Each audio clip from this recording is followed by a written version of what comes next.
5, 4, 3, 2, 1.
What's up, everybody? Welcome to the Jetstream TV. Yankees Twins Game 2 of the SAT. The Yankees came out victorious last night. Bunch of solo home runs all over the board for both teams. The Yankees got the win. Byron Buxton's up in the second today.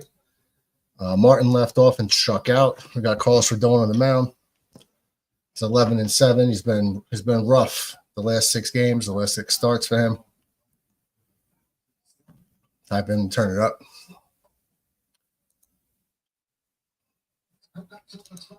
For the Twins, we got Martin, Buxton, Jeffers, Keyshaw, Lewis, Clemens, Gasper, Julian, and Fitzgerald. Yes, that Clemens is Roger Clemens' son.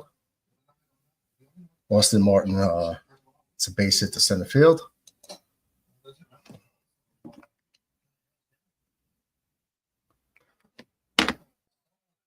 And he steals second base.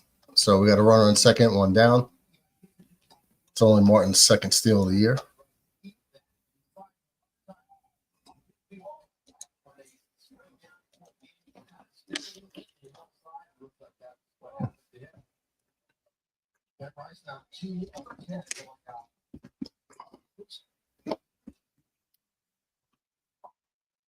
There's a ball. Count goes full.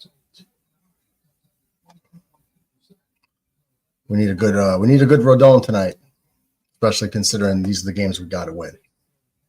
Like we have to.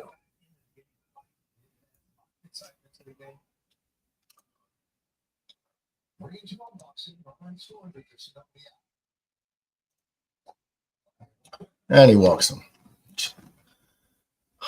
All right, so first 2 batters reach base. One on a hit, one on a walk.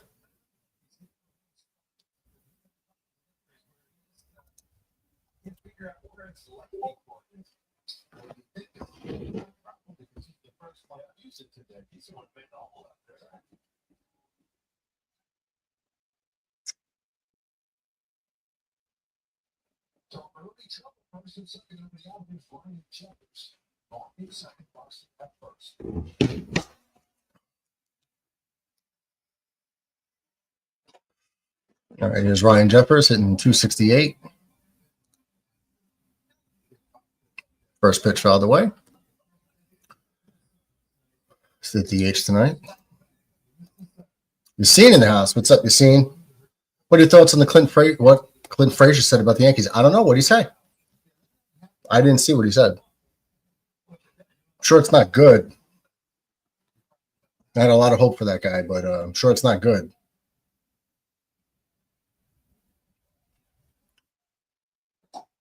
Oof. Great pitch. 85-mile-an-hour slider right on the inside corner at the lowest right-hand corner of the strike zone. We got Ben Rice behind the plate again, second night in a row, which I love to see. I'm so glad. I hope Austin Wells is on the bench and he becomes the backup. He said if you fire Boone, you got to fire everyone. Well, yeah, because Boone is not in charge. Boone is answering to the analytics people and the GM, and they're telling him to go with their analytics, and he is.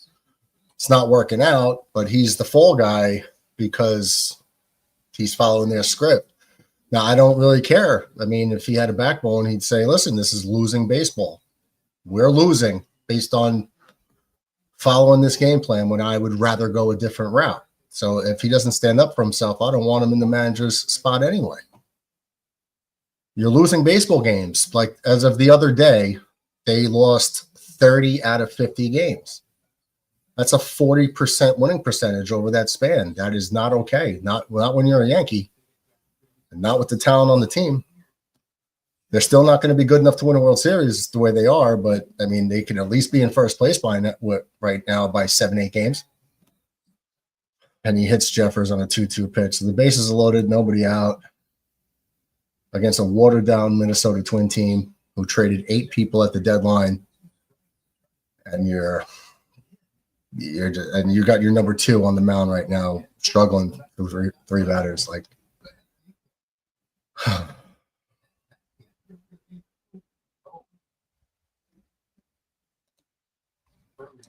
but overall, I mean, I agree with him, Yassine. I think a lot of us do.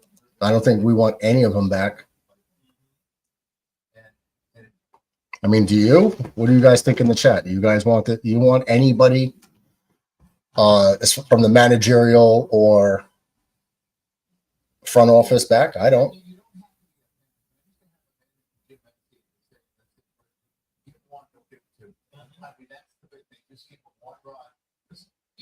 All right, here's Keishal. I guess in limited time, he's hitting, as I say, 386. Yassine says, Clint Frazier said Boone and the analytics collaborated with the lineup and that the bullpen decision is predetermined ahead of the game. I could understand who's available is predetermined before the game, but who gets used in what spot, no. It doesn't work. It's not working. So it's got to go.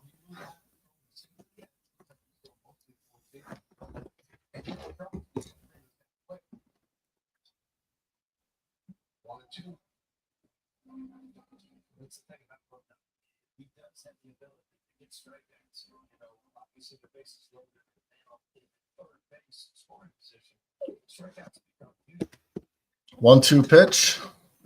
He needs to, and I wouldn't throw it in the dirt. Don't try to get him to chase down low because Ben Rice is back there. I don't know how good he is stopping. I don't know how he is stopping balls in the dirt. But you got to go get Keishal right now. Here's the 2-2. Swing and a miss. Got him. First out. Up in the zone. That was ball 3, but he got him to chase a high fastball. All right, cool. So now we have a double play ball to get us out of the inning.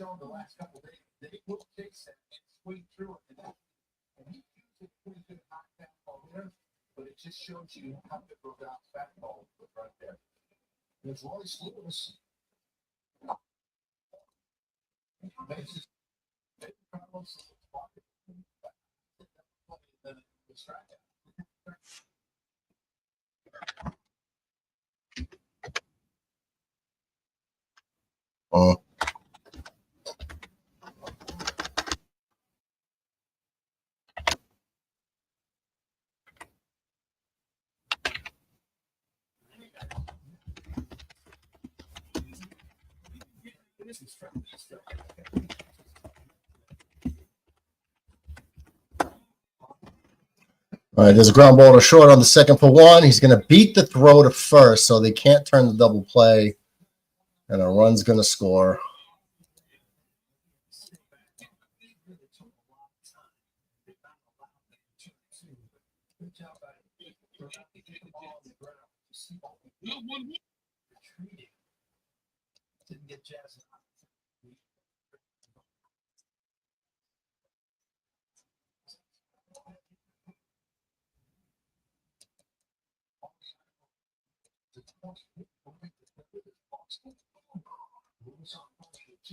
All right, so there's 2 outs. And bring up Cody Clemens, Rogers' son, hitting 219 with 13 homers.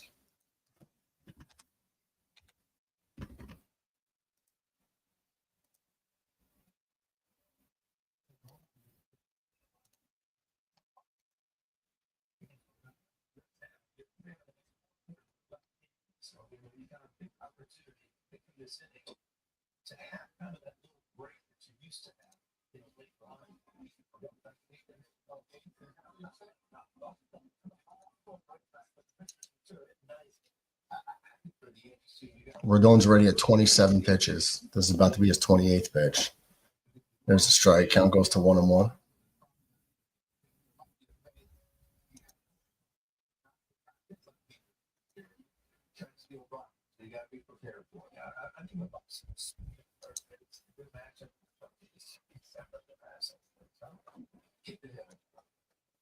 Oh, okay, so this one. There's a foul ball, strike 2. Eugene says, I don't get why Boone would take the Yankees job if he's going to be a puppet and not have any say in it. Well, because he makes a lot of money a year.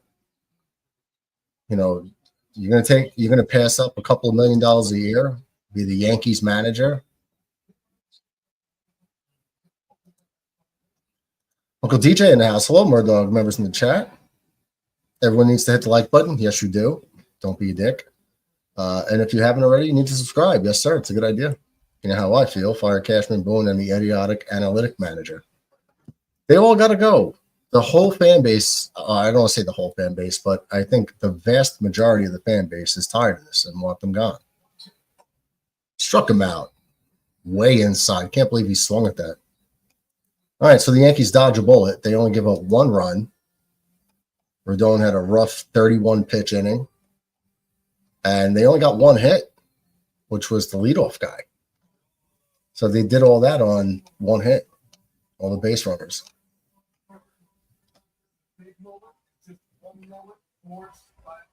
All right, so it's 1-0 Twins. Coming up to the Yankees, it's going to be Grisham, Judge, Bellinger, followed by Stanton, Rice, Chisholm, Goldschmidt, McMahon, and Volpe. Damn, Goldschmidt's in the 7-hole.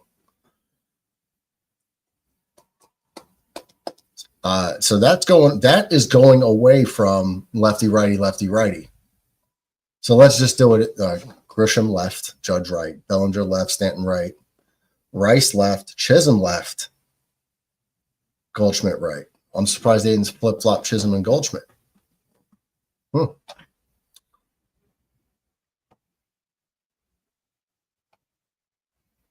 McMahon, Volpe. Okay.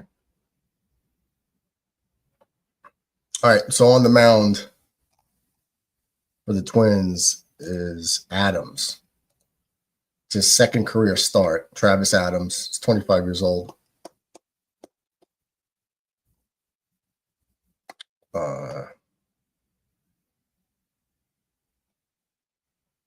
It's a 2nd start. He's got a 6.86 ERA.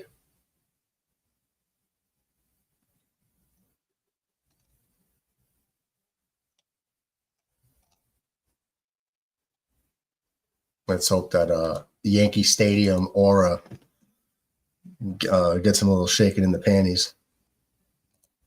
DJ says, I got my stitches out and a temporary denture put in. Good. Glad to hear it.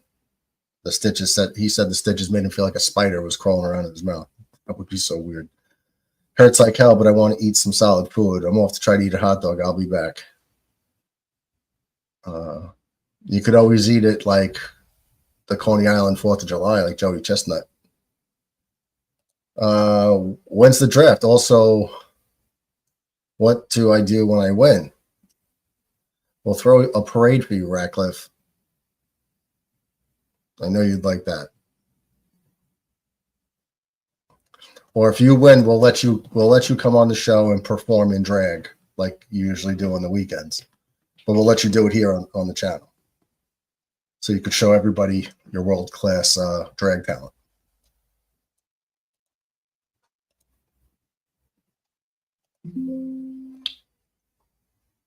If you guys don't believe me, there's this. So I'm not lying when I say John Ratcliffe has world-class drag talent. I'm serious. And he loves to show it. So we're going to let it shine. We're going to let you shine, brother. Or sister. I don't know what you go by. Yassine says Goldschmidt struggles hitting right-handed pitches, and he has good numbers against left-handed pitches. Yeah, so why is he 7th? Oof, Judge swings on top of it. Looks like he was sitting fastball. Got fooled with the changeup.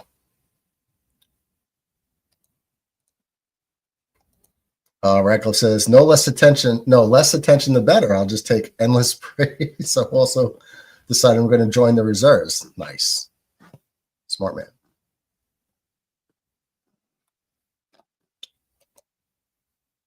Glad to hear it. John and I had a lengthy discussion a few days ago about the benefits. It's a good decision. Judge drills one deep to center field, right center field. That ball's back, and he's off the schneid. See ya. It is high. It is far. It is gone.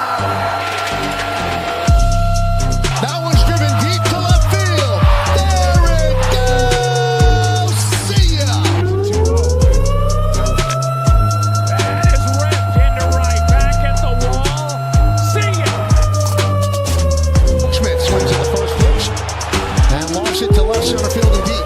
Mitchell back, track, wall. See ya.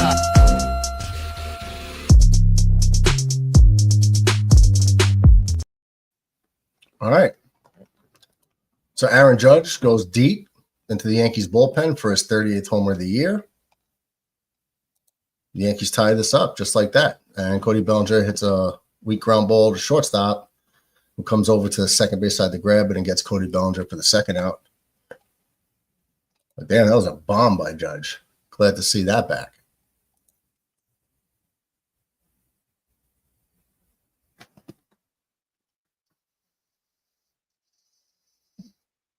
The no-doubter in the back of the Yankees bullpen.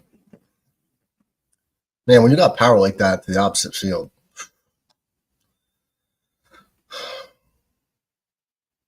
nothing better. Because the confidence that you don't need to pull the ball to get it out is very big psychologically. You could just hit the ball where it's pitched and do damage everywhere. Same thing with Stanton, but more so Judge.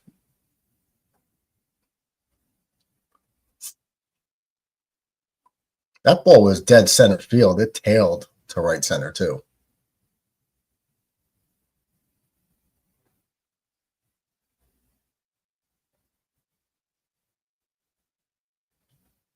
Here's the 2-1 pitch to Stanton. Swing and miss. Looks like he was guessing on that one.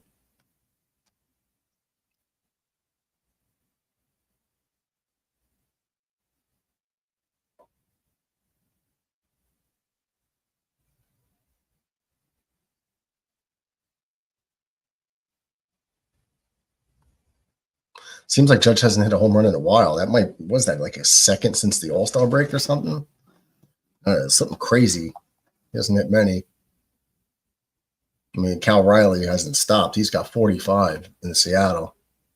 So Judge is 7 behind him. They were tied at one point. Stanton rips one into the gap. Oof. Wow, he's so strong, too. He had a line drive to just about the warning track, and he's going to trot into second base with a stand-up double. Man, what a rope. It almost hit the warning track on a fly.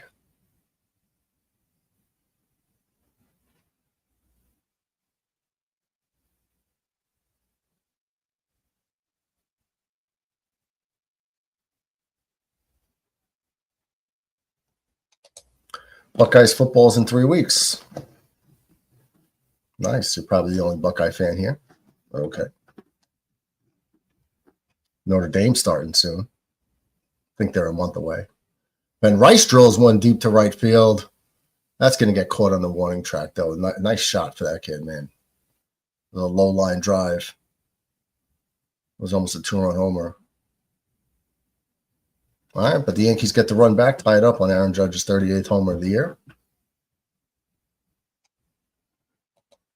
Scores 1-1. Yassine says, Boone said that Judge could start playing right field in the upcoming road series, which is against the Cardinals at Busch Stadium. Yeah, I mentioned that yesterday.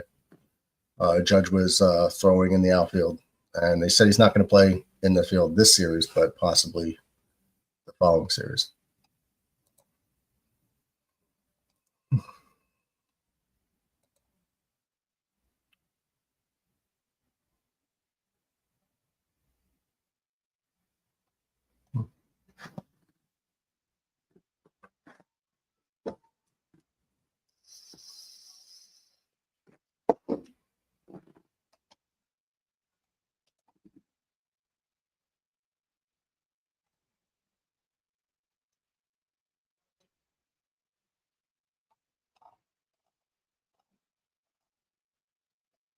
Pop the link in the chat.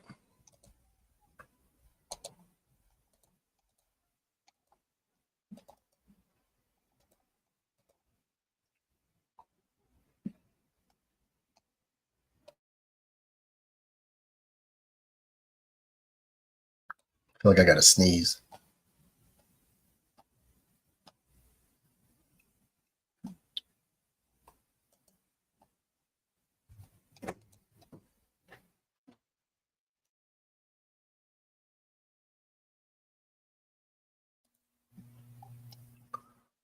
Let's see.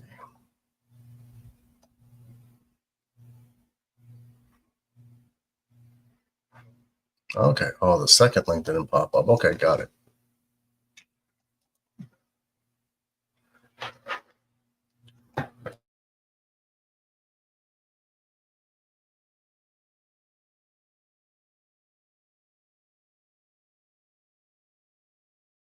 Yep.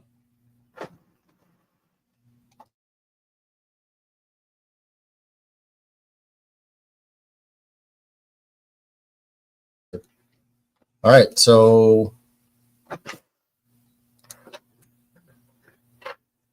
Gasper is the catcher. He's leading off 0-1. Hot Wheels, Nick T in the house. What's up, Nick? So I guess I took a 0 in on Raw. If Naomi, because I thought Naomi was going to be on both shows, so she didn't show up. And the Judgment Day girls didn't do anything. So for the fantasy football, fantasy wrestling thing we're doing, preseason. Yeah. Like, damn.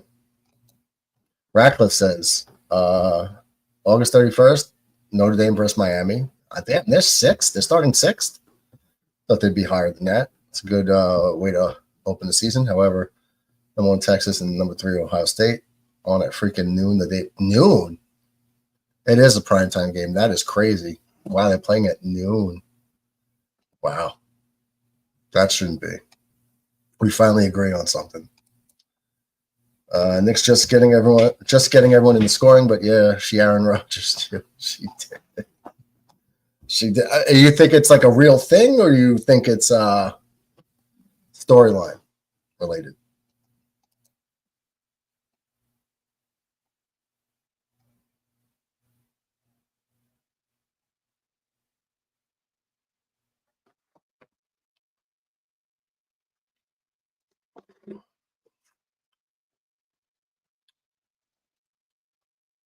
Okay. So Gasper grounded out to McMahon. 1 down. Here's Julian, the first baseman. The 1-1 count. There's a strike. 94 on the inside corner.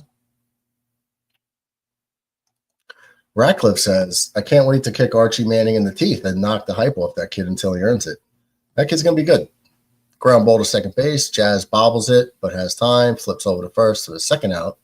So Carlos Rodon needs this right now. 31 pitches in the first inning. He really needs to have a quick inning here.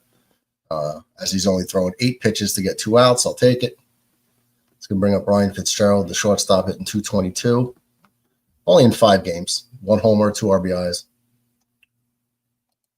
You have your theories on Naomi. Share with the rest of the class. Love to hear it.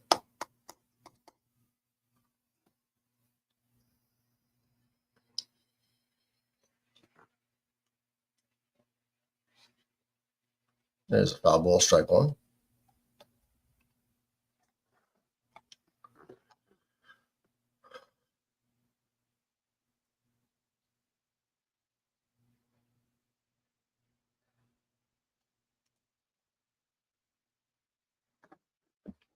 Fitzgerald tries for the drag bunt, fouls that away.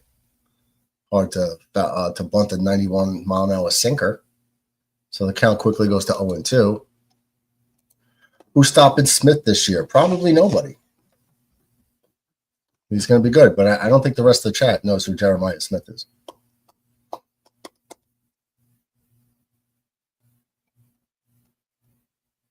He's a wide receiver from Ohio State, sophomore.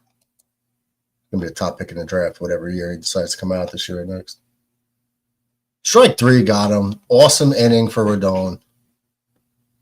Comes back with a 10-pitch inning.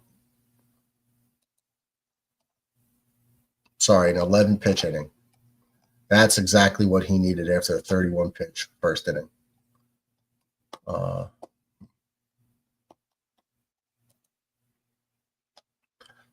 The Mets are already losing 1-0 to Atlanta in the second inning.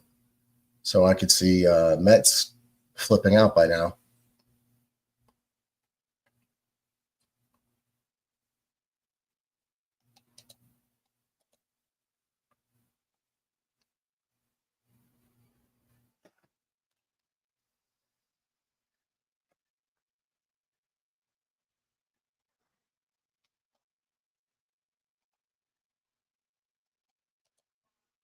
So currently, the Yankees are 6 games out of first place. Red Sox are 4.5 out. Toronto's in the lead. The wild card standings, Yankees are holding on to the last spot. Cleveland's a full game back. They're trailing Boston by 1.5 games and Seattle by 3. So we're going to be rooting for Baltimore to beat Seattle and everybody to beat Boston every chance they get, every time they play. But I never thought I'd root for the Houston Astros ever again. But here we are.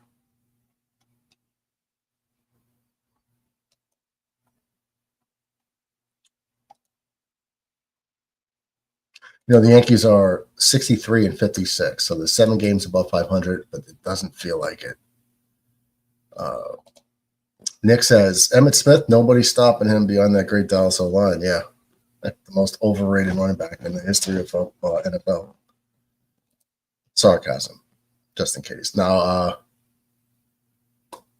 Emmitt Smith was. I know you mean, like, I know what you mean, but no.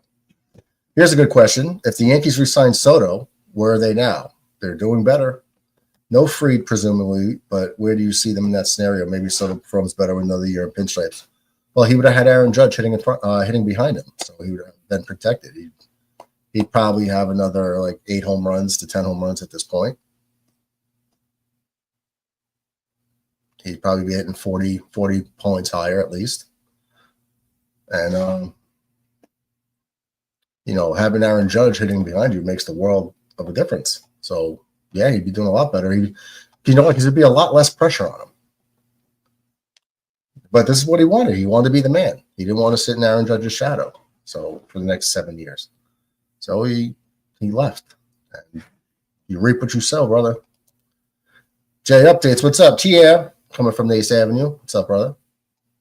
Oh, I like that logo, Jay. That's a dope logo. John Ratcliffe says, Smith, Tate, Ennis, and the secret weapon Graham, loaded wide receiver core. Claire's an All-American caliber tight end from Iowa. Peoples and Donaldson at running back. It's all on Sane or Ken Holes at QB. OHIO. Dan, where is everyone? I don't know. I don't know where the homies are at. No idea. We got a few of them in here. Nick says, but how much of an upgrade is Judge from Alonso? Is he better? How much? Yeah, he's. What do you, Nick? Yes. Yes. Aaron Judge is an all-time great. Pete Alonso is could hit you 35, 40 homers, that type of guy. But hit 240. Well, we're just talking about at the plate. We're not talking about defensively because that's not even a question.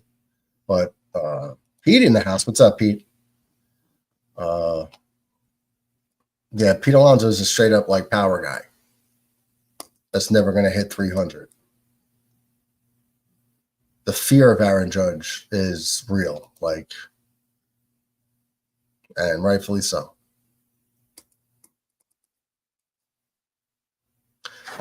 Perfect example. He's like a more consistent power hitter than Frank Thomas, your boy. Come on, Goldie. Hell yeah. Let's go, Goldschmidt.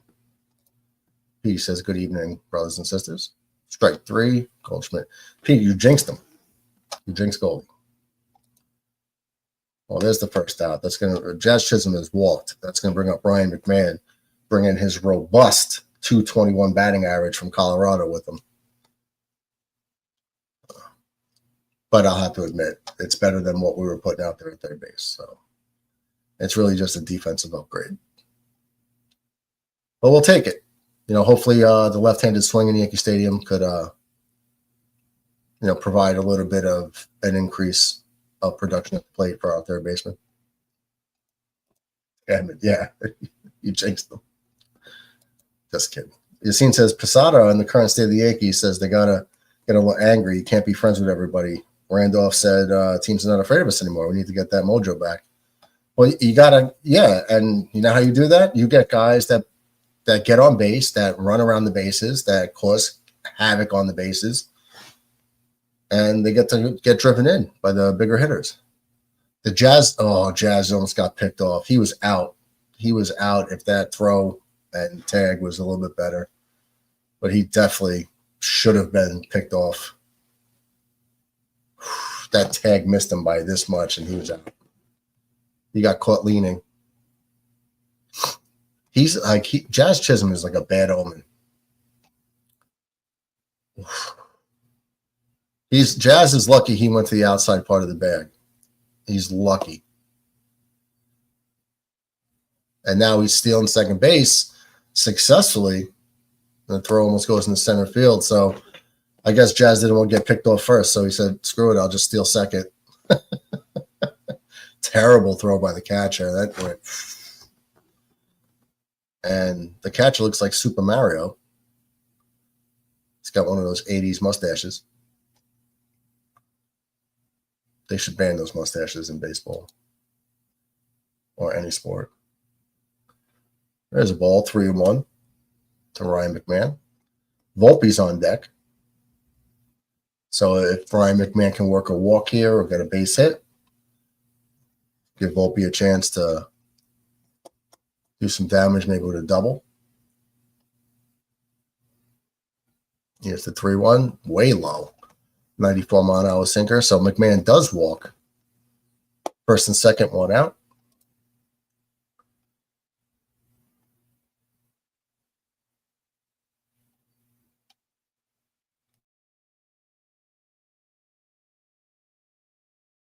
All right, the sneeze. So Volpe's coming into the game hitting 218. 218 with 17 home runs. I don't care about the home runs, man. You can't be hitting 217 and be the future. This is year number 3. He should at least be hitting like 270.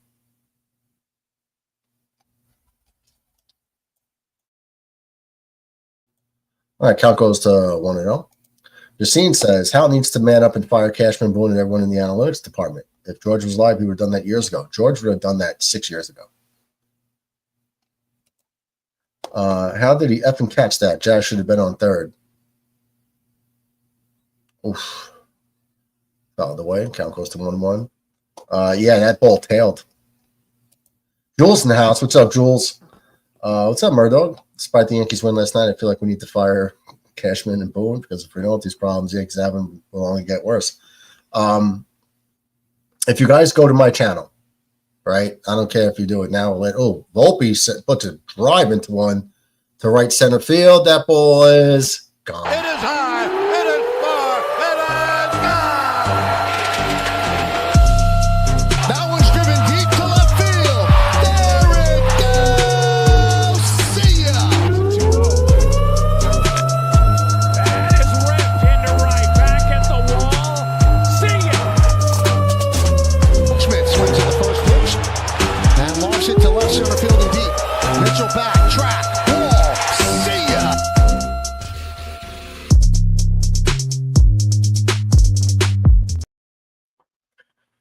Okay.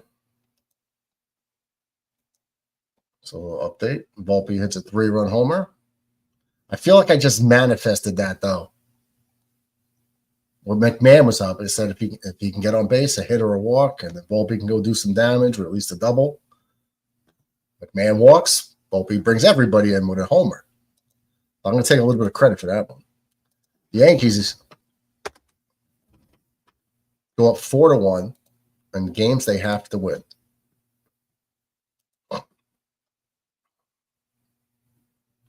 Here's the stat. The Yankees are 124-44 in the last 23 years against the Twins. That's like having like a 124-win season, almost. They played the Twins every day. That's crazy. They would have broken the all-time win record. Yeah, Volpe. All right, Volpe hits a 3-run homer. Give him a 15-year contract, $900 million. Lock him up. That's a joke, obviously. Grisham follows up with a line drive base hit to right field. Take it. Ball got in on him a little bit, but it was a solid stroke. Volpe knew it off the bat, too. So that's the second home run into the Yankees bullpen tonight.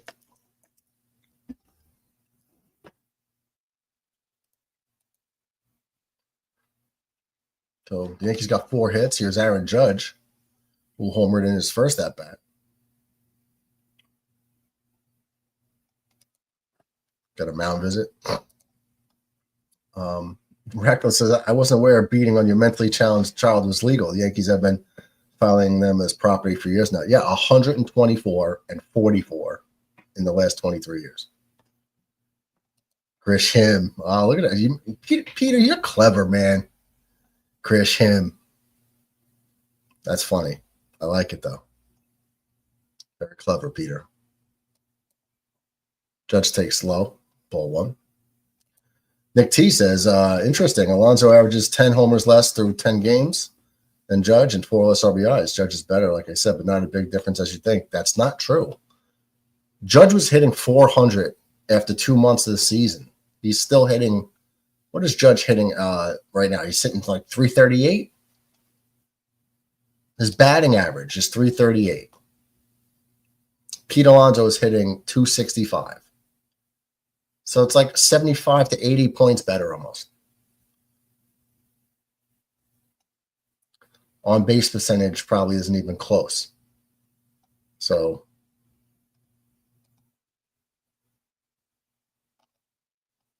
the Mets actually took the lead. So maybe Mets is not going to go on an assassination route.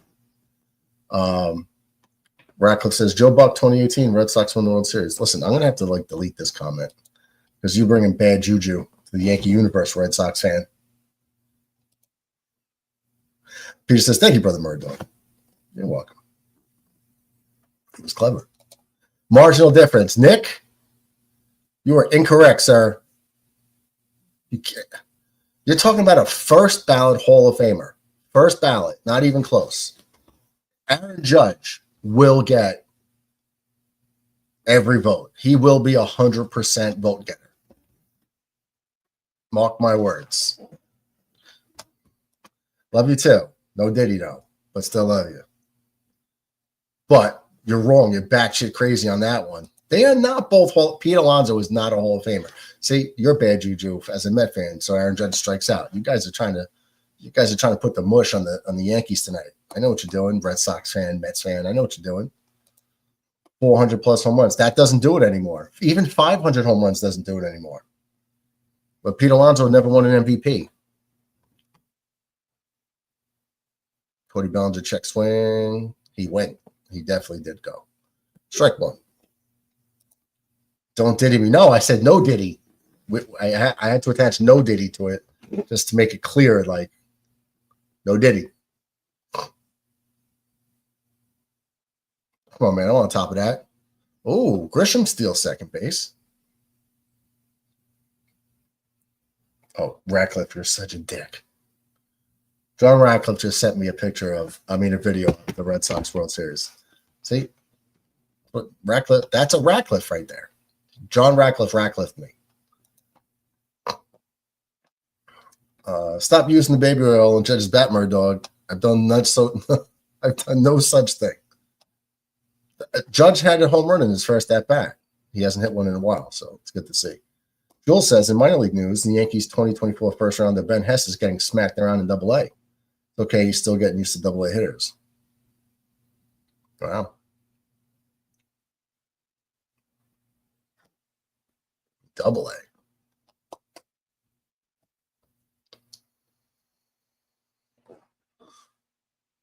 Good challenge in the play.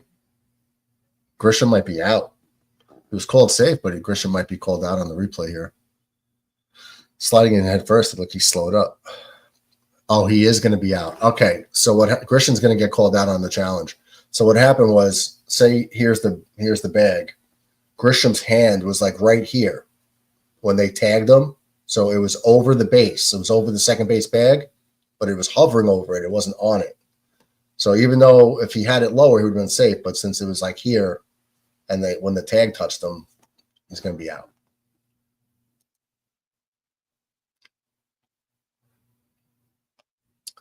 All right, so that'll do it. Challenge is accepted. Twins get the call. That'll do it. But the Yankees pick up 3 runs.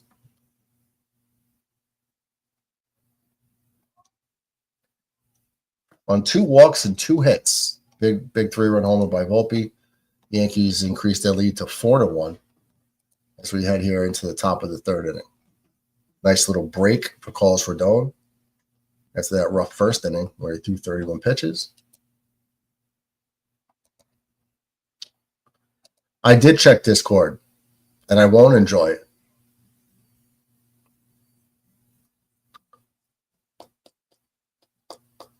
I'm going to call you drill sergeants when you go to the reserves. I'm going to call you drill sergeants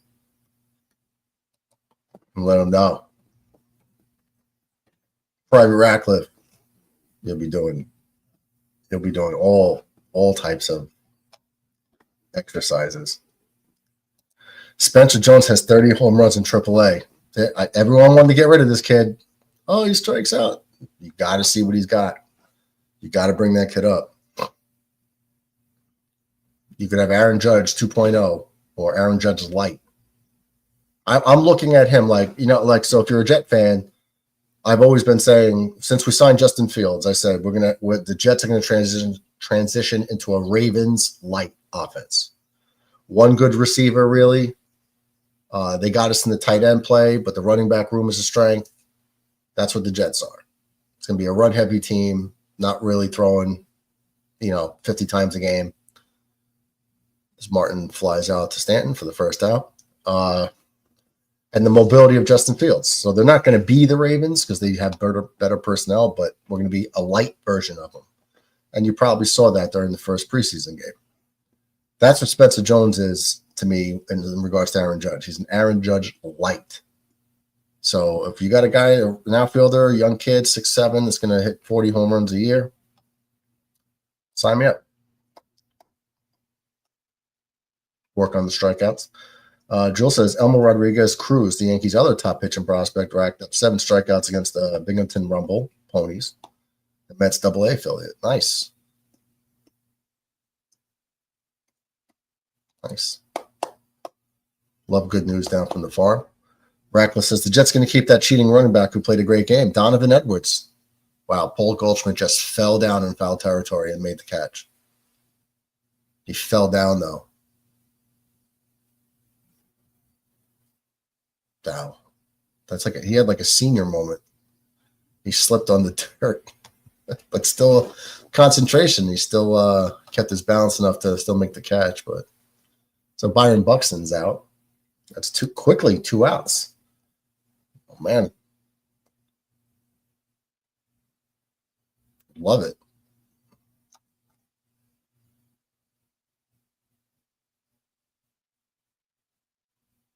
So what was that? Five pitches? 5 pitches, 2 outs. I'll take it. There's a strike. And goes to 1-1 to Jeffers. Yeah, Donovan Edwards was a really good running back at Michigan, but he got injured a few times. So that's why he didn't get drafted, because of the injury concerns. So the Jets signed him as the undrafted free agent, and it was like the talent's there. It's just the injury history. So I was glad to see the Jets pick him up. And he played good. Now, albeit against third stringers, probably backups and third stringers, but so what? He could be good. Jets running back room is good. Ground ball to Volpe. Weird bounce on it, but he gets it, throws to first, and that'll do it. So 48 pitches in total. So 17 pitches through the last 2 innings, which is great news for Rodon. I like it.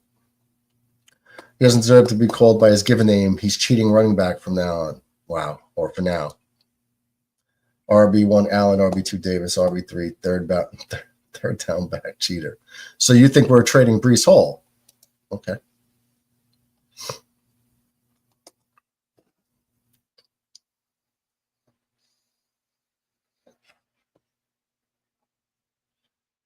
Well, if we trade Breece Hall, I'm not against it. I'm not advocating for it, but I'm not against it with Braylon Allen, and I'm more excited about Allen than Davis.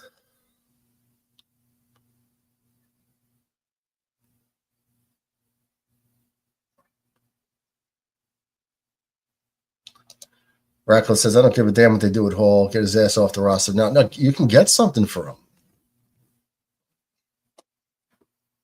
They're not going to pay him. They're not going to pay him top dollar. So if you're not going to pay him top dollar, I'd rather get at least a second rounder for him, because you're only going to get a third rounder as compensation for him if and when he signs up with someone else for more money. It's possible they franchise tag him. I don't know if they would do that. It's possible. But when you got like a 20 or 21-year-old monster in Braylon Allen, it feels like he's the running back of the future for us.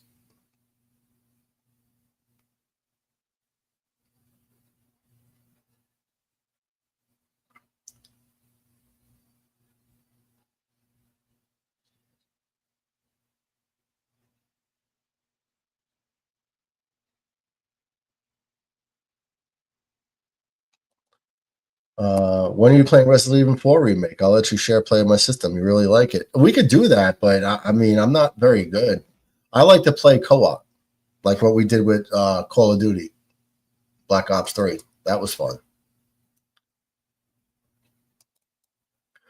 There he is. What's up, Mets? Pete did it. 253 home runs. He's now the Mets all-time home run king. Congrats, Alonzo. 5 unanswered runs in that Met game.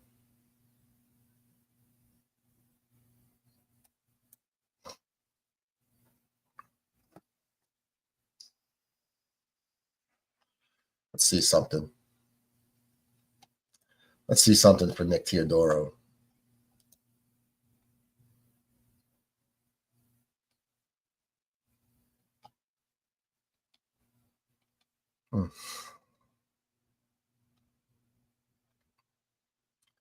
Okay, so he's got 253 career home runs. He's 30 years old. How long do you think Pete Alonso is going to play? Another 7-8 years? You think he's going to hit another 247 home runs at minimum?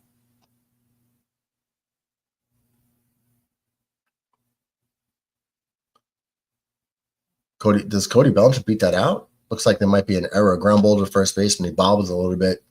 Couldn't get to the bag in time. Cody Bellinger is going to be safe at first. I wonder if they're going to give him a hit or not. It's very, very close. Wow, Cody's safe. Wow, it was almost a tie, but it was. Cody's going to beat it out.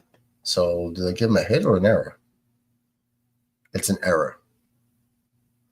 It should be an error. He bobbled the ball. Ratcliffe says, I wouldn't throw you into professional difficulty. You could play amateur to get acclimated. Is it a one-person thing or a two-person thing?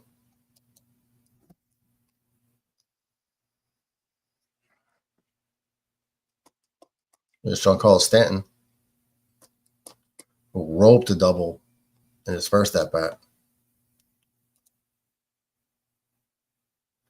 But Pete Alonso's a career 251 hitter, Nick. That's not a Hall of Famer. On-base percentage is only 341 for his career. That's not like he's a good player. He's a good hitter, a good power hitter, but he's not. The Hall of Fame is supposed to be reserved for the best of the best. He's not the best of the best. There's a lot of guys who have been making it, though, that don't deserve to be there as well. So, I mean, you can't say he won't make it or can't make it. I just don't think he will make it.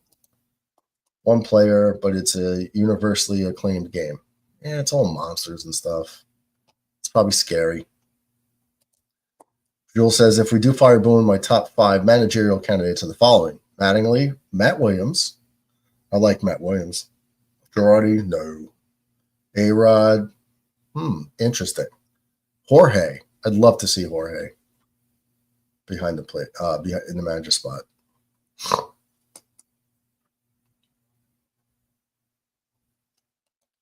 I like that list. Well, let's go back to it. Mattingly, John Mattingly is my favorite player growing up. Stanton rips another one. That's going to be caught, though, sliding left field. And Cody just gets back. He almost gets doubled off. Another hard hit ball by Stanton, but Martin is able to come in and slide. I used to make that catch all the damn time in the outfield. The one Martin just did, he played that perfectly. Running in fast, slide to get his bearings, still keep his eye on the ball, catch it, pop up, and fire to the bag. Man, God, I've done that hundreds of times. That was very smooth. One down. Mattingly, I wouldn't be upset with. Posada actually is very intriguing, Jules. Matt Williams, I'm kind of a fan of too. No, I can't do Girardi again. Girardi was not that far off of Boone. Girardi didn't play small ball and fundamental baseball. He played for the 3-run homer too, and he had a better roster, a better hitting roster to work with.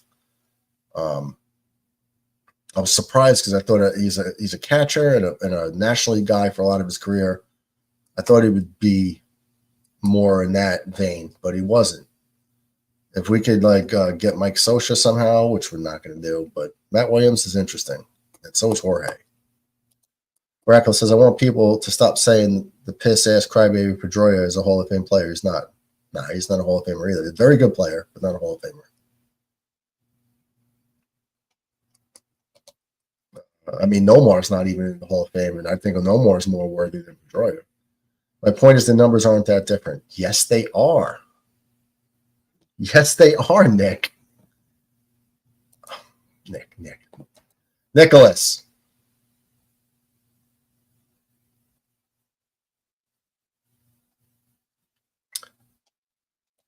They're going to make me pull this up. Ben Rice walks, so we're going to have first and second and one down.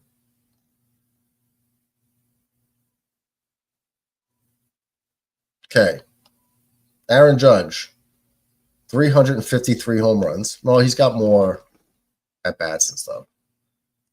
353. So Judge has 100 more home runs than him. And he's a career 293 hitter with a 410 on-base percentage. I don't think you understand how hard that is to have over the course of your career. His last 4 seasons have been, and one was 406, but everything's been like 425, 458, 444. This year, battling that injury, he's at 410. But, dude, I'm sorry. No, this year is. I'm sorry. He's at 444 on base percentage. That's crazy. And he's hitting 337 at the moment. So there is a big difference. You can't tell me a 337 hitter is not much of a drop off than a 251 hitter. You can't say that. Come on, Nick. Do better. It's because you're a Met fan. Call in. Give me your argument. Lost all respect for Pedroia after he threw his teammates on the bus. I don't know. What did he say? I don't know. I filmed on that, John. Chris B in the house. What's up? Murdoch, my brother. Everyone hoping all is good in life. Always go. Jets, Yankees, all teams. Remember, Murdoch deserves it. Like and support, subscribe to the channel. Always great content and shows. Thank you, brother. This is more of like an interactive show. Drinking there. You getting a little tipsy, Nikki? Yeah, everybody at the bar getting tipsy. Chris says, I'm wearing my Jets hat and Yankee shorts representing. Hell yeah. There we go. So this is my point. I want to clarify this. Like, I'm just looking at the 162 game average. Like, statistically, it's not that different. Like, he hits more home runs, yes, but he drives in 4 more runs. It's not really that stark. Like, he's a better player. I agree with you. He's 100% a better player. But what I'm saying is, like, how much of the difference, like, how much better statistically is he? It's not that much of a difference. Okay. Well, I'm going to try to find this out. Because I thought the same thing. I was like, Alonso's 3 years younger, but like the average, yes, you're right. The 162 average Judge is 100% better, but it's only a 4, like, at least from what I see again. And there's a lot of different analytics, but from what I see, it's only a 4 RBI difference between the two of them. So, like, I don't care if you hit 55 home runs. If you're only driving in 114 runs or 118 runs, it's really not that much of a difference. I'm looking for this tool, Nick. I'm looking for something so I can bring them up. This is about fantasy. What's up, brother? What's up, man? So I can tell you why I've lost all respect for Pedroia. So remember when Machado spiked him? Okay. Not as vividly as you do, but Machado spiked him in 2017. It essentially ended Pedroia's Hall of Fame career, which he was definitely working towards at the time. The following year, what do the Red Sox do? Retaliate. They throw at him, of course. After it's over, Machado's yelling at the dugout. They're showing Pedroia sitting there. He goes, I didn't have anything to do with it. I didn't tell him to throw at you. Dude, the guy spiked you. It's commonplace. And he threw his teammates under the bus. After that, I lost all respect for him. Like, what are you doing? And to this day, he goes, I never told him to throw at him. Dude, he ended your career. Of course they're going to throw at him. 3-2 to Chisholm. Jazz drills one deep to right field, but way foul. I mean, agreed. It's kind of a PC answer. Like, you know it's a BS answer, right? Like, we all did. But, like, the other thing is, I don't think Pedroia was really a Hall of Fame player to begin with. He had a pretty strong case if he kept going at the rate he was going. Because realistically, he was done by the time he was like 32 years old because of his knee, because he got spiked in the knee. Yeah, I mean, I think that a lot of the case, like, at least to me as an outsider, like, again, I'm not as big a baseball fan as I am football or wrestling for that matter. But like, to me, like, when I think second base, like, it's like 2020, like Roberto Alomar, Jeff Kent, like, those are the best, like, and they were like 20 guys, 30, potentially 30 guys. And like Pedroia never, I mean, he had like 1 or 2 good years, but like he never was consistent enough to the level of those other players that I ever was like, oh, like, nah, man. Yeah. From 2007 up until like 2017 when Pedroia got spiked, there was a 10-year stretch where him and Cano were basically the two best second basemen in the American League. And Murdoch will agree to that. But I feel like that's like the whole, I don't know, maybe like, again, like as an old school, like baseball, it's like the outsider mentality of like, it's just like, I don't know. I don't think it's, yeah, like maybe it's the war and all the other analytics, but like, I never considered them like elite game-changing players. Whereas those other guys like Jeff Kent, Roberto Alomar, like when they came up to bat, you had to account for them. And like that's how I view the Hall of Fame for everything. Like the NFL, like when you look at like top wide receivers, top whatever running, it's like, did you have to account for them every game? And like Pedroia was good, but like I feel like he was a system-oriented guy. I wouldn't say system, but I know exactly what you mean. But with Pedroia, you always knew what you were going to get with him, but he wasn't a guy you were going to fear. He wasn't Ortiz in the batter's box. Exactly, and that's kind of like it's like Ortiz probably is like if I were comparing like Richard Sherman, like just like perfect in that system. It worked exactly for him in that 5-7 year time frame that he was there. Like because Minnesota, I don't know, like he had like 12 years. I don't know. Time isn't random much up to me. Oh, my bad. 14 years. Yeah. But yeah, Ortiz was there for a little while. But Bird Dog, let me he ask was your in opinion on Minnesota, this. right? Like for for a year 6 or years. 2 before, yeah. For 6 years. But Murdoch, let me ask your opinion on this. Who would you rather have? Edgar Martinez in his prime or David Ortiz in his prime? Or Ortiz. Thank you. I've had people try to tell me Edgar Martinez is the greatest DH of all time. He was great, man. His average was consistently up there, but David's was too. He was still up. David Ortiz always had a good average and a ton of power to go with it. Ortiz is a lifetime 286 hitter, over 500 home runs, over 500 doubles. Yeah. And not to mention, Ortiz is a postseason killer, absolute postseason killing machine. Yeah, I mean, Edgar wasn't bad either in the postseason. He just didn't have as many opportunities as. Yeah, exactly. But you know what they say: your resume is made in the your greatness is made in the postseason. I mean, what would Derek Jeter be without those World Series rings? A 300 hitter who played terrible defense. A guy who hit 3,000 hits, though.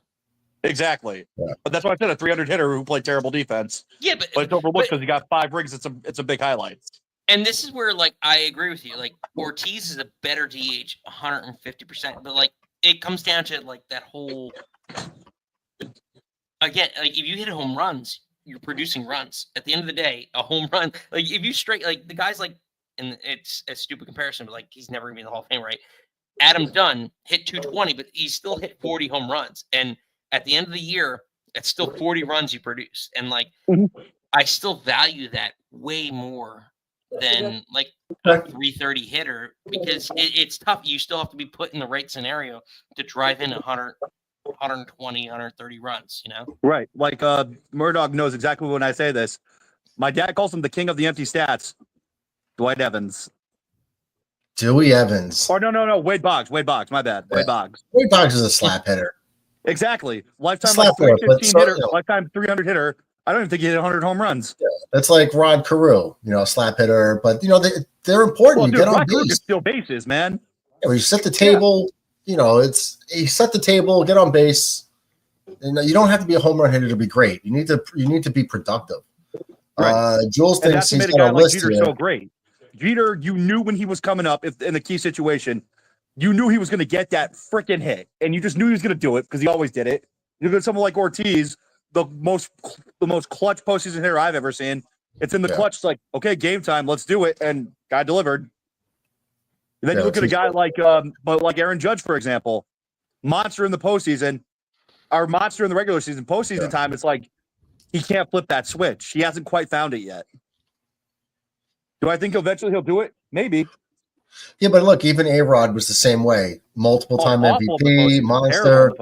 He was a shit postseason guy until the 2009 playoffs, where he was just hot the whole time and carried us through the first couple rounds. Jules gives us a list here of Cashman replacements: Click, Brandon Gomes, Anthopoulos, Elias, and Chris Young. I want to know what the hell happened to Billy Beane. I would love to see Billy Beane be a GM of a team with the money to spend. That would be interesting. And Derek Jeter, honorable mention. I wouldn't touch Derek Jeter I wouldn't touch him. But I want to show you something. Let's just go. Hire Lou Brown as your manager. Who? Lou Brown of the Toledo Mud Hens. There we go. Sweet Lou Brown, the guy from Major League. Yeah.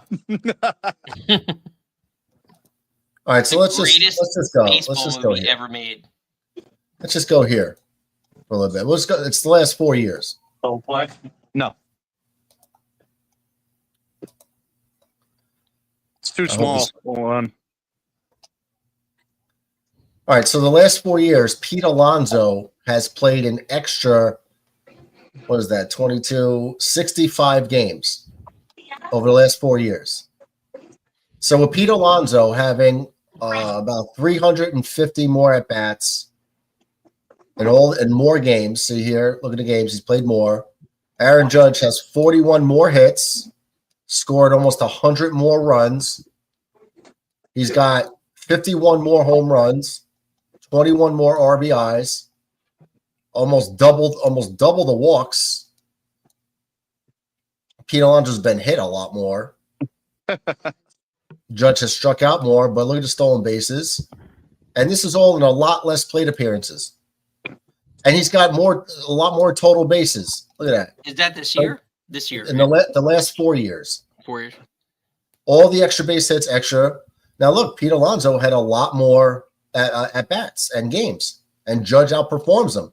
310 hitter compared to a 60-point difference. On base percentage is almost stupid guy who plays for New York. The slugging is almost 200-point difference, 170 points. They are not comparable. So what I went off of was their 162 game average over their career. Okay, now that's different because if you take away the injury years to Aaron Judge, if you break this down, let me see. All right, so Murdoch, I love you about it, but like it's their 162 average, so it's all their games played. Yes. So, now, all right. So you could do the math here, right? And that's my point. Over the 162 games played, Judge has more home runs, and he has 4 more RBIs. So, regardless of how you score them, home runs are great. Like everyone loves chicks dig long balls, but like you only have 4 more RBIs. Like I don't know. Like statistically, it's not that much of a difference. That's my point. Is like the 162 average between Alonso and Judge it's different. Judge is better. He is better. Well, that's an auspicious start. He let the flat fastball right over the middle. Wait a minute. Nick, first of all, I mean, I'm sure I'm in a lot of pain because you've been putting me through tables since 2025. There's that. If you do the 162 games, not season, because Aaron Judge has missed a chunk of time a few times, right? So if you take the total games played and divide by 162, right? That's how you would have to do that. Not by like season. You know what I mean? Because like if Aaron Judge played like 40 games one year because he got hurt, he still gets like credited with a season. You know what I mean? Well, no. Well, that's I guess maybe that's something I need to clarify with like Baseball Reference. Like they're taking into account. No, they're taking into the whole games. So Baseball Reference takes the whole game's 162 game average, and they took that stat, and that's the stat I gave you. Okay, so wait. All right, so let's do this fair. You said it's called what? Baseball Reference. Baseball Reference. The 162 game average, and again, there's other stats I'm sure that are probably proving the point that Judge is much better than Alonso, because first base is kind of a moot point, right, with analytics in a lot of ways. But my point is statistically. Can you compare them on the thing, like head to head? Yes, you can. All right, can you walk me through it? Just open up different tabs, and you can split screen and have the tabs up together. Yeah, that's the only way. I just split screened it. That's the only bad thing about Baseball Reference, but dude, Baseball Reference is phenomenal. It's my dad uses it all the time. You want to know what's stat about an obscure player from the 1940s? It'll be on there. You know what? Your dad uses it all the time. Dad, explain to Murdoch how great Baseball Reference is. I love it. Yeah, I've seen it. I know I've been on the site before, but you said your dad uses it all the time. Your dad also should use the condom before you were born. Hey, unlike my sister, I was born in wedlock, so it's all good. Maybe a shirt every once in a while. My dad wears a shirt at home. Good luck with that. All right. Summary career. All right. So what are we doing? I'm trying to get the 162 game average. It's at the so like I just clicked into the player and then I just went to the batting average and then the bottom. But like I don't know what. Oh, I got you. Yeah. I don't think you can pull them up side by side in StreamYard though. It's gonna be hard to do. Okay. So. Come on, you were up 0-2. Don't walk this clown.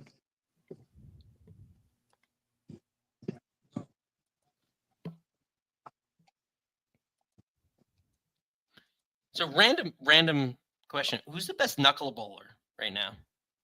Nope, there's no knuckleballers in the league. Seriously? None.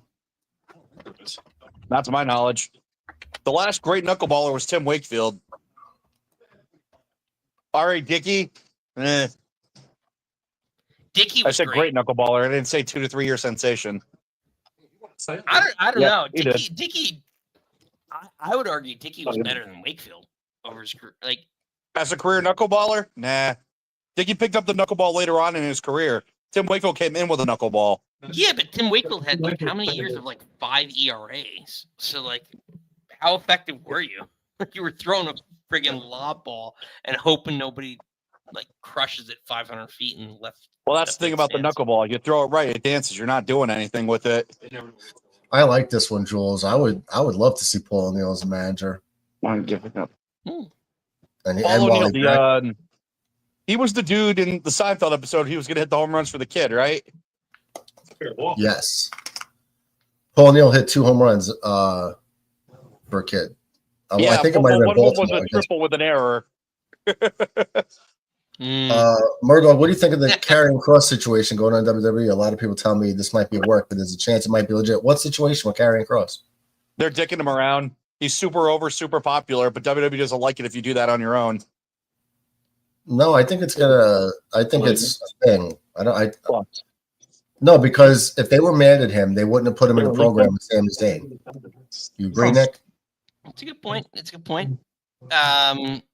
They would just bury him. They would just keep him off TV. But after he was getting the push from the fans organically. So he has a book coming that just came out, and that I'm actually reading. We may or may not, breaking news, have him on the show in the next couple of weeks. Have him on the show? Yes. Oh, you gotta have me on. If I can, there's some questions because this exact situation. So we'll see. It's very interesting.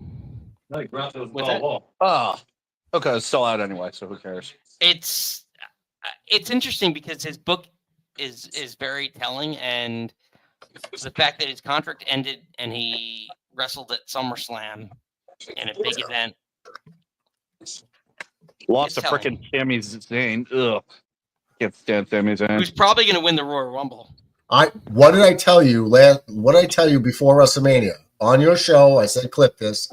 Sami Zayn will win the title next year. But you didn't pick him, Murdoch. I said in the fantasy draft. You said all this, but you didn't pick him. Yeah, but that's next year. Next year. Sami Zayn is the worst guy to win a title. They're going to give him – I know, but they're going to give him the title. Grisham, foul ball. Sami Zayn is the perfect build-up to win a title. But as soon as he gets it, he fumbles massively. I know he's better – Sammy's better chasing the title than holding it, but it's going to be like they did with Kofi. It's going to be a lifetime achievement title. That's it. Lifetime achievement. He's been with the company for 10 years. What do you mean lifetime achievement? That is a lifetime achievement. It's a lifetime. In WWE, that is a lifetime achievement. I hate crap like that. They're gonna. I'm telling you. Why do you think? I've been saying this for a couple of years that they're gonna eventually give Sammy the title. They're gonna give it to him just as a thank you because he's the guy who doesn't mind losing. I mean, he did drop Johnny Knoxville at WrestleMania in a hilarious all the storylines they put him in. The comic relief with the bloodline. You know, they're going to reward him for being a good soldier. And that's why you see it on the programming where you'll never be a champion. You'll never do it. They're only saying that because he's eventually going to get it. Yeah. You got it. I'm just telling you through a lifetime of experience, 4 decades of being a fan, he will be the heavyweight champion at some point, I think, at next year's WrestleMania.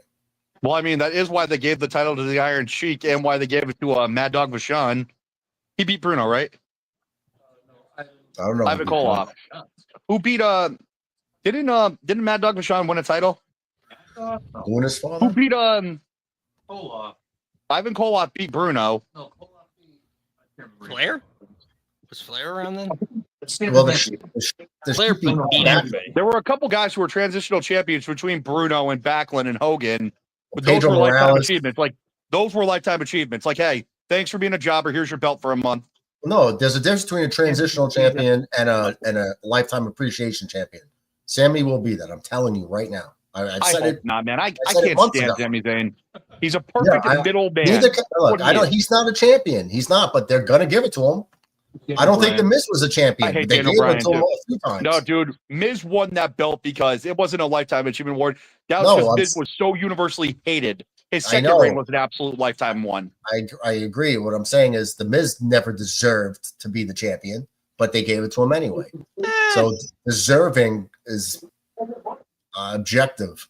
Are you talking about his first reign or his second reign? any reign? He's not a championship guy. He's not a Whichever- heavyweight No, his whichever champion. first Cena reign, reign. man, that was too perfect.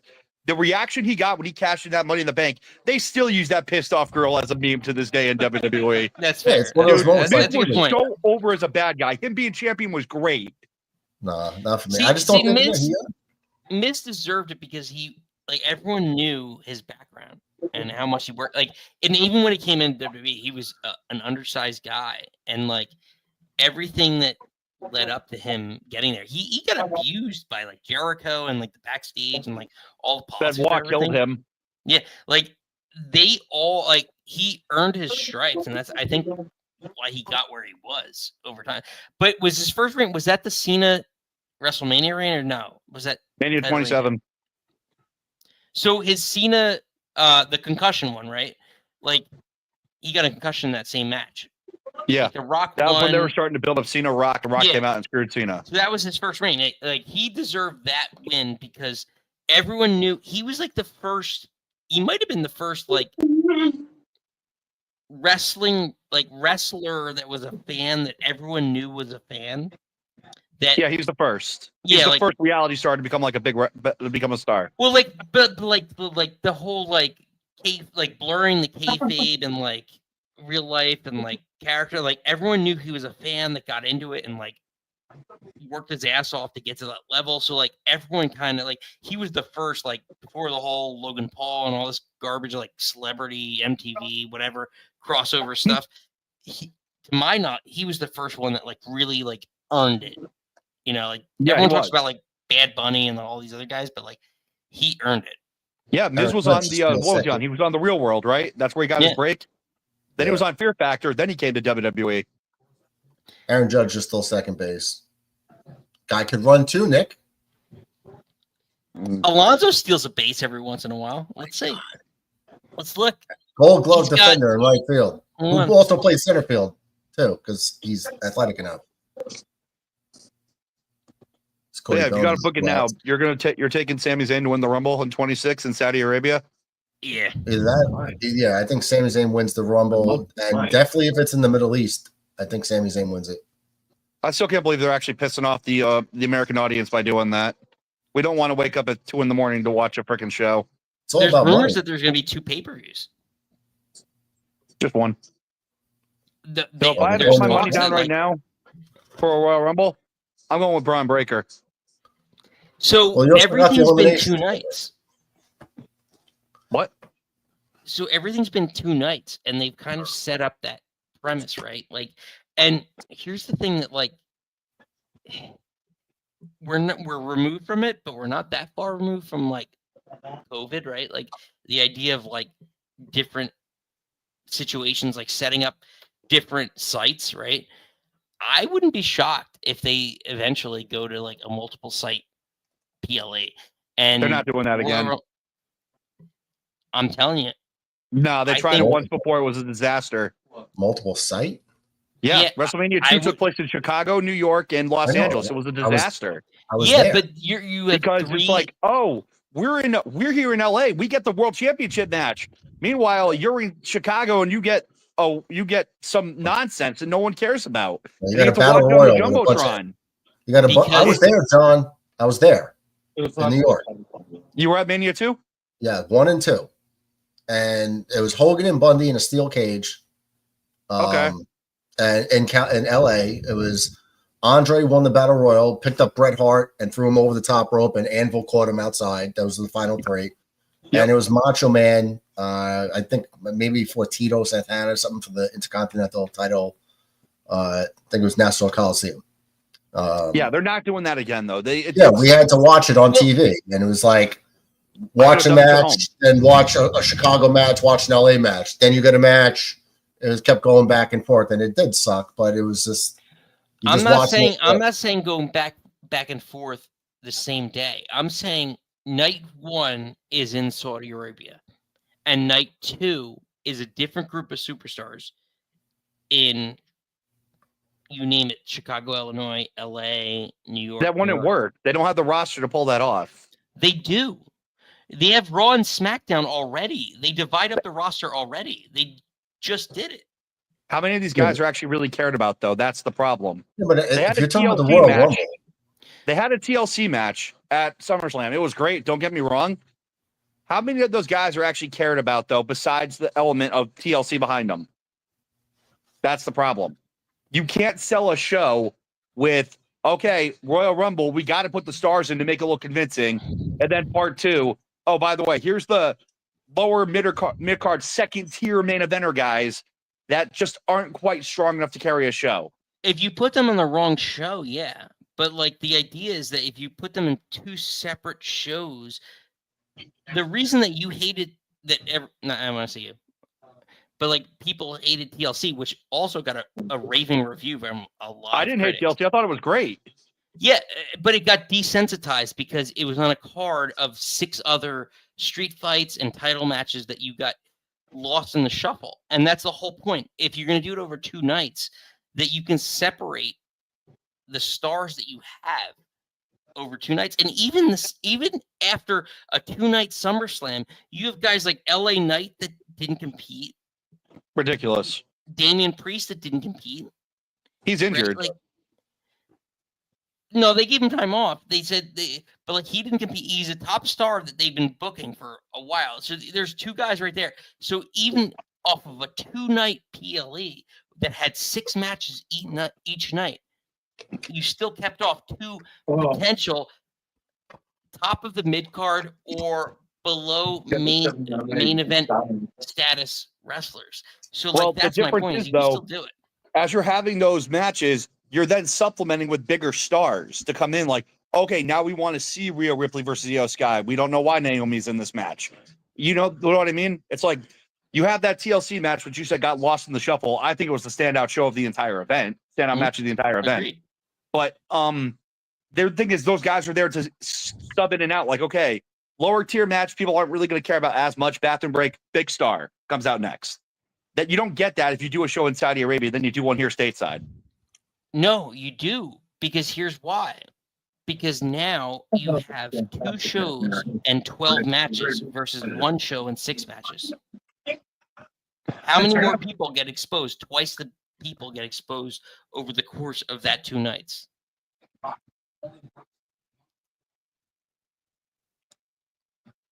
If you were a wrestler, you're an independent wrestler. I think you said this the other night, right?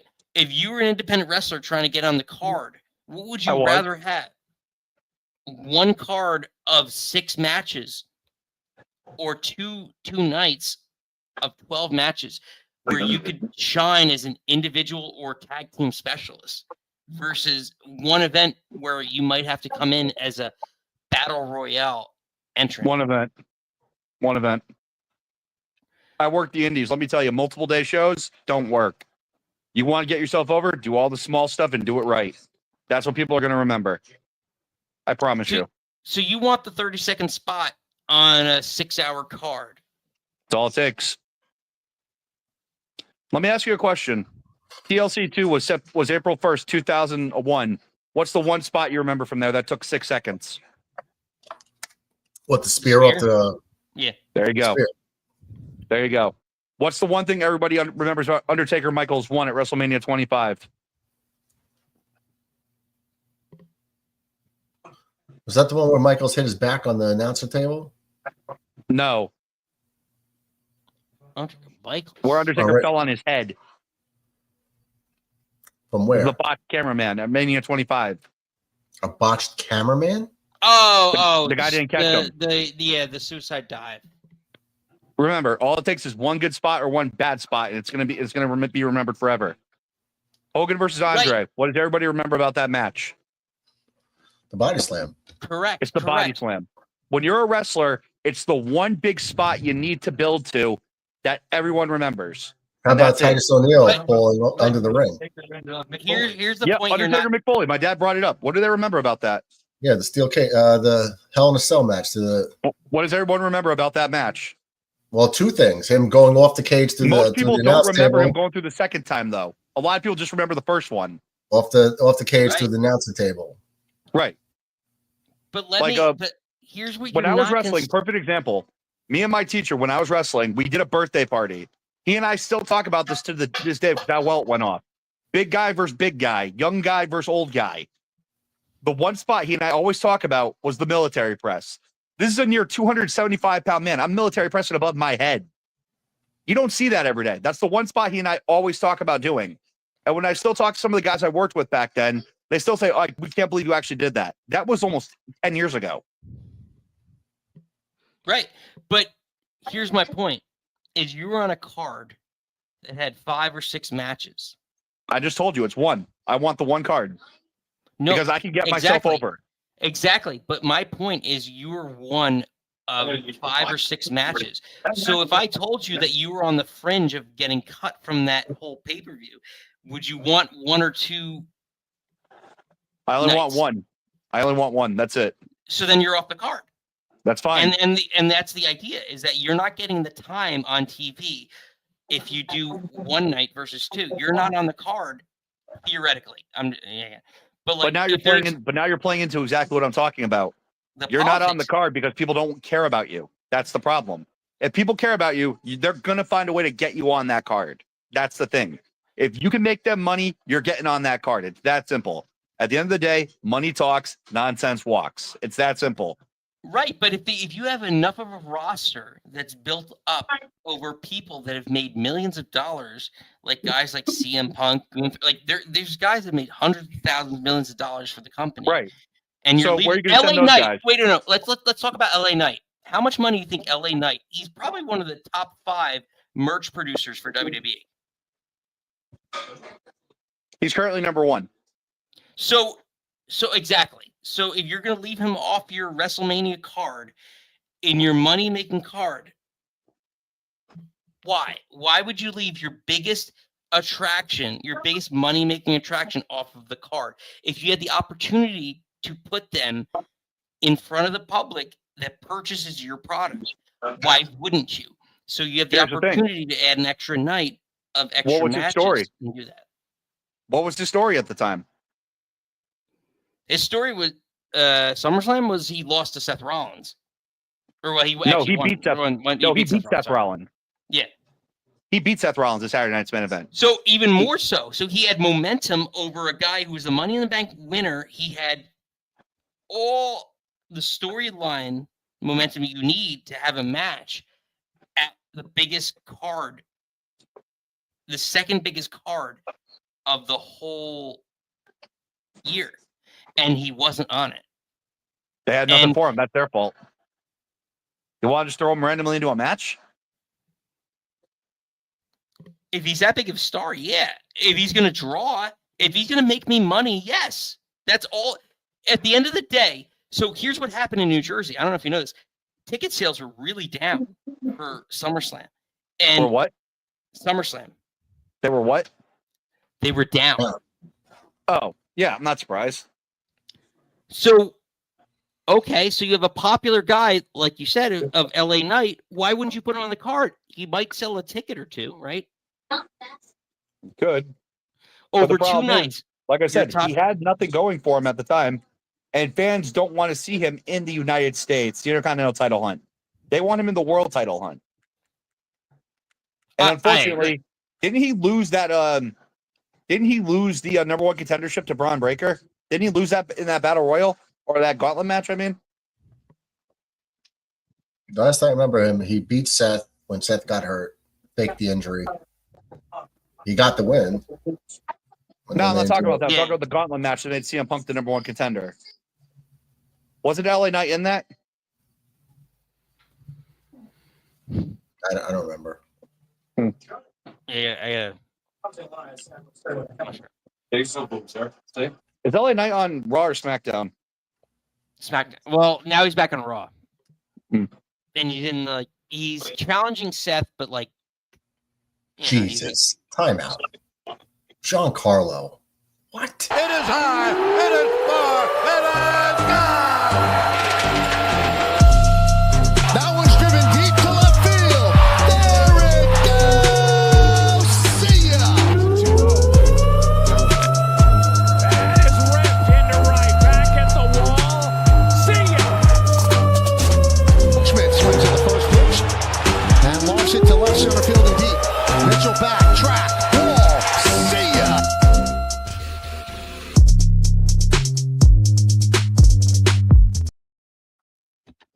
That was a bomb. Where did he hit it? Right field? He hit it over the bullpen in left center. That's what I meant. Left field. No, right Over field. the bullpen. Jesus, that was a shot. Number 12 on the year. Wow. Go ahead, continue. I just had to play it. That was a monster shot. I'm gonna rewind it so I can watch it again. I didn't see it off the bat. Go ahead. Let's see. You guys can go. I don't know. I pretty much.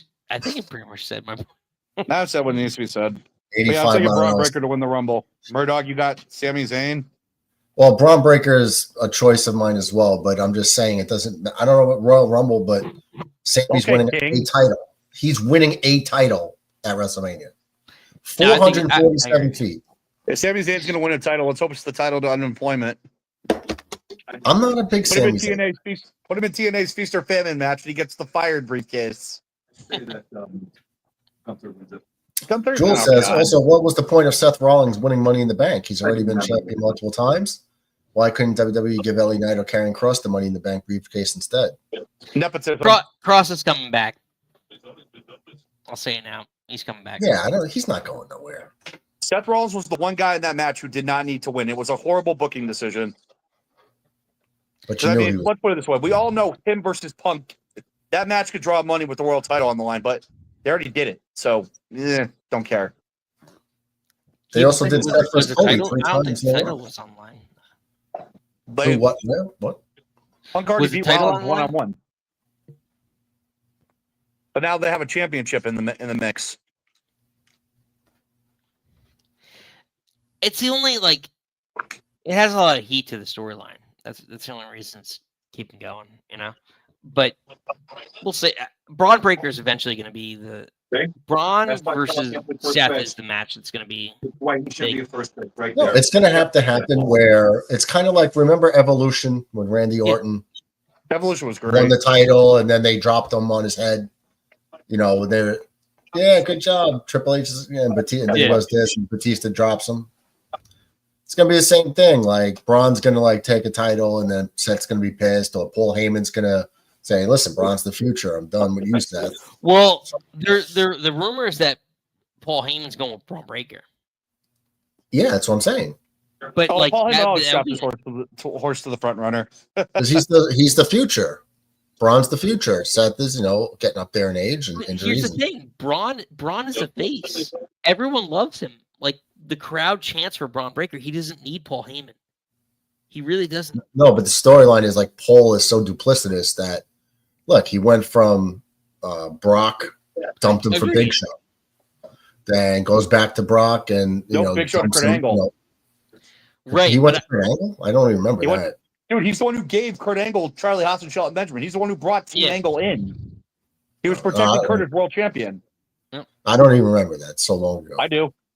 But what I remember is, he was with Brock, and then he dumped Brock for Big Show. Big Show wins the title. Eventually goes back to Brock. Turned on Brock again, didn't he? No, him and Big Show teamed up and became their manager. Then he put them together with Matt Morgan, Nathan Jones, and then A-Train joined their faction. Matt Morgan for was Survivor another Series. guy. Oh man, he was a guy who should have been a big deal. Who? Matt Morgan. The Blueprint. Yeah. No charisma. That's his problem. Yeah, but he should have been such a bigger deal with Paul Heyman. There was one guy. His TNA run, he was phenomenal. There was one guy that I thought could be the future of wrestling. I mean, you talk about who? Giant Gonzalez? No, I thought you were going to say Diamond Dallas Page. never. I could never stand that guy. Good dude, but not as a wrestler for me. Okay, so who was it, Bird Dog? Very like obscure guy. But you guys might be able to figure it out. If I give you hints, you might be able to figure it out. Go ahead. When you talk about physique, the look, the physique, the athleticism was all there. The age, young guy. What a total package. Mark Jindrak? Started in WCW, was Sean in O'Hare. WWE. Sean O'Hare We talked about that. That's how I remembered it right away. was one of Jindrak were a tag team in WCW. the Natural Born Killers. So, Murdoch, what do you think of Karrion Kross? Love Karrion Kross. He's great. You should. Love him. I So love Karrion. if you love Mark Jindrak and No, I'm a Sean O'Hare guy. Sean O'Hare. Sorry, Sean O'Hare. If you love Sean O'Hare, sorry, not Mark. If you love Sean O'Hare, especially, do you remember the Devil's Advocate gimmick? Phenomenal. Yes, when he had the trench coat and he was just like, that was Then why WWE. You should be singing from the rooftops about Karrion Kross. It's the same character. It's the exact same character. And I love it with Karrion Kross because he's taken it to a whole other level, and he didn't have Roddy Piper with him. Well, the And problem Roddy with was Sean so O'Hare, unnecessary. he Roddy couldn't was cut those unnecessary. promos. He couldn't cut those promos live. He He wasn't couldn't. good at That's the promos. point. When they were scripted, he was great, but he couldn't cut them live. And that's they why appreciate they Karrion were Kross awesome. is perfect for this character. And like that's Right. why Murdoch, it's so surprising to me. Like I thought you would be right up Karrion Kross's alley because this is the same gimmick. I It's do. the- I'm a big Karrion Kross fan. Yeah, I like but like, him. it's so funny. Like you and I, we've talked, but like it's never came. It's just like funny. Like I don't know. No, It's great, like- I've been wanting him to push. Like I was so mad. Like if I get a chance to talk to him, if you get him on, I'll let him know how I felt about the booking. I don't like it. What they did to him. It's just crazy because like you and I talked wrestling so much, and like this has never come up. No, randomly, there's like, always like a topic, and we just talk Yeah. about the topic. At least they're not making him a gay gladiator this time. That Well, was that horrible. was part of the problem. Well, not a gay guy. He can't be. When he comes out. Dude, with come on. That was BDSM gear he was wearing, and we all know it. It was so stupid. Like, what are you doing? Yep. Well, that was end era Vince for you. So unnecessary. It's just like Well, talk back about to a guy who has so much potential. but to answer Jules' his I don't know. This is a question. I guess what was the point? I think it was a matter of like who could be the devilish person with the briefcase. Like, it usually goes to a heel for the most part. With the I'm gonna cash in and at your worst moment, and then they how many times do they come down to cash in and then they don't because they get hit? Mhm. Seth is good with a briefcase.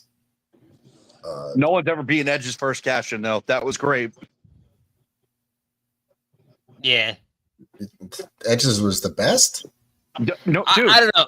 I No think one Seth expected Rollins it. was No best. one actually WrestleMania. understood what it meant anytime, Look at wrestling. anywhere. Because remember, Cena wins the chamber, he's all bloody and beat. Vince comes out, we're not done yet.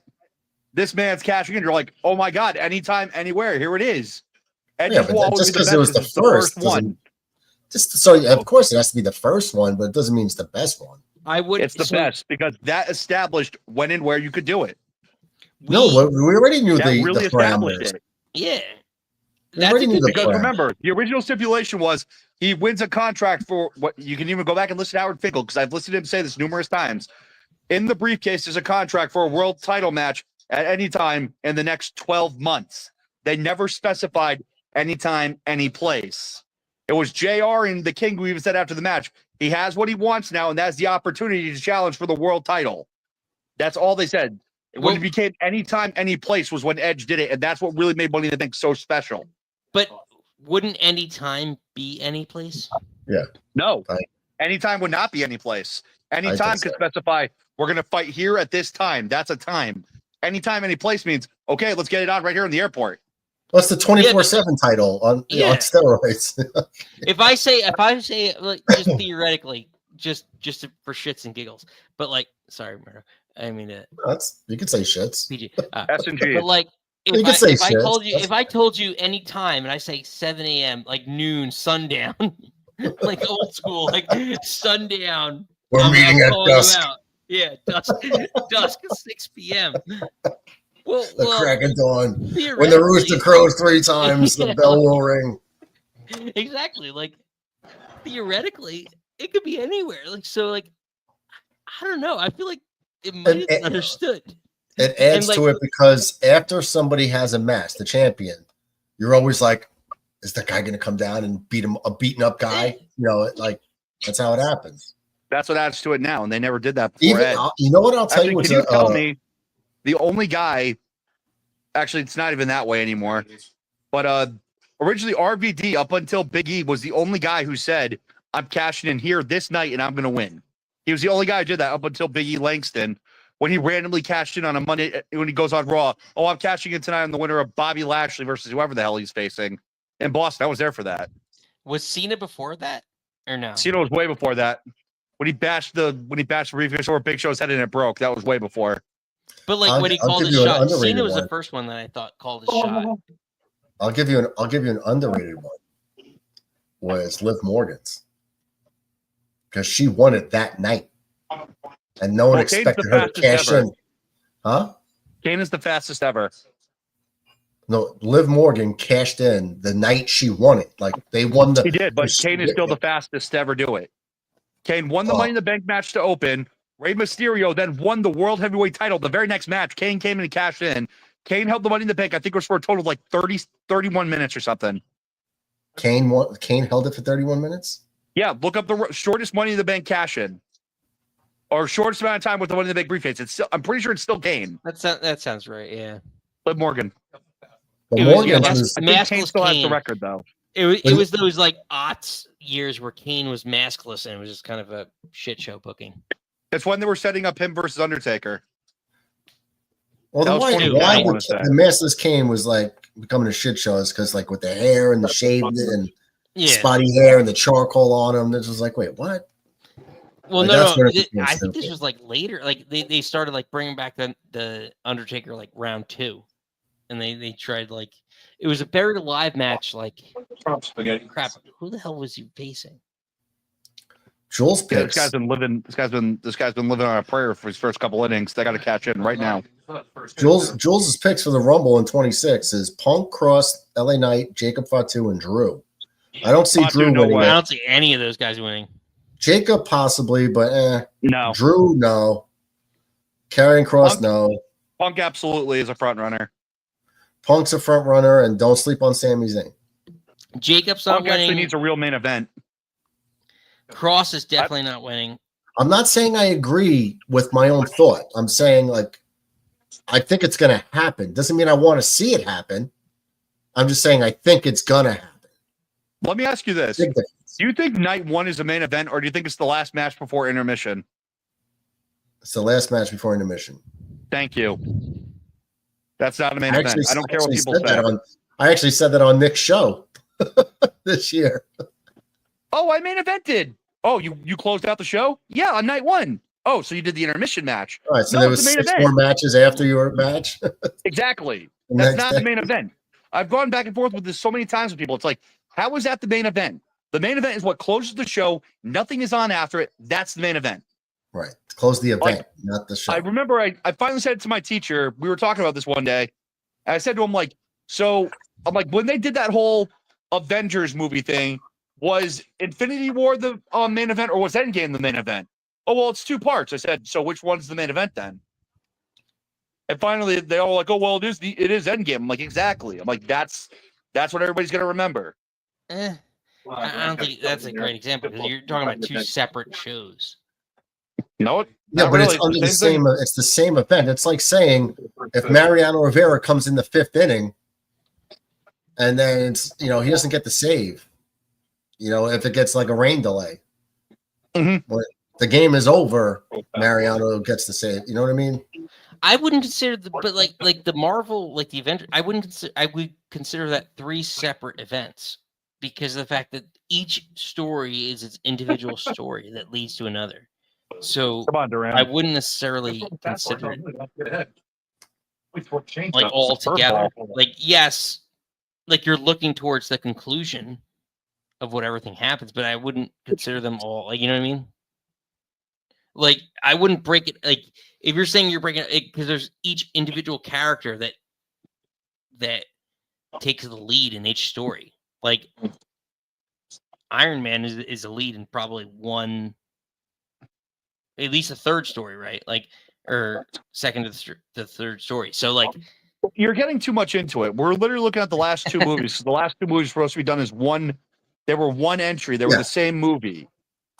What is my question is, what's the main event? It was a continuation of the story. They're not going to have a 6-hour movie. Right. So they break it up into like 2 3-hour movies. It's exactly. It was almost like to be continued with Endgame. Oh, come on, Duran. Base exploded. 5 feet out of the infield. Ugh. Still fly. Automatic out. No, disgusting. Now Story's gonna do a double play. Story's hitting a grand slam. That's interesting. I don't know. It's an interesting way to look. Like, if you broke it up into one movie, like the back. I don't consider night one of any event to be okay. This is the main event. No, you're the intermission match. Because if I'm coming back tomorrow, I want to watch the rest of the show. It's ridiculous. They try to say Cody Rhodes has been in 3 main events. He's been in 2, and they've been terrible both times. It's Cody Rhodes sucks at everything. Actually, no, Karen Cross friends is Killer Cross. Jules, he was. I think the killer's coming back, Jules. I think you're right. Yeah, he always should have been Killer Cross, but I think it was a problem with like the WWE was crazy with like the War Raiders. They made him like the Viking experience. Like stupid names because they don't want like. I'm surprised they allow the Motor City Machine Guns to have their name, because it's guns. They're what's Drew McIntyre's nickname? The Scottish Warrior and Scottish. You know what his original nickname was? You're talking about the Chosen One. The Scottish Psychopath. No, that was like 3 years ago. That was not. No, it's actually pretty recent. Yeah, the Scottish Psychopath is recent. That was when he was on the independent circuit and he came back to NXT. When they called him up to the main roster, it's like, no, we can't have that. That's bad. So when he came up and when Vince McMahon brought him out, he was the Chosen. Originally, yes. We're talking about his second run when he came back. Well, you said what was his first one? I said it was the Chosen One. Yeah, but I'm talking about when he was the Scottish Psychopath. They changed it because you can't have anything that was like killing or promoting killing, stuff like that. Right. That's why Karrion Kross Killer Kross became Karrion Kross. That's exactly why. I would love to see Killer Kross back in there. Right there. I think it's gonna happen because it's the MMA. Like, I've been reading his book. It's all about MMA and like his experience and all that stuff. They're promoting it. He's coming back. So we'll see. Like I said earlier, they wouldn't do it. They wouldn't let they wouldn't put him on TV against Sami Zayn if they really had a problem with what he was doing. It's with permission. But we didn't get to show you, Nick, because you guys wrestle sidetracked. I think I got the bat. Oh, good. I'll take it. 1-0 Boston, hit by a pitch. I think it is bat. I think it is. All right, so Aaron Judge's 162 game average is 52 home runs, 118 RBIs, with 293 batting average and a 410 OBP. Crazy. That's crazy right here. 10-year average. Imagine averaging 52 home runs a year. That's not that impressive, really. And 118 RBIs, and that's what I said. Don't pull Ratcliffe. Listen, but Murdoch, what I'm saying to you is Story's done. his numbers, He has 10 more home runs. It's phenomenal. He is crazy. He'll be out for a while after this. But he only has 4 more RBIs. So what are we talking about? I'm thinking about that. Yeah, so RBIs, that also matters of who gets on base in front of him. And like, what do you? Come on, it's more about his individual stuff. But we're talking here. about over the course of your career, though. Like, I'll take it. Realistically, We're gonna get 2 runs. and the Mets have had probably as bad an offense as any, like, in the last couple of years. So, like, realistically, over their 162 game average, the only difference that I can find is 4 RBIs and 10 home runs, which I don't care if they're solo home runs or not. It doesn't make a difference because you're still only driving in 4 more runs. Justin may melt down now. He's pretty decent so far. Winning. Ugh. I got this one up. Where's this one? I got pizza. No. But I had to run, Murdoch. All right, man. Always good to see you. Pleasure chatting with you. Hell yeah. Later. It's later, Nick. Yeah, Murdoch. I'm gonna watch the game. Nick, plug your channel. Talk to you later, man. All right. Well, you can find Nick at Nick's Wrestling Club Happy Hour on YouTube Fridays from 6 to 8. If you want to talk wrestling. When's the draft? September 3rd. 8 Nice. p.m. All right, man. I'm gonna watch the game with my dad. I'll talk to you later. All right, man. See you later, Papa Ratcliffe. Jules says, I agree with Nick. Let the killer loose. Yep. I remember in Impact Wrestling when Cross made a poor Cameron hold this in the block against Trevor Lee. Cameron Grimes. I used to like TNA. Nick Teodoro says, at Nick Teodoro. No problem. 6 to 8 on Fridays. Oh, yeah. Just Nick Teodoro search in YouTube or Nick's Club. Nick, is it Nick T's or Nick's? Well, it's Club Wrestling Happy Hour. I put the link up a few times. And he smashed us in the block over Lee's head with his bare hands. Wow. Yeah, he was good, though. I don't remember that because I wasn't watching TNA so much at that point, but I do remember it. I'll pop the link back in the chat. If anybody else wants to come in. Yankees with a 5-1 lead heading into the bottom of the 6th. Boston has a 2-0 lead. You hate to see it. Mets pouring it on against Atlanta 10-5.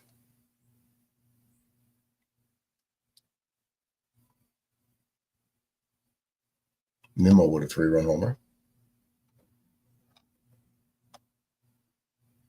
Wow, 10 runs in the last 4 innings. Let's see, are we getting any help from anybody? No, Seattle's beating Baltimore in the bottom of the 9th. They do have first and second with 2 out. So base hit could tie that game. Toronto's beating the Cubs 4-0. That doesn't help us.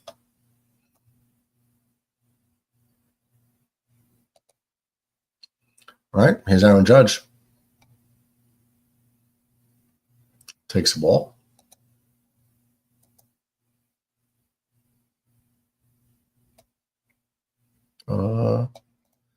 Nick says, Nick's Club Wrestling Happy Hour. Yeah, you search that on YouTube, it'll pop right up with that logo.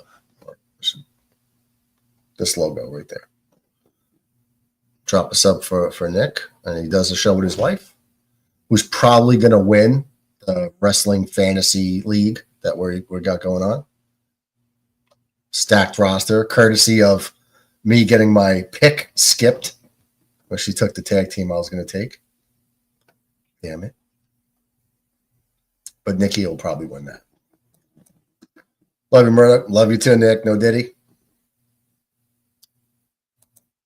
Murdoch, do you have Instagram or Discord? I'm having trouble finding you on there. I do have a Discord.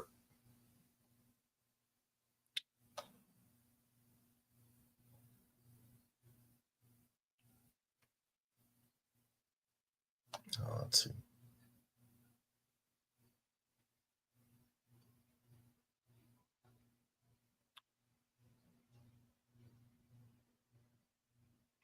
See what I can find.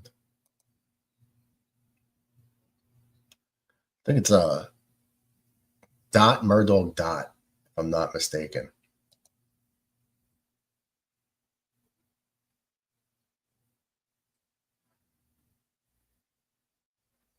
Let me see something here.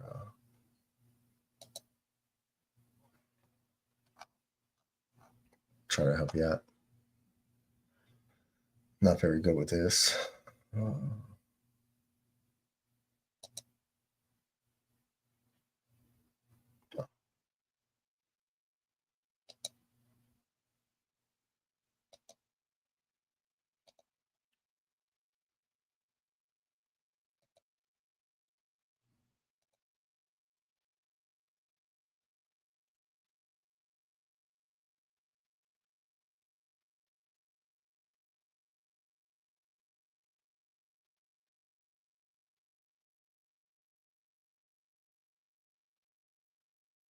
What's the oh, I think I messed up. I think you found me.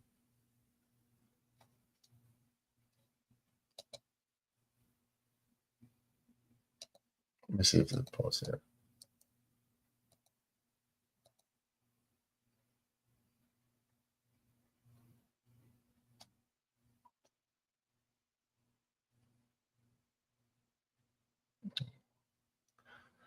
Ground ball on the first. Bellinger hits into double play. Quickly 2 outs.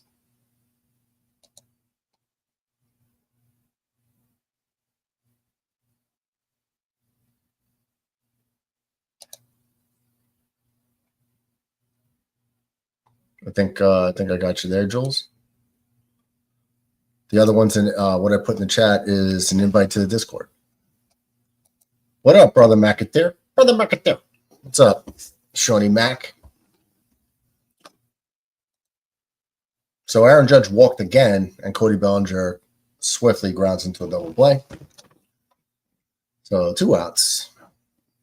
Damn, the relief pitcher Hatch from Minnesota has thrown 70 pitches in 3 1/3.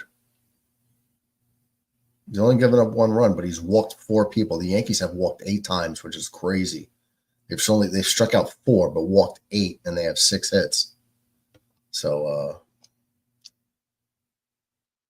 the Yankees usually don't walk this many times. But here's Giancarlo Stanton, who's 2 for 3. He's hot tonight. Ground ball off the first baseman's glove. That's going to be a single. So Giancarlo Stanton gets an infield single. 3 for 4 on the night. Pretty cool, pretty cool.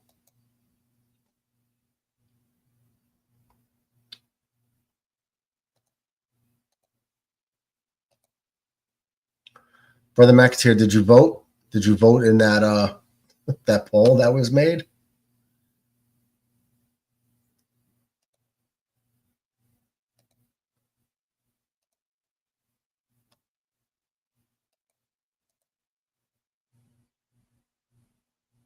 That's funny.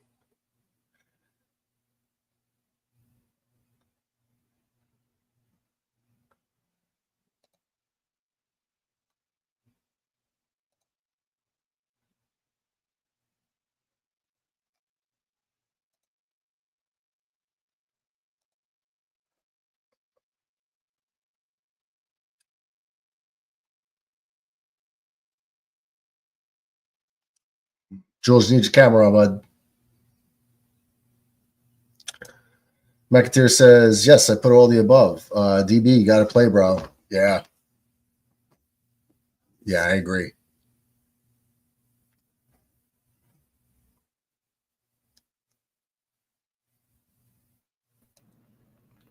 What's up, Jules? What's up, Murdoch? How you doing, bro? Chilling, bro. Me Good to see you. Good to see you, too. Yeah. Not much. First time calling in. Yeah, man. First time calling in. I'm watching the Yankees on my TV in my room. Outside strike called a Rice. Ooh. Yeah. So far I'm hanging in there. Just living life. We got 8 walks tonight, Jules. We never get 8 walks. I know that's insanity. Yeah, I know. We definitely got to keep playing fundamental baseball. We just got to keep the foot on the gas pedal. Just got to keep pedal to the metal. How you feeling about the rest of the season? Like right now we're in the final playoff spot for the wild card. How are you feeling about that? Do you think we're gonna climb up that ladder, or we think we're gonna fall out? That's a good question. I'm honestly feeling a little iffy about it, because I'm knowing Aaron Boone and the Yankees, they'll find some way to screw it up. Yeah, I'm not as confident in this team, Jules. I'm just not like they have their moments where they're good, right? And it's like, oh, that's a team we should have every night, but it's too few and far in between. Absolutely. We got the worst version of them more frequently. Yeah, we've definitely been having the worst version of this team a lot more frequently, and we get the good version. Oh, Rice worked the walk. My stream might be a little bit behind on my TV, but hopefully it's as updated as yours. I'm usually 30 seconds behind some of the people. Right. So, like if you notice when Mets calls in a lot, he'll call something, and I'm like, dude, they didn't even throw the pitch yet. There's like, yeah, I see Mets get mad. The Mets guy gets mad a lot. Yeah. Yeah, it's all good. Yeah, it's all good. I see Jazz Chisholm's up to the bat. I got to know one count. Oh, one count. Oh boy, come on, Jazz. Don't screw us up here, please. Foul pitch off. Not bad. Yeah, so I've been a Jacksonville fan since 2017. I mean, I think I put that in the chat last time. Yeah, most of the time I work. I do a job sometimes. I do work as a patient transporter in a hospital. I work in healthcare. It's a fun job, though. I like it. Is it like in a car or an ambulance? Oh no, it's in a hospital. I take patients within the hospital to tests, and I also do discharges. It's for Robert Wood Johnson. Okay. Yeah, it's not a bad job. I enjoy it. Thanks for inviting me into your Discord, by the way. I appreciate you. Yeah, no problem. We used to put it up there a lot. Yeah. When DB's here, he puts all the links and stuff. I'm an idiot when it comes to technology, so he handles all the technical stuff. Yeah. Yeah, DB's awesome. I like him. He's a cool guy. Yeah, unfortunately, he's a Red Sox fan, but it's all good. Red Sox, Yankees, as long as they're cool people and they're not like rowdy, we're good. Yeah, we do got a John Radcliffe in here, so. Oh yeah, John Radcliffe. I see him comment his stuff, sometimes. But Radcliffe's cool. I like everybody in the chat. I don't discriminate. Never do. No, we just bust each other's chops. We just bust each other's chops. Exactly. Yeah.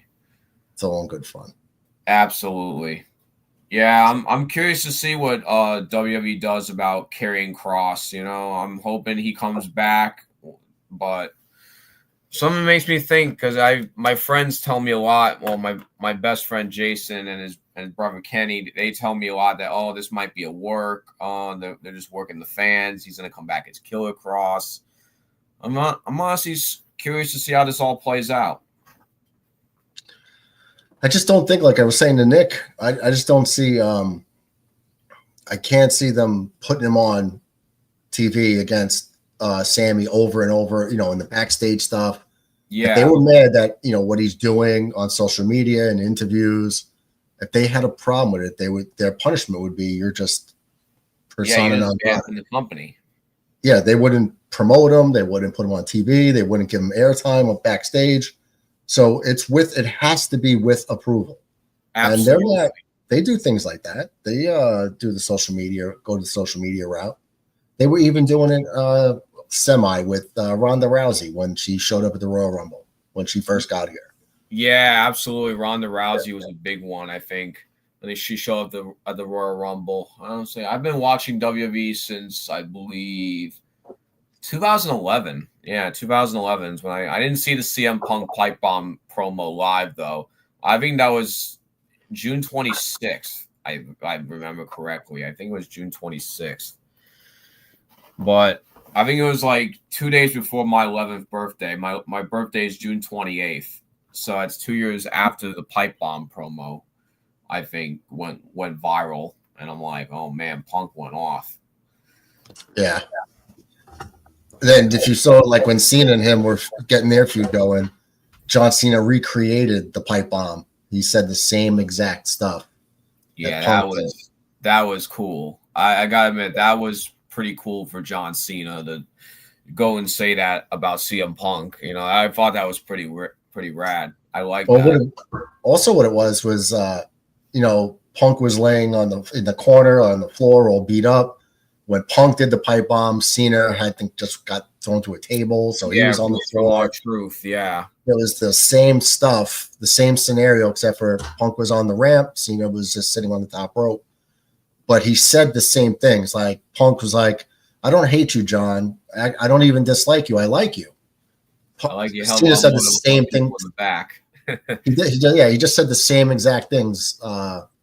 He recreated Punk's pipe bomb and changed out people's names. Like when he was like, "Oh, breaking the fourth wall. What's up, Colt Cabana?" Who was a wrestler in another company. Cena did that with the guys who went to AEW, like Cesaro and Dolph Ziggler. So it was cool. My friends have a very, very creative nickname for AEW, All Elderly Wrestling. That is pretty good. Yeah, I know. My buddy Jason and I, we talk about it all the time. He's like, "Oh, how's AEW? Is it still a clown show?" I'm like, I don't know. I don't watch it as much as I used to. I watched it for a bit, and now I just can't. Like they brought that guy, the AJ guy, the dad who brings his not the Costco guys. The Costco guy. I can't. That was so annoying. Yeah, that was the last straw for me. When I saw that they were bringing that guy in, it got a little too PG. It was just hard. A little too childish, too G-rated. I don't like the fact that they're pushing 140-pound guys to be the heavyweight champion. We need guys in like 200, 265, kind of like Cross. Yeah. Cross would be if Cross was in AEW, he'd probably be a world champion. He should, and he should be. Or they had guys like Wardlow. Oh, Wardlow's another one. I wouldn't be shocked if he goes to WWE and becomes successful. I seen him in an interview where he was like, they asked him about that, and he had a tryout with WWE as Clemens grounds out for the second out in the inning. Rodon's still in the game at 92 pitches, so if he can get this one more out, he'll get through 7. So they'll probably be his last inning. Yeah. Great pitch count after the first inning where he threw 31 pitches. He had 11, 7, 11, 10, 13. And with that, another out. Let's go, Goldschmidt and Rodon. Good for you guys. I saw him in an interview, and he said he had a tryout with WWE, and they were like, basically, go somewhere else, make a name for yourself. And I guess he took that personally, and he did, but he was like bitter towards them, to where that they offered him a contract and he went back to AEW. And he was like, nah, like he's not forgetting it. So, but at some point he's going to have to let go of any little grudge he has against them. Yeah. Because for his career, you can go to the moon in WWE, and AEW you're limited. And they can't fill shows. Like a half moon. Barely even. They're not going anywhere. It's the product. It's just terrible, man. And especially that with that Death Rider storyline, that was just horrible. I couldn't. It felt like a really bad Temu version of the Bloodline storyline with all these people coming. The Bloodline storyline I thought was way better than the crap AEW was putting out. I can agree with that. Bloodline. I know Death Rider must have been a John Moxley thing. Yeah, it was all John Moxley's idea. So did he have people in like a group with him, or? Yeah, he did. He had Marina Shafir. I think he had Wheeler Yuta, and I believe. Well, he had Cesaro. Oh yeah, he did. He did have Claudio Castagnoli. He did have Claudio, and then he had Marina Shafir as like the female, like enforcer of the group. Which I thought was interesting because that's Roderick Strong's wife. Yeah. And I'm like, man, That's kind of interesting. And I hear a lot about Marina Shafir. I think she's tough as nails. Yeah, well, she was an MMA fighter that didn't really, pan out, but like she was friends with, she was tight with Ronda Rousey and Jessamine Duke. Yeah, another Jessamine one. Duke. Yeah, they were in that group. And who was the other one? Shayna Baszler. Yeah, Shayna. Yeah, so they were in that group, but WWE wasn't a fan of Jessamine and Marina, so I thought Shayna's NXT title run was awesome. I thought it was pure dominance. I wish Triple H could have given her that same chance on the main roster. Yeah, I like Shayna a lot. The problem with Shayna, and it's not my problem with her, I'm projecting the problem they had with her. Yeah, was the marketability, like with her appearance. Like she's not glamorous and gorgeous, with a great body. That's what they promote, So oh yeah, they promote all the. It's almost like Mandy Rose a little bit. Like you said, Mandy Rose got fired because she did the OF. Yeah, trying to keep it cool, but without their permission. Yeah, exactly. And she did it without their permission, and she ended up getting fired. Mm-hmm. I think, yeah. As NXT champion. As the NXT champion, yeah, I remember that. She did it while she was still champ, and then they stripped of the title, and then I forget who was champion after Mandy's title reign ran out. It wasn't who was it? It wasn't JC Jane. No, that's right. That was right now. Yeah, she just got it like a month ago. Exactly. She just got it like a month aago. And from her. Yeah, I'm just really curious to see how this all plays out, with Cross and AEW. I kind of gave up on AEW. There was a guy I really wanted to see from AEW go to WWE to become like a big star, and that's Lance Archer, the Murder Hawk Monster. Yeah. I really wanted to see Lance Archer in WWE. Yeah, I'm surprised he never made it to WWE. Sorry, my mom's singing in the background. It's all right. I think she's taking our dog Logan for a walk. I can't hear her anyway. It's all right though. It's all good. Yeah, but I really wanted to see Lance Archer maybe potentially leave AEW and go back to WWE because he was in WWE for a brief stint as a Vance Archer. I think he was. Vance Archer. I do remember that name. Yeah, because that was him. That was and then on the Indies he was Lance Hoyt, and then he was Lance Archer. He was also big rivals with Karrion Kross. I remember him and Kross went to war. I think Lance Hoyt is his real name. That's right. Yeah, I think it is his real name. Yeah, that was his real name. Yeah, and Brian Cage is another one I want to see. Yes.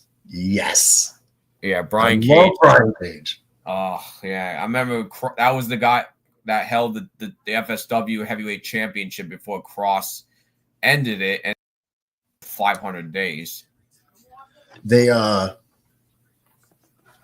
Brian Cage, they offered him a contract, and he decided to go to AEW.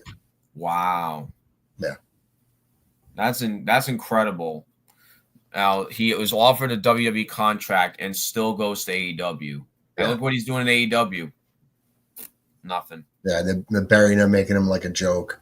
Yeah. Losing the guys like Darby Allin. It was just like, come on, man. This guy is a monster. He's as big as he is, like a bodybuilder, and he's jumping over the top rope doing, I don't know what the move is called, but the guy jumps over the top rope and does a flip onto them. Oh, the Tobe Con Hilo. I think that's what it is. Is that what the official name is? Yeah, well, I never seen a guy. Yeah, Tobe Con Hilo. I think I've never seen a name. I've never seen a guy his size. On a little bit tonight. Who? What? I would say I'm putting my my thinking cap on tonight with this. I've never seen a guy his size do that. Yeah, I know. Keith Lee was another one that did that. Yeah. Keith Lee. Sounds good. No, I'm good. Sorry, my mom has asked me if I wanted to go with the dog for a walk. When my brother was visiting, I had my family walk in midstream and moon me. Yeah, that's funny. Yeah, moon me. And then a couple of weeks ago, my girlfriend was here and kicked me in the side of the face during the stream. Oh, wow. Yeah. Goldschmidt goes deep. Oh, hits it off the wall, so that's going to be a double. Looks like he's looking. But yeah, I'm still waiting for it to appear on my end. Okay, so now we'll figure out how far behind you are. They're showing the replay already. Yeah. Oh, Sean says, "What's up, buddy? Glad you got to eat some solid food." DJ had a mouth procedure. He had stitches all in the bottom gum. Oh wow. DJ's still cage fighting. Oh really? He's a cage fighter. No, I'm just kidding. DJ's a former cop. Is still arresting people, even though he's retired. He had stitches all in the bottom, and he couldn't eat. His first hard food in 10 days. Who's on with you, Murdog? This is Jules.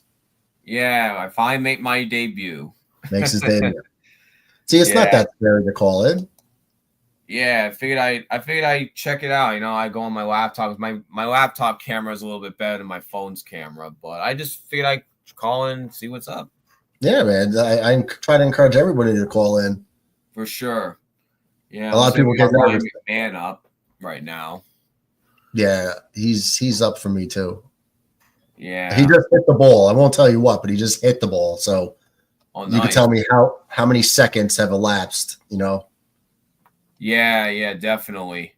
What was I saying? So, do you like any rock music or anything like that, or do you listen to what kind of music do you listen to? I don't have genres to where I'm a heavy metal guy or a rap guy. I'm like an all inclusive whatever genre. It depends on the song.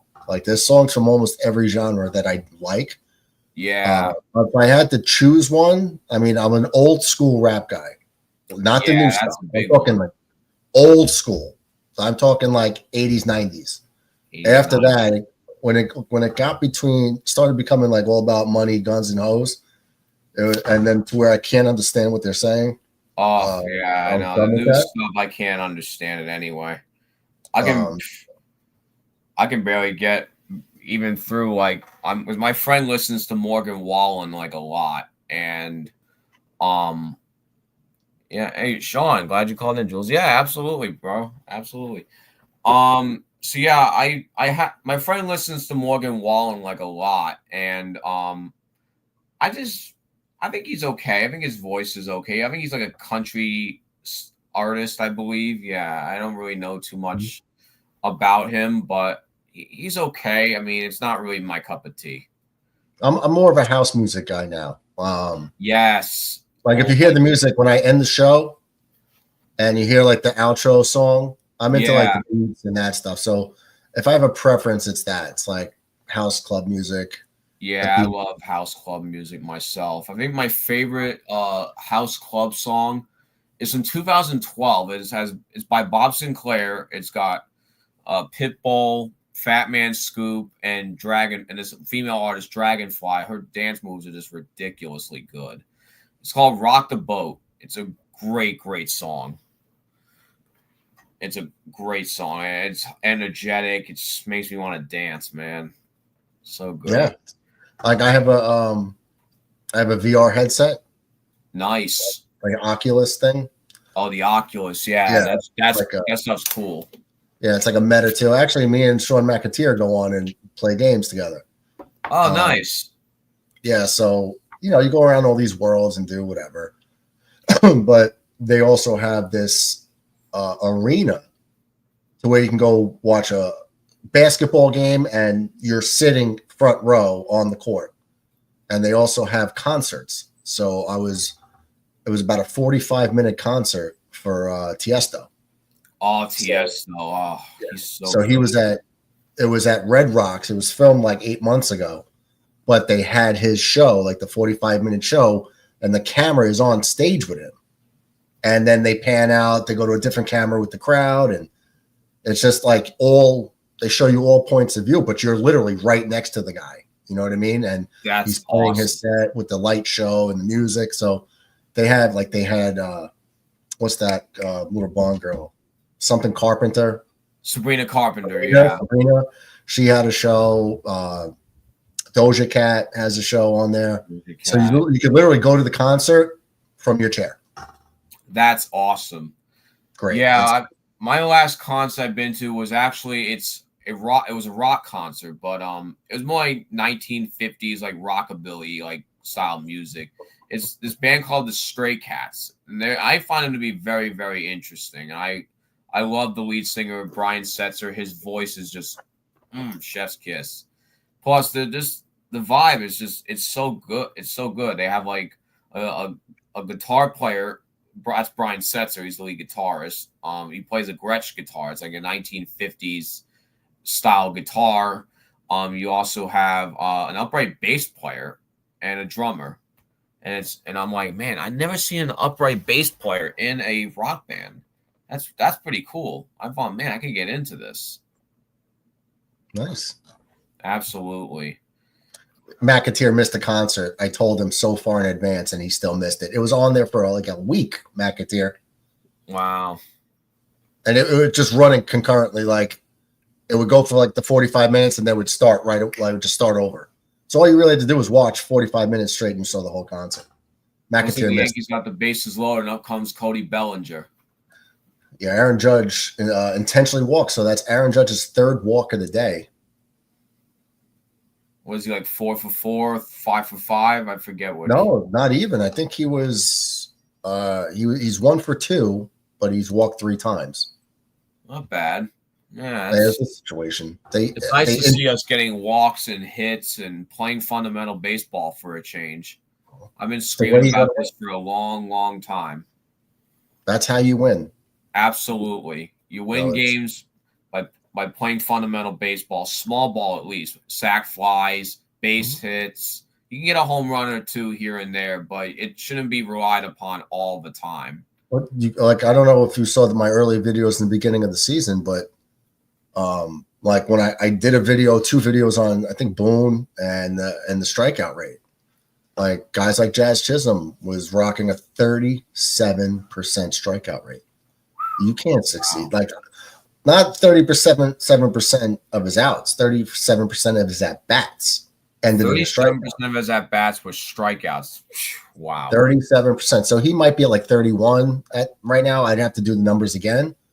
But it was the whole team. I mean, I put everybody's strikeout rate up, and it was like, yeah, we could hit home runs, but you play for the 3-run homer. If guys can't get on base, you're not hitting 3-run homers.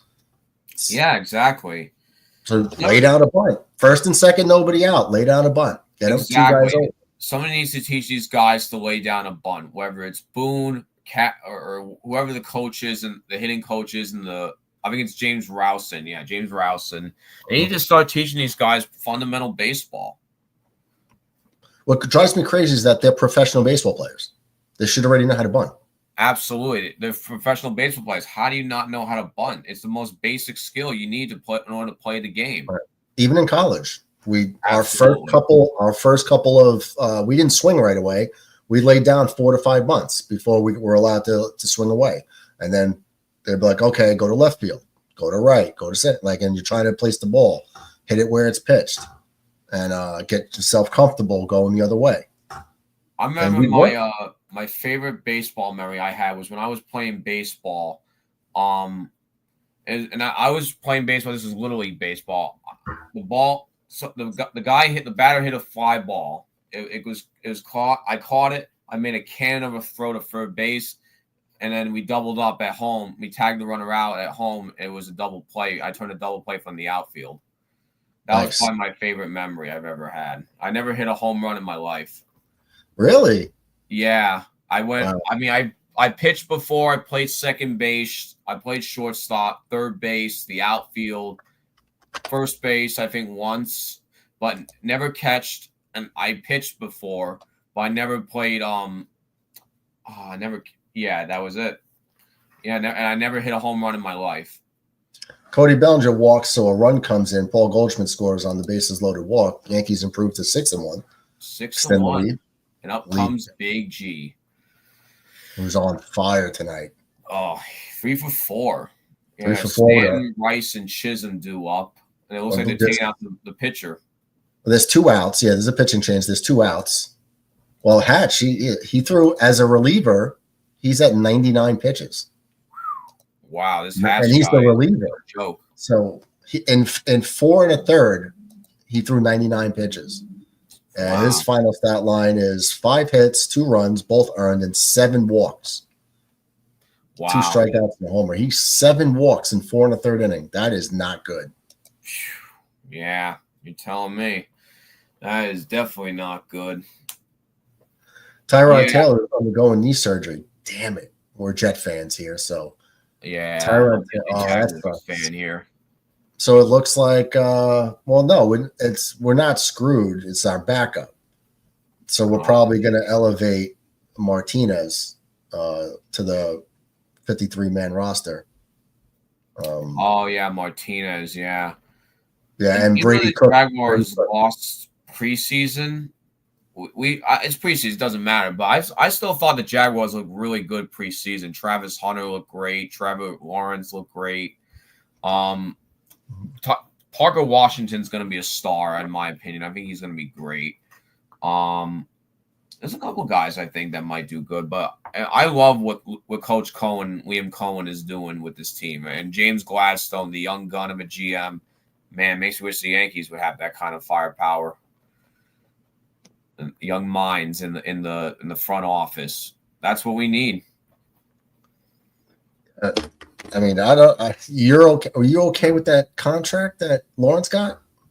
I was somewhat okay with it. I didn't mind it, but I still think Trevor's the guy. I think he just needs the right coaching staff and the right players surrounding him.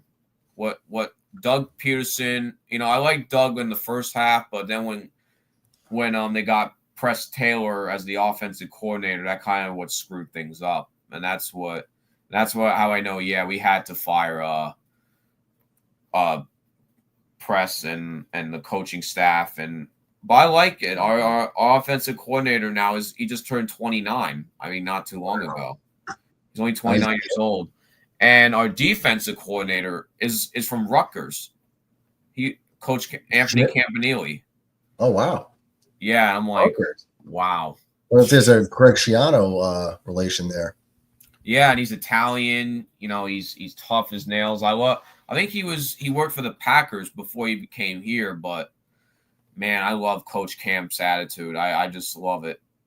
He's fiery. He's passionate. He's really making them boys work. Yassine says Eric Boland said that the Yankees don't teach fundamentals in the minor leagues on foul territory. I guess foul territory is a show. It is. They don't teach fundamentals. Wow. That's true. As much as I hate to say it, but yes, it is true. And Clint Frazier even said the same thing. Yeah, Yassine was talking about that today. It's like DJ. We've always mentioned fundamental baseball, not analytical baseball. Yeah, I mean, the analytics have been ruining the Yankees for years now. Yeah, it's part of the reason probably why we didn't even sign Bryce Harper in 2019 and Manny Machado. We could have had so many better players that would have helped the Yankees probably be dominant over the next decade. I mean, they just passed on all of them for guys that weren't worth a damn. I think Scott Boras soured any attempt at Bryce Harper. Was Harper a Boras guy? I honestly forget. Mm-hmm. Oh, he was. They're all Boras guys, but I think a lot of teams like to use the Yankees as leverage. Like they get the Yankees involved in the free agent signing just to drive up the price with other teams, with no intention of signing with the Yankees, but they pretend like they are. It was Harper that stated in an interview that he really wanted to don the pinstripes. He wanted to be a Yankee. He did. He was a Yankee fan his whole life.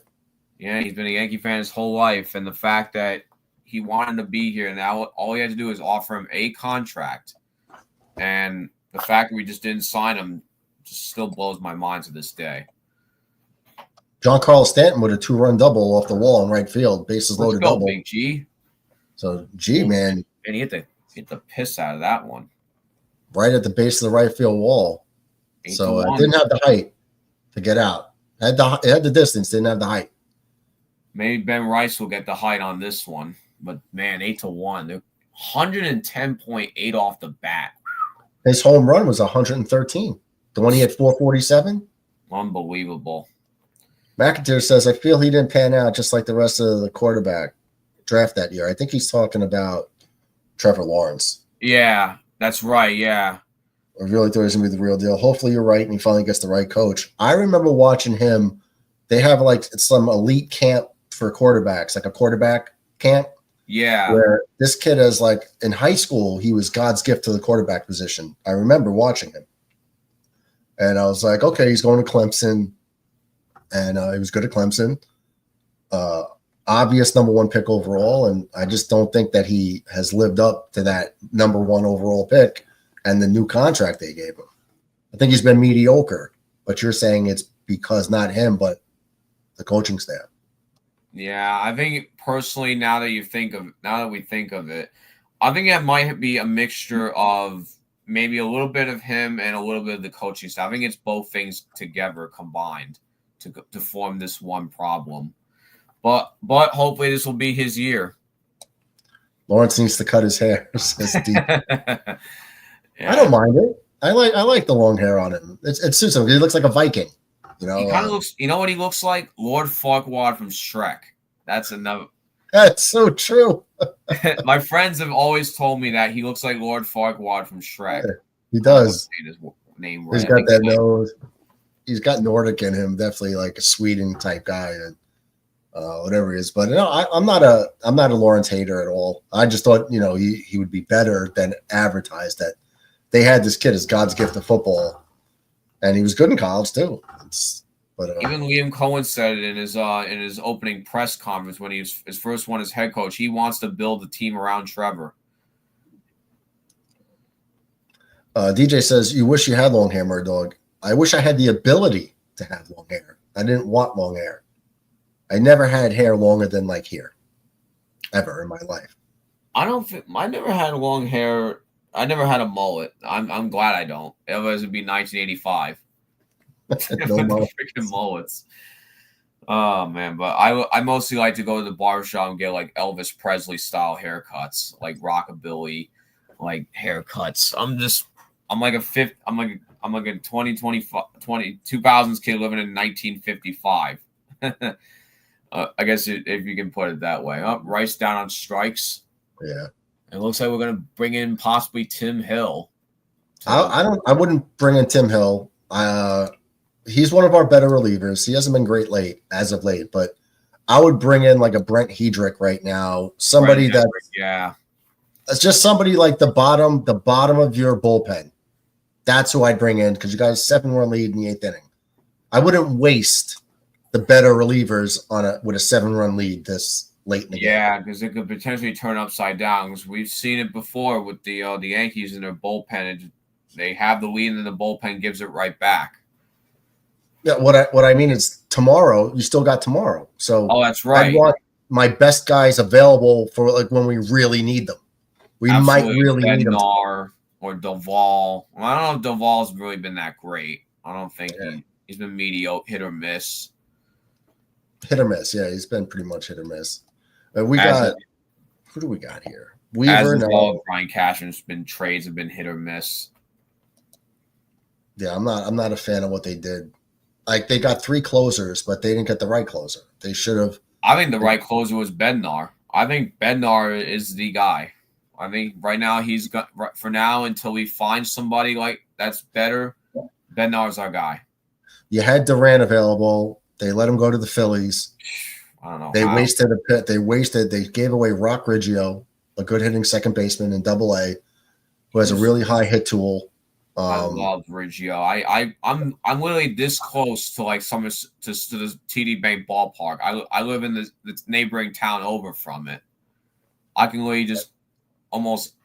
I go to games with my brother sometimes, and man, I love seeing Riggio at the plate. Man, he has that dog in him. Is that the AA team? That's the AA team. Yeah, the Somerset Patriots is the AA affiliate of the Yankees. Yeah. I had high hopes for him. I was like, man, we got Riggio in the pipeline, and they gave him up for Bird, Jake Bird, and after 3 appearances, the guy's sent to the minor leagues. Like, you giving up Rock Riggio for this guy? Yeah, I know. That's just insanity.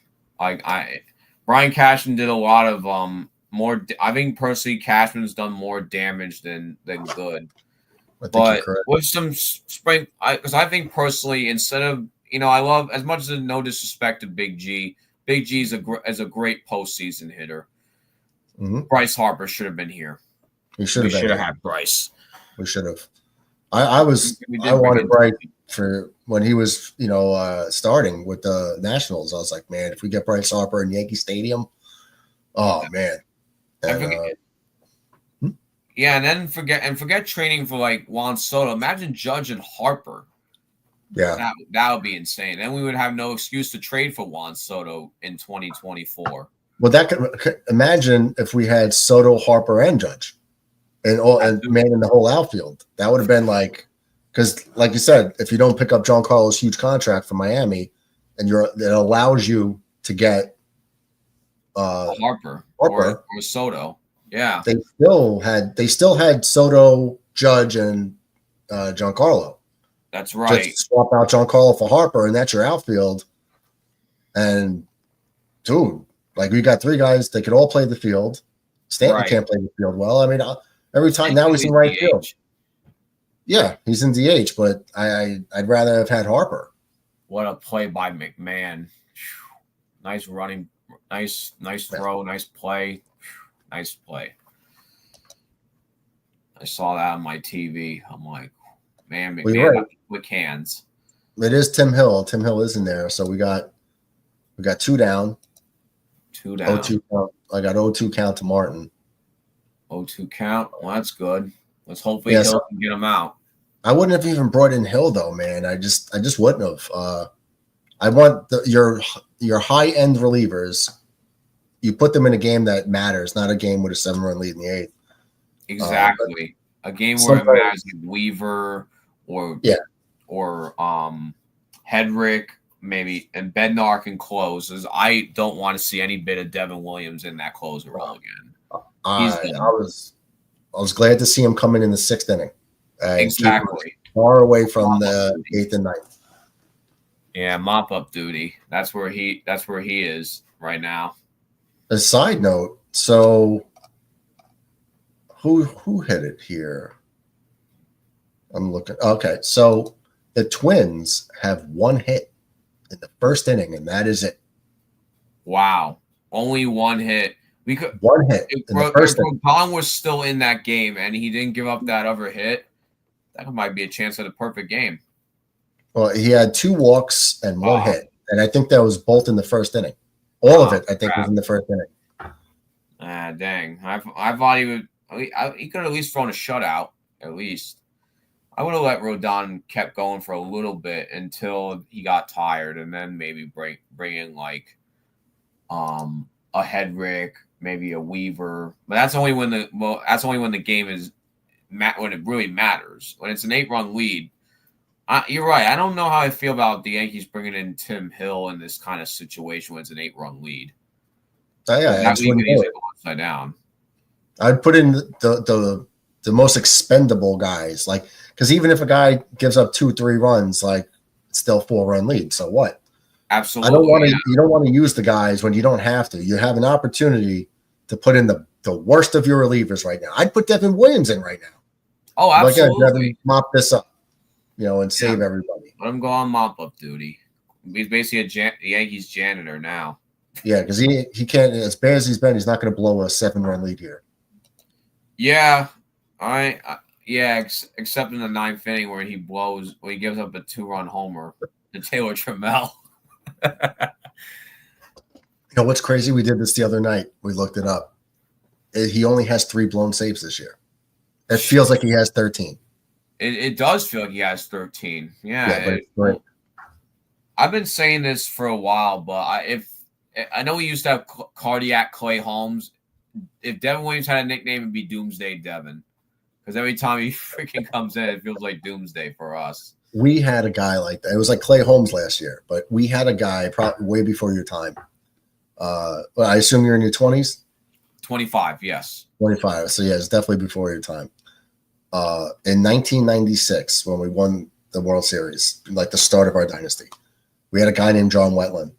And John Wetland. Mariano was the setup guy. And like one of the best setup guys you ever seen was Mariano Rivera.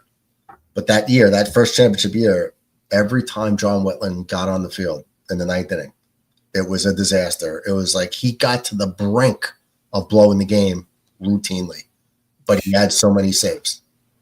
Uncle DJ in the house. What's up, Uncle DJ? DJ, What's up, Jules? Nice how to you meet doing, you. man? Geez, Stanton's hitting 300 now. Yeah. You love to see it. Yep. And Trism's heading for, well, I ain't going to spoil it. I think somebody's behind. Jazz is going to be on third base. Yep. Jazz with a Murdoch. triple. Murdoch, look. Ah, you got him in. Yep. Good job, DJ. I fell on a step instead of stepping on my dog and hit the corner of the step. That's wood with some metal in it. And knocked all What my a teeth hit out. by Jazz. I mean, off the wall, the guy missed it. Oh, he's going for 3. Don't get thrown out. Nope. Oh, he's in there. Triple. Yep, in triple. Yeah, so GJ didn't want to step on his dog. So did you miss the step or did you step on the step and it got off balance? I got off balance. I kind of caught the step, but just like with my toes, not my foot. Right. And I went down to my arm and my leg and my teeth right on the corner, right on the edge of the step. It's wooden steps, hardwood, and it's got a metal piece of metal over the corner. Excuse me. Went down and just all the teeth, bang. I think you really are going back to cage fighting, DJ. And Yeah, I think so. I think you're using the dog as an excuse because you're still getting into fights in parking lots. DJ is still kicking people's asses. Absolutely. I don't want the smoke. Nah, me neither. DJ from some big dude, young guy was running his mouth to DJ, and he had to put him down. Absolutely, because he left his damn dog in the car. Yeah, when it's 90 degrees out. And I told him, and he says, "Oh, he had a jersey plate on. Oh, I can do it if I want to. I says, no, you don't. I said, I'm going to break in there and abuse the dog. Yeah. That's basically animal abuse. And I mean, I have a dog at home myself. I would never, ever leave him in the car by himself. Like it, I mean, unless I would at least leave a window open so at least he could breathe. That's how I would do it. I would never, ever hit oh, wow. McMahon. Come on, McMahon. Nope. He's out.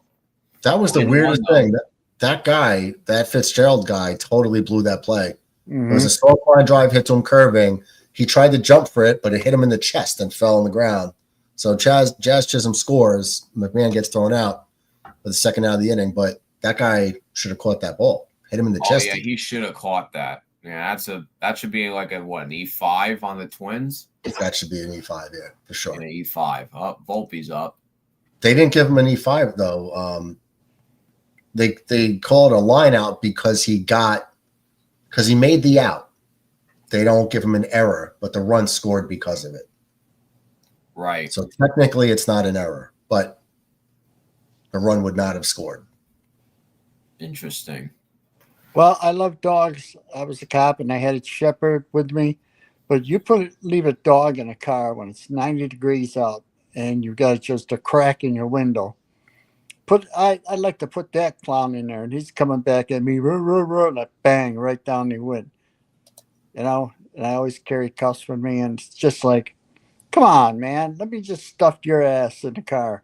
You know, I cuff him right to the steering wheel. I lock DJ's the doors and say, sit in there.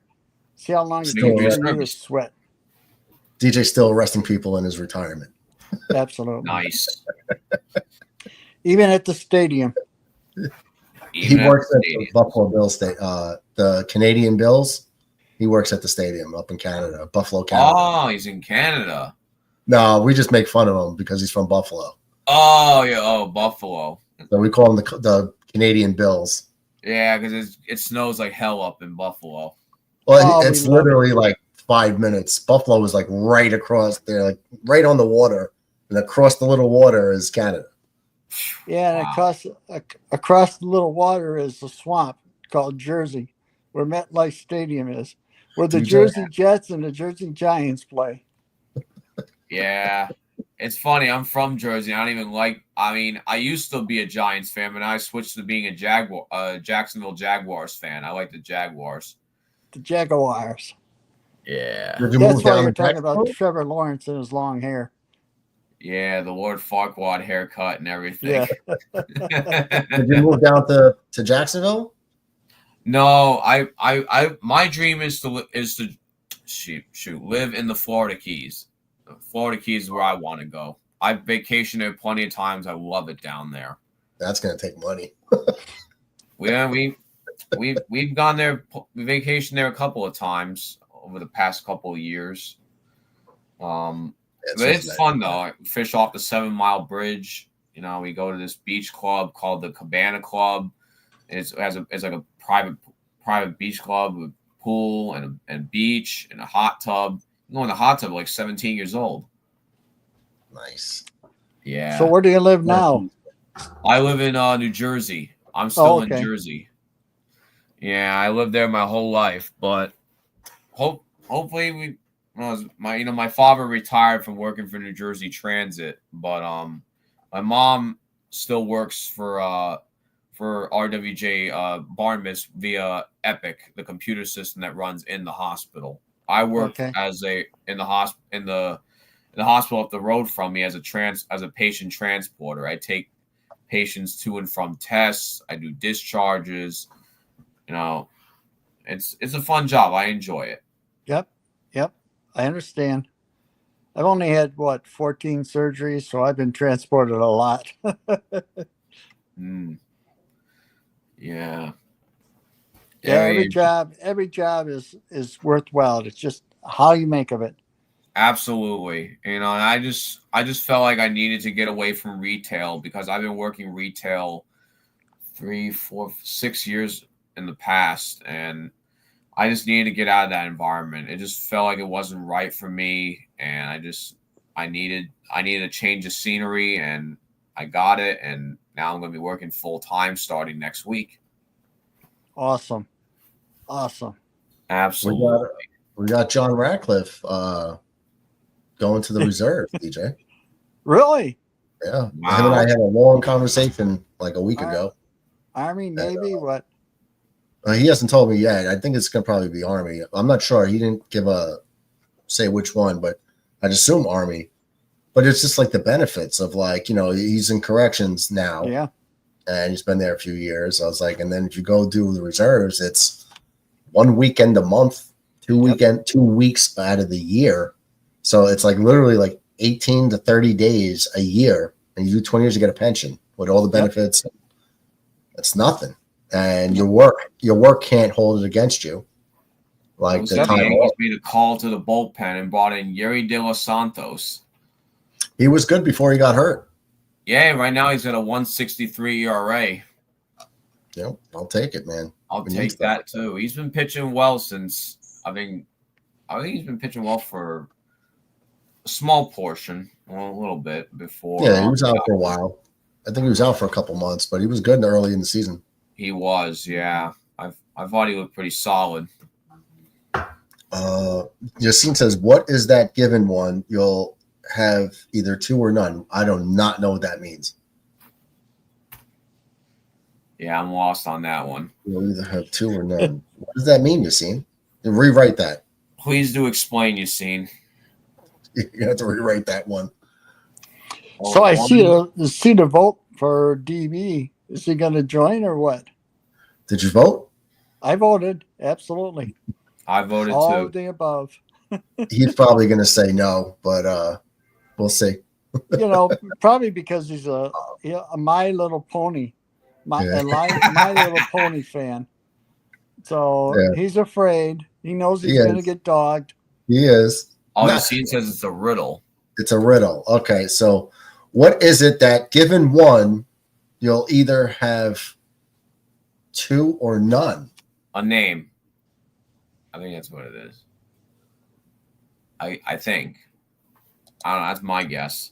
What's up, Mets? What's up, man? Mets finally ended their losing streak, and Alonso now stands alone. Good for I Pete. knew you'd be happy. Hold it, Pete. 254 homers. Nice. Oh, it's not name. Okay. One. What is it? That given one, you'll either have two or none. It's a riddle, Mets. Riddle me this. Can I look this one up or no? No, it's no fun if you look up the answer. Challenge yourself. You're a smart guy. You have a college degree. You're a smart person. You can figure it out. Degree. What did you degree in? Applied scientist for industrial electrical engineering. Nice. Yeah. Matt, you don't need to look up the answer unless we're stumped. But I like these riddles. Given one, you'll either have two or none. A pair? Actually, Met's going to be the new manager of the Mets because he's going to fire the manager. That'll be great. Yeah. Only we fire Aaron Boone. That's what I want. Get his ass out of here. He'll probably go to the Mets. Mets always. I'll shoot him if he does. The New York Mets always take the Yankee retreads. Strike three got him. Two down here. Boom, got him. I thought name too. I was gonna say a choice, but like if someone get or an option, he says not a pair. What is it that given one, you either have two or none? I definitely like your answer, dog, of a choice. That seems pretty logical. I think that might be it. A parent? That too. Choice is the right answer. Let's go, Murdog. Let's get it. Murdoch is the riddle king. Call me the Riddler, not the Diddler. The Riddler. That's great. The Yankees win. No, Yankees win. And Murdoch's cracking trivia. Cracking riddles. The Mets won too? Yes. The Yankees win. Woo! So the Yankees improved to 64 and 56, 8 games over 500, 9 runs, 11 hits, no errors. The Twins, 1 run on 1 hit and 1 error. Yankees walked 11 times. Wow. And only struck out 5. Rodon only walked 2. Rodon walked 2, struck out 5, gave up 1 hit, 1 run, improves to 12 and 7. At least he had a better day than Clay Holmes. Look at this bullshit line for him. 3 2/3 innings, 5 runs, 6 hits, 5 walks, 4 strikeouts. We know all about that, Matt. We had him. He started today at Double-A Somerset. Who did? Got it. Hess? Yeah, Ben Hess. Looks like he got the. No, I mean the Patriots lost. He didn't get the loss. Thank goodness. Let's see. Hess. 4 and 2 innings pitched, 4 hits, 3 runs, 3 earned runs, 2 walks, 6 strikeouts. Not bad. Nope. No, could be better. Another riddle from your scene. What connects 2 people but touches only one? Connects 2 people but touches only one. Bond? I don't know. This one's That's tough. what I was thinking. But a bond could have, both people have the bond. Bond is connecting. A relationship, maybe? I don't know. I'm thinking somewhere along those lines. Yeah, I am too. Not a bond. Okay, it's not a bond. Okay, connects 2 people, touches only one. Stack cling? A cord? No, that wouldn't be a cord. I don't know why I said that. A tether? I was going to say a rope. A circuit? A shock? 2 people, but touches only one. I was going to say something like, what about like a telephone? Yeah, I was thinking that too. Like it's you not connect a rope or a circuit. Okay, so it has nothing to do with wires, and it has nothing to do with bonds. Man, that's a tough one. Love? 2 people, but touches only one. It's not a telephone. Yassine's probably looking at his riddle book right now. Where he gets all these riddles from, probably. Touches only one. It's not love. Something makes me think that it is love, but because it does connect two people, but I think most likely it touches both people because you have to love one in order to love the other. I think. I don't know. Sex. Mets comes in with a riddle. Well, let's do one at a time. Let's try to get this one first, then we'll go to Mets' riddle. Yeah. Next two people that touches only one. What connects? Yeah, what connects two I remember this one riddle from Batman 1966, the TV show of Adam West. The riddle asked Batman, why is the top of a mountain like a savings account when it piques one's interest? When it piques one's interest. And I'm like, how clever. That is clever. I have the DVD collection for that show, and I'm like, man, this is great. I love it. It's great. I haven't watched it in a while.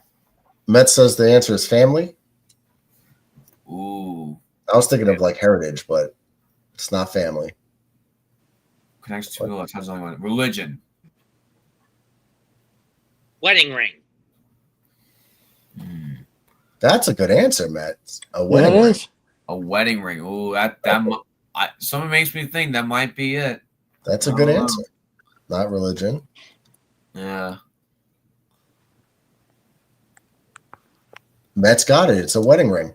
Oh, it was a wedding ring. Oh, good job, Mets. Okay, then answer mine. The more you take from me, the bigger I get. What am I? The more you take from me, the bigger I get. What am I? Food. Money. No. Is it a loan? Nope. Interest? It's not. It doesn't. It has nothing to do with finance. Okay, nothing to do with finance. The more you take from me, the bigger I get. Strength. Okay. Yeah. The more you take from me. The more you take from me, the bigger I get. Well, the more you take from me. What was that? Pride? Nope.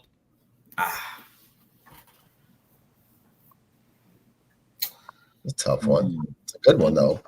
It's a very good one. I agree. The bigger I get.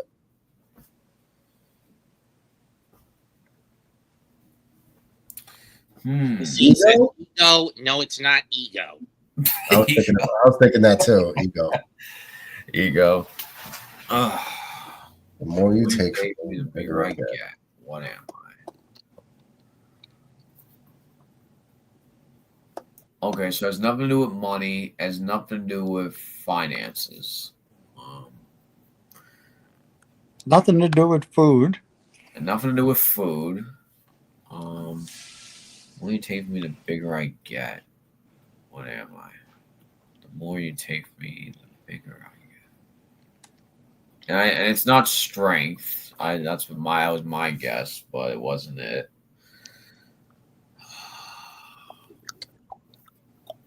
I want to say like age. Nope. I feel like the Jeopardy theme song is clicking in my head right now. I better come up with something. The more you take from me, the bigger I get. I have a feeling the answer's like right in front of me. Like it's there. Yeah, it's like Aaron Boone. It's right there in front of us. The more you take from me. Anger? Nope. Ooh, that was a good one. That was your scenes. Wrote in the chat. You guys give up? Give us a hint.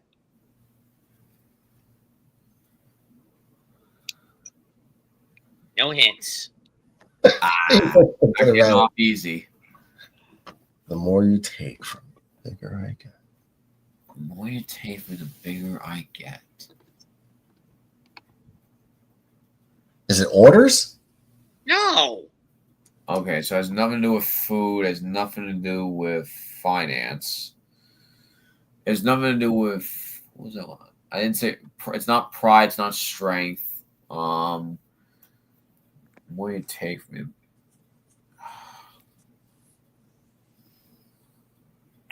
That's No, tough. it's not accessories. Accessories.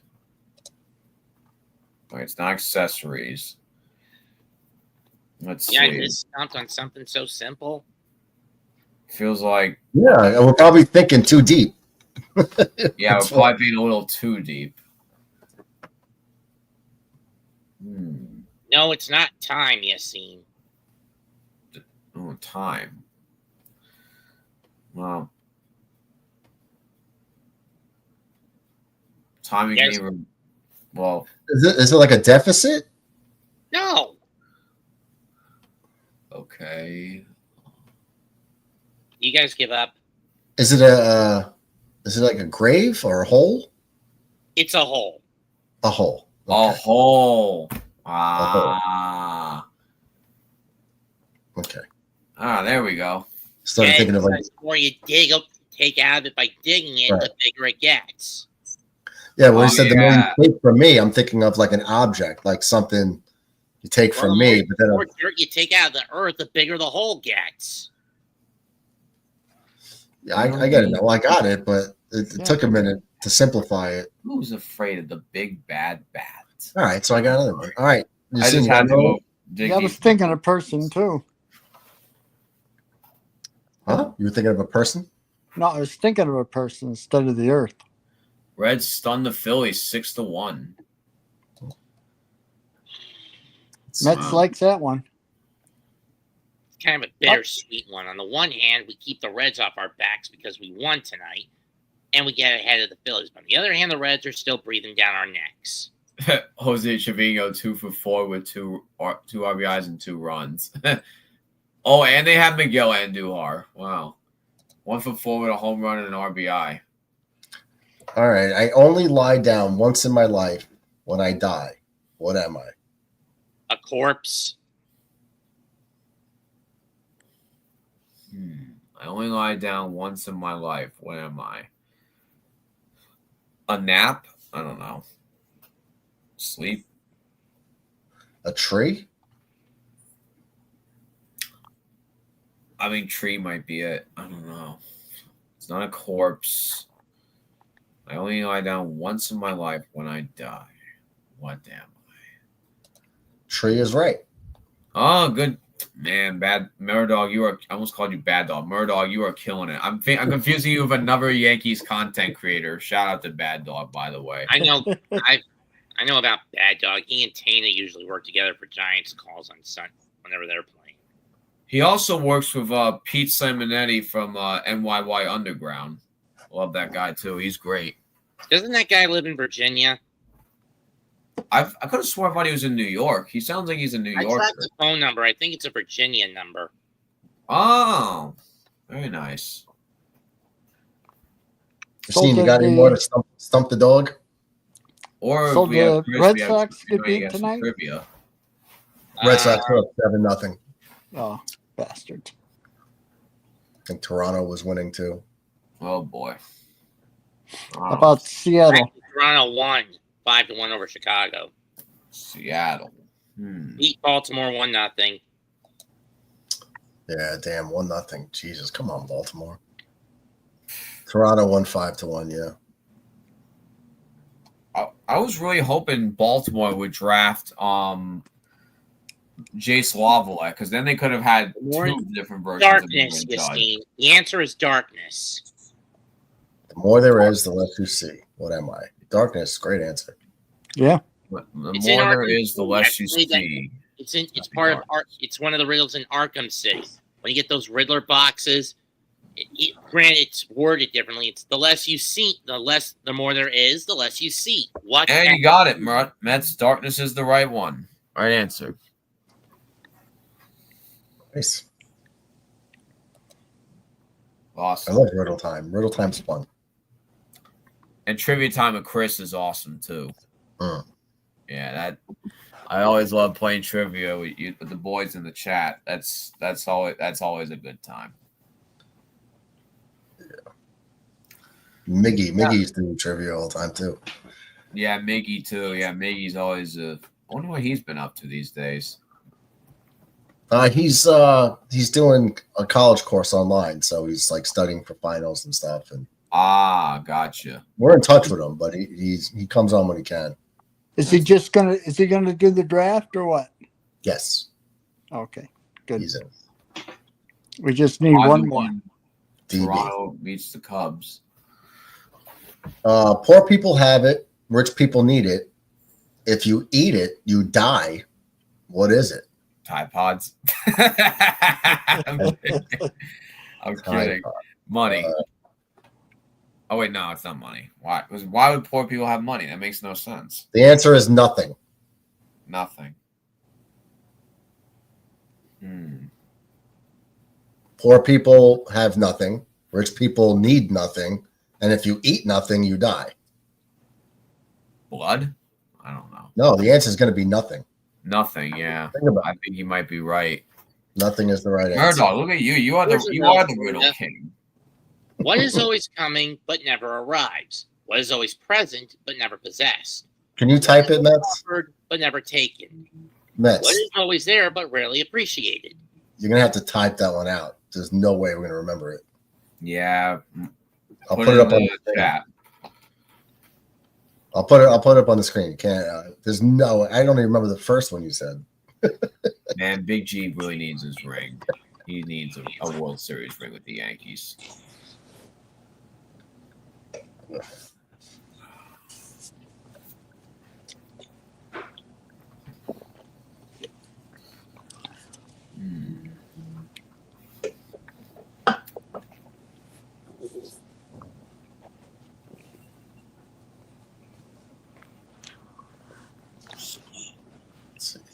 So nothing changes here in the standings, unfortunately. I don't think for the Yankees. Dodgers and Angels are tied 3-3. Padres. What about Cleveland? Cleveland. Let's see. Lost, I think. Man, Boston's killing it. Yeah, they won 4-3. So I think if everything the Yankees remains would have lost and Cleveland won, the Yankees would probably be out of a wild card spot by now. I think it would have passed them. Okay, riddles in. Okay. Oh, what is always coming, but never arrives? It's always present, but never possessed. What is this? Is all one riddle? Yes. I know the first one. No, it's all one answer. Is it the future? Nope. Tomorrow? No. Tomorrow. Let's go. The first one. Always present. Present but never possessed. What is always offered but never taken? Why is what is always there but rarely appreciated?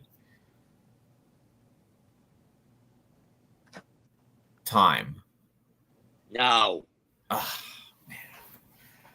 Man, I'm really bad at riddles. That's all right. Not gifts, Yassine.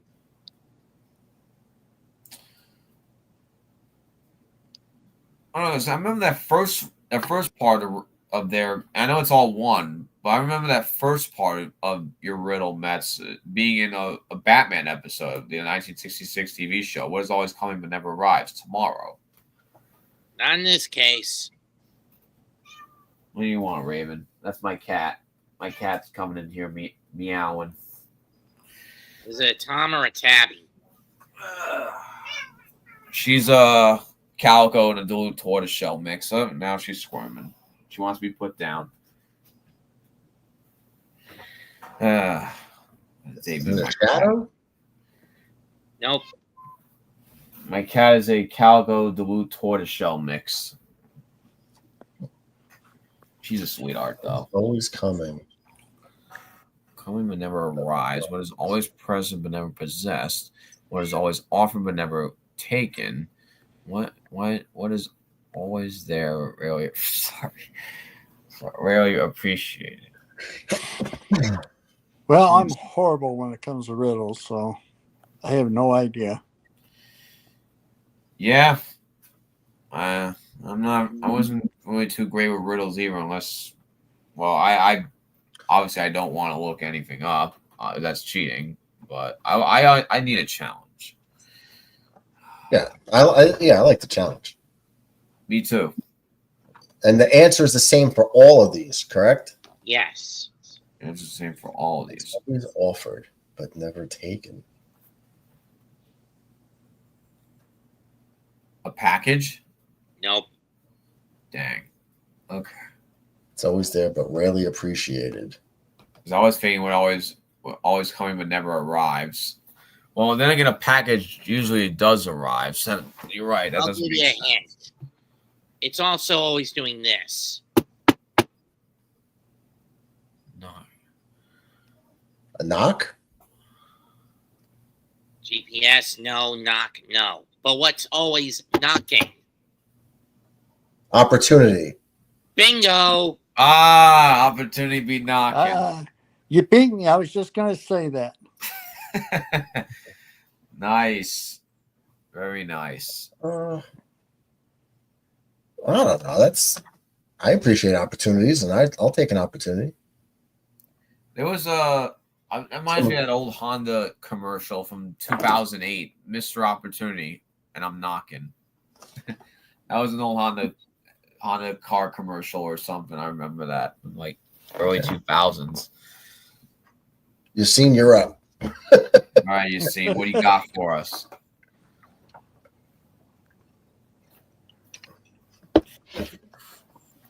Oh, there's Clown Boone in his press conference again. Boy, I think my TV's on mute, so I don't have to hear his voice. A lot of pitches tonight at the Minnesota. Wow. The Mets finally may have their long man out of the bullpen, Justin Hageman. Let's see. Mariners are won against the Orioles, 1-0. They threw 198 pitches. They almost threw 2 games worth. Who? Twins. Who threw 198?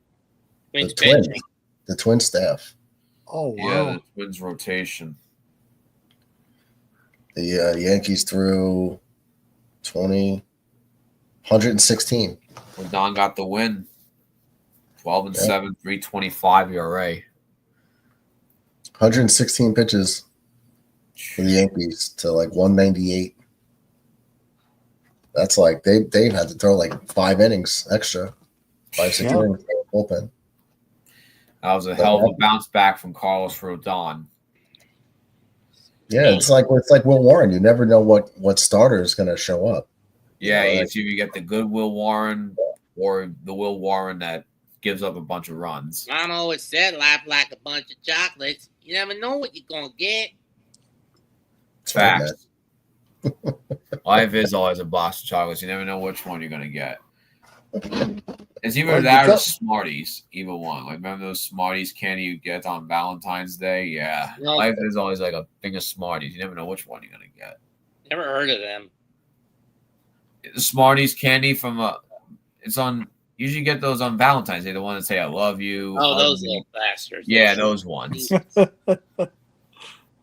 Oh man.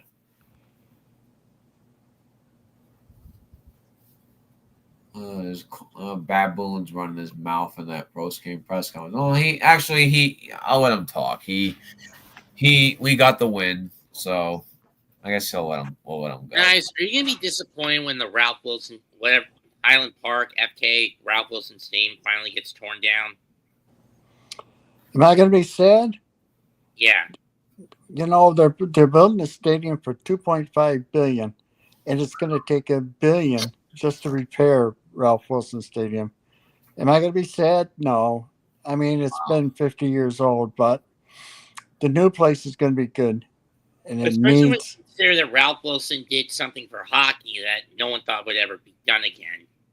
The Winter. Ralph Wilson. The Winter Ralph Classic. Wilson was. Go ahead. I'm sorry. The Winter Classic game, between Pittsburgh and Buffalo. Oh, yeah. Mm-hmm.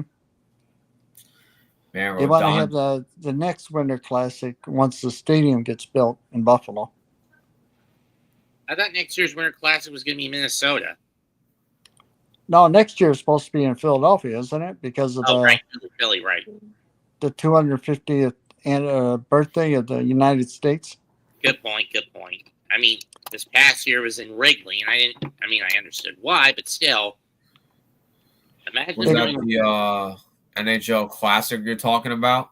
the Winter Classic, yes. Winter Classic, yeah. Hockey, I'm mostly a Devils fan. The stadium is going to stay up until March of 27, only because of the new place. There's big problems with it. They got to have a place to play. So, in the old Ralph Wilson, it's 60 feet underground. So there's a big pile of dirt that's over by the new stadium that they're going to need to fill in the old stadium with. Right. I'll have to take a picture of you to see where the top of the deck is of the 300 and look across the street at the new place. The new place is like 28 stories high. It's so crazy that the Yankees haven't won a World Series since 2009, and the Devils haven't won a Stanley Cup since 2003. Man. Yeah, look at my Islanders. Islanders haven't won since like 82 or 83. Wow. Look at my Sabres. They never won one. And my Bills have never won a World Series since 86. 1986.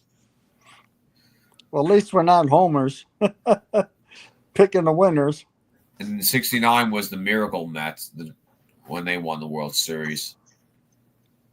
That was right. Yeah, 1969, I think, was the last. No. The Mets' last World Series was in 86. I'm just saying, I think one of their World Series titles victories was in the 60s. 69.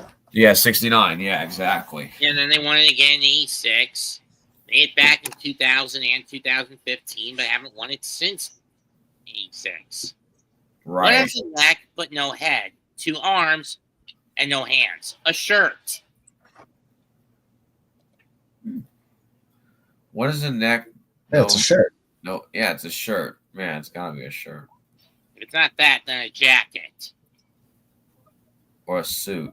Yeah, it should be a shirt, jacket, same thing. Yeah. I'd be shocked if we don't get this one right. No, that's got to be the answer. It's got to be. Yeah, exactly.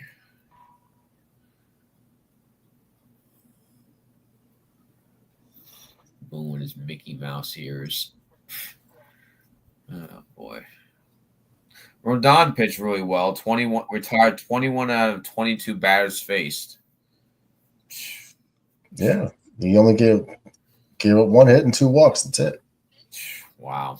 Didn't he throw a lot of pitches in the first inning? He threw 31 pitches in the first inning. Wow. And he ended up with just, 96? 9 to... Yeah. I think it was 9 to 1. 96. 96. Oh, you're talking about the pitch count, not the score. I'm sorry. Yeah, no, 96 total. But that 31. Shirt is the right answer. It is. Yeah, we know it's a shirt. So how many innings did he pitch?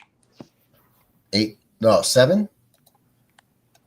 So 7 65 innings. pitches in 6 innings then. Yeah. Damn. Yeah. Yeah. Woo! I've been cold for the last 24 hours. You did what for 24 hours? Finding a cold.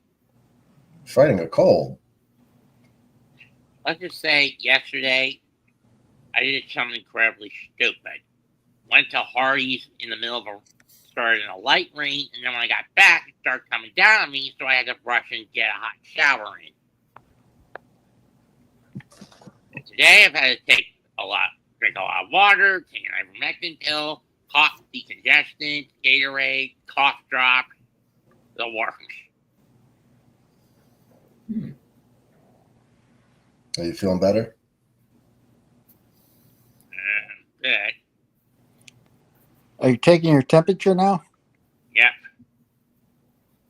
Even though the Yankees won, I still feel like there's a lot of problems that they need to fix. The philosophy, just everything. A lot of things need to change with the Yankees, in my opinion. Whether they win or lose, they need to change the philosophy, make major changes in the front office for this team to be successful again. They just simply don't have the roster. What's up, Sean? I'm back. Hope everybody's having a good night. Yeah, man, we're just vibing out. Yankees won. Mets is happy because the Mets won. Hop that in if you want to hop in. So what'd you have to eat, Sean? Oh, what was that? I'm sorry. McAteer. I was wondering what he had to eat. Yeah, McAteer went to go eat. I got to eat a hot dog. I had some grilled cheese before. Grilled cheese, man. That's something that you can eat that anytime. Yep. Yeah. What's that hot dog eating contest? That Nathan's. How many hot dogs that guy put down? Like in the 70s. How the hell can you do that? Well, what they do is they have like a cup like this, but bigger probably. It's full of water, and like they take the bun and they dip the hot dog, and they just shove it in their mouth and just keep going and chew and swallow, and they're dipping in water, so the bread's soggy. It's disgusting. But I actually started watching this guy as he made Greek tacos. Nice. This guy, he's a competitive eater, and he makes these videos. He travels the world. Every time, like a restaurant or a store, like a deli, they have a food eating contest, like eat X amount of stuff in an hour or 30 minutes, depending on what it is. Oh man, the way this guy could eat, it's just He's not heavy, right? No, he's like 170 pounds. Where the hell does he put all that stuff? It's insane, and he goes up against like fighters like who's the heavyweight Aspinall, the UFC champion? Yeah. Tom Aspinall. Yeah. They did a video where they're doing the eating contest together, like chicken wings in England. He's a British guy. The world's strongest men. He did it with them, and they can't hang with him. They eat like one guy did. It was like 230-ounce prime rib. Ate all of it. He must go and throw up there really quick afterwards. No, what he does is he doesn't eat for like 3-4 days. Every time I think of world's strongest man, I automatically think of either Mark Henry or Martins Licis, the bodybuilder. I'll be right back. You got it. Well, my favorite is Brian Shaw.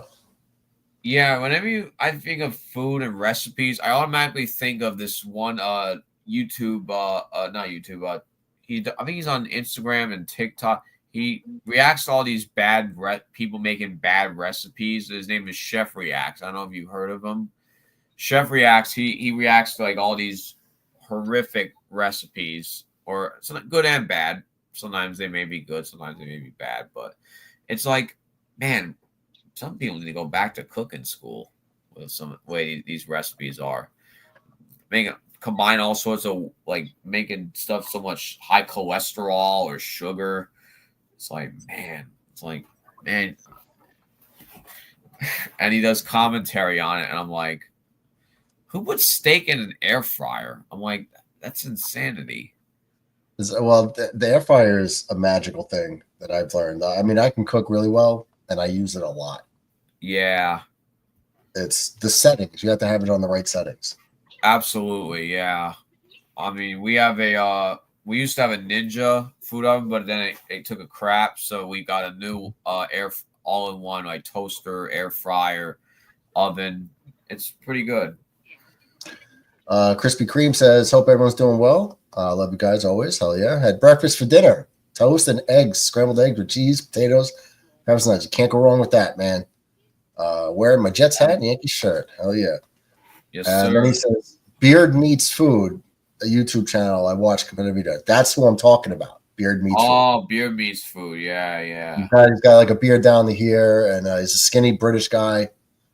And I watch his videos all the time. It's and they're short too. They're only like 8 to 10 minutes. You know, they cut out a lot of stuff, and they fast forward him eating, you know, to make sure that it's legit. Yeah. It's I can't believe the amount of food this guy could eat. Wow. I've seen him not be able to complete it only a few times that they've shown. Yep. McAteer says, Hey, yeah, you're right. It Greek worked. flatbread chicken Suzuki. What worked? forget about it. I didn't have to go back and begin. I just pushed the little box and they disappeared. I turned the mic off and I pushed the little box and I reappeared. No, I put you backstage. Like, watch. See? Oh, backstage, yeah. Yeah, if you turn your camera off, I'll put you backstage till you're back. Or if you like, Oh, okay. so you don't have to like re-click in. I'll just, if you're coming back, I'll just bring you back when you're back. Gotcha. Yeah. So you don't have to reconnect. See, this old guy like me, I'm not computer savvy. Neither am I. I'm not at all, DJ. Well, we got a dog DB, so he comes and joins us. Yeah, he's a wussy. It's the peer pressure. You got to apply the. You got to apply the peer pressure on him. Yeah. He's a chicken shit. I know. I told you, it's because he's a My Little Pony fan. Oh, he's a Little brownie. ponies. The He gay knows horse. he's probably going to go 1-13 or something. Brownies. Freaking brownies, man. The Denver Broncos, the gay horses. Yep. Did you ever see their logo? Do you know what their logo looks like, Jules? What does it look like? I'm curious. It looks like a horse. Yeah, it's a horse, like with the D. Yeah. And the horse is up like this, but if you look by the horse's mouth, there's like another D coming from the side out of picture frame, and it looks like one horse is gonna insert something to another horse. Yeah, in the face area, like around here. That's why I call them gay horses. Yeah, it does look like a gay horse. Yeah, exactly. You're not wrong there. Yeah, that's definitely a gay horse. All right. I'm gonna jump off, but hey, it was great calling in. Oh yeah, man, call them more often. Yes, sir, I will for sure. As soon as like you pop the cherry of like, I used to listen to people's channels and shows and never call in because I was like, I don't want to be on camera. I don't want to call, and then you just get over it. You just call in and you get over it. And you just hang out. Absolutely. Well, once I found your link, then I was able to find it and call in. Yeah, you just got to put the link in the chat, and this way. Yeah, we do every day, every show. I pop the link in the chat multiple times throughout the show. Oh, that's just good. scroll up, and sometimes DB Terry will pin it, or if I go on through my phone, I can pin it. Nice. Yeah, but it's easy. It's just like like this channel. There's no pressure. No pressure. Like look what Metz is doing. Metz is just looking at anime porn right now. Like he doesn't. There's no pressure to like perform. You know what I mean? You don't have to like. You're just hanging out with the guys, watching sports talk. Yes, sir. All right. Well, you guys have a good night. Let's go, Yankees. Yes, you too, Jules. Nice meeting you. Nice meeting you too, DJ. Likewise. Let's see. Krispy So Kreme what was says, your "Bro, temperature, Krispy Matt?" Kreme, I love with pita feta. 98.3. Well, that's good. Suzuki, Suzuki is nice. Don't be on the after effects, though. Jules, great sports fan like DJ and Mets. I did, hon. What are you doing, DJ? Did you hear it now? I was talking to my beautiful bride. Yep. Yeah, I How have come Mrs. DJ never says hi to the boys? Because she's shy. And she's ready to go to a big night. She's going to have to come on one of these nights and say hi to the nephews. Oh, okay. Just like your girlfriend has to come on one day. She did. She's been on a show with me before. Well, I've never seen her. All I see is her foot kicking your ass. Then she popped in, like she came in, like you could see her from the top right. She came in, was like, something like that. And then with her son, they both came in, and what happened was like, see, I got the green screen, but if you move it a little bit, like you could see it's like green. Like if you, sometimes my arm will disappear, like if you know what I mean? Oh yeah. So she was over here. See how like you can see by my hand here? Yep. Yeah, like right there. Okay, so she came in that way, and it disrupted the green screen effect and her son, and they were on. I was like, "Look, you're on camera." And she's like, "Ah." She actually called in one time just to like hang out. Oh wow. Crispy says, "I never call in. Sorry, I always support you guys." Yeah, Crispy's a great supporter, channel, but you're gonna have to call in at some point too, Chris. No pressure. And look at this guy. I mean, Chris, you must be a Buffalo. Yeah, Chris must be a Buffalo Bills fan. Chris is a Jets fan. I'll have you know. No, he's a Buffalo Bills fan. That's why he never calls in. Well, if Crispy's karma alone, the Jets should have a Super Bowl in the next few years. JTS. Jets. You know it, DJ.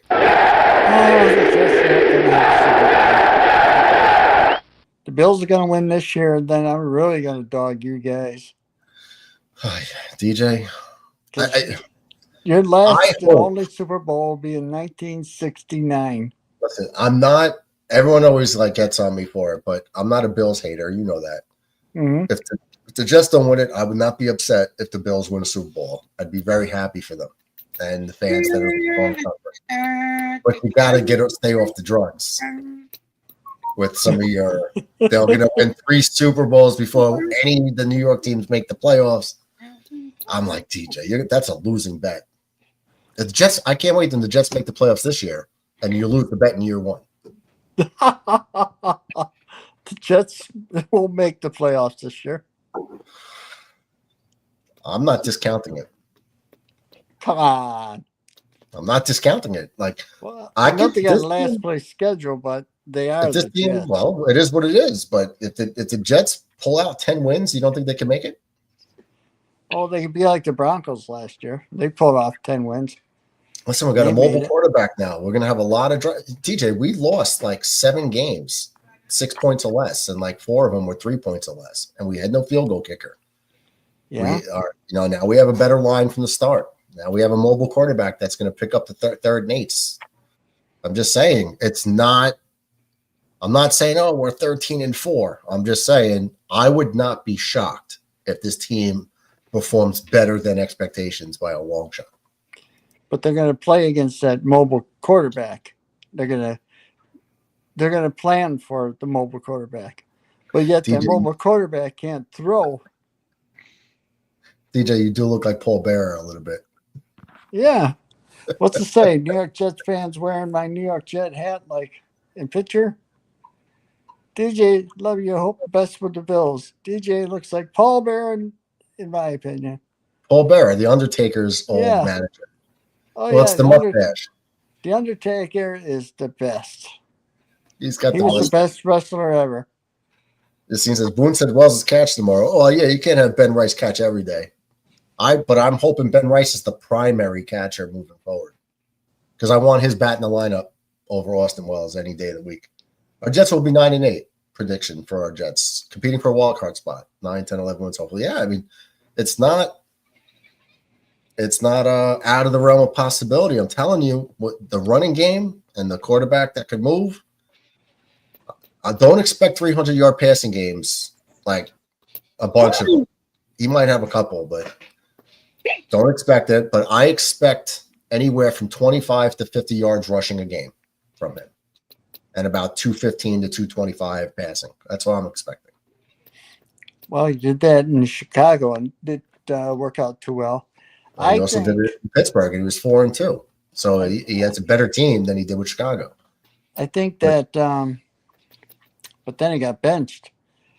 I think they're going to be better. Like I've said to you numerous times, they got a better culture, a quarterback, general manager. And I thought that when the quarterback told Rodgers to get lost, I says, well, there you go. He's someone that's not going to take shit from anybody.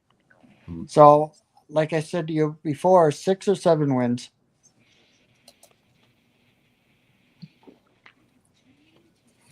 Mac Tier's hoping for 7 wins and the rest of the games being watchable.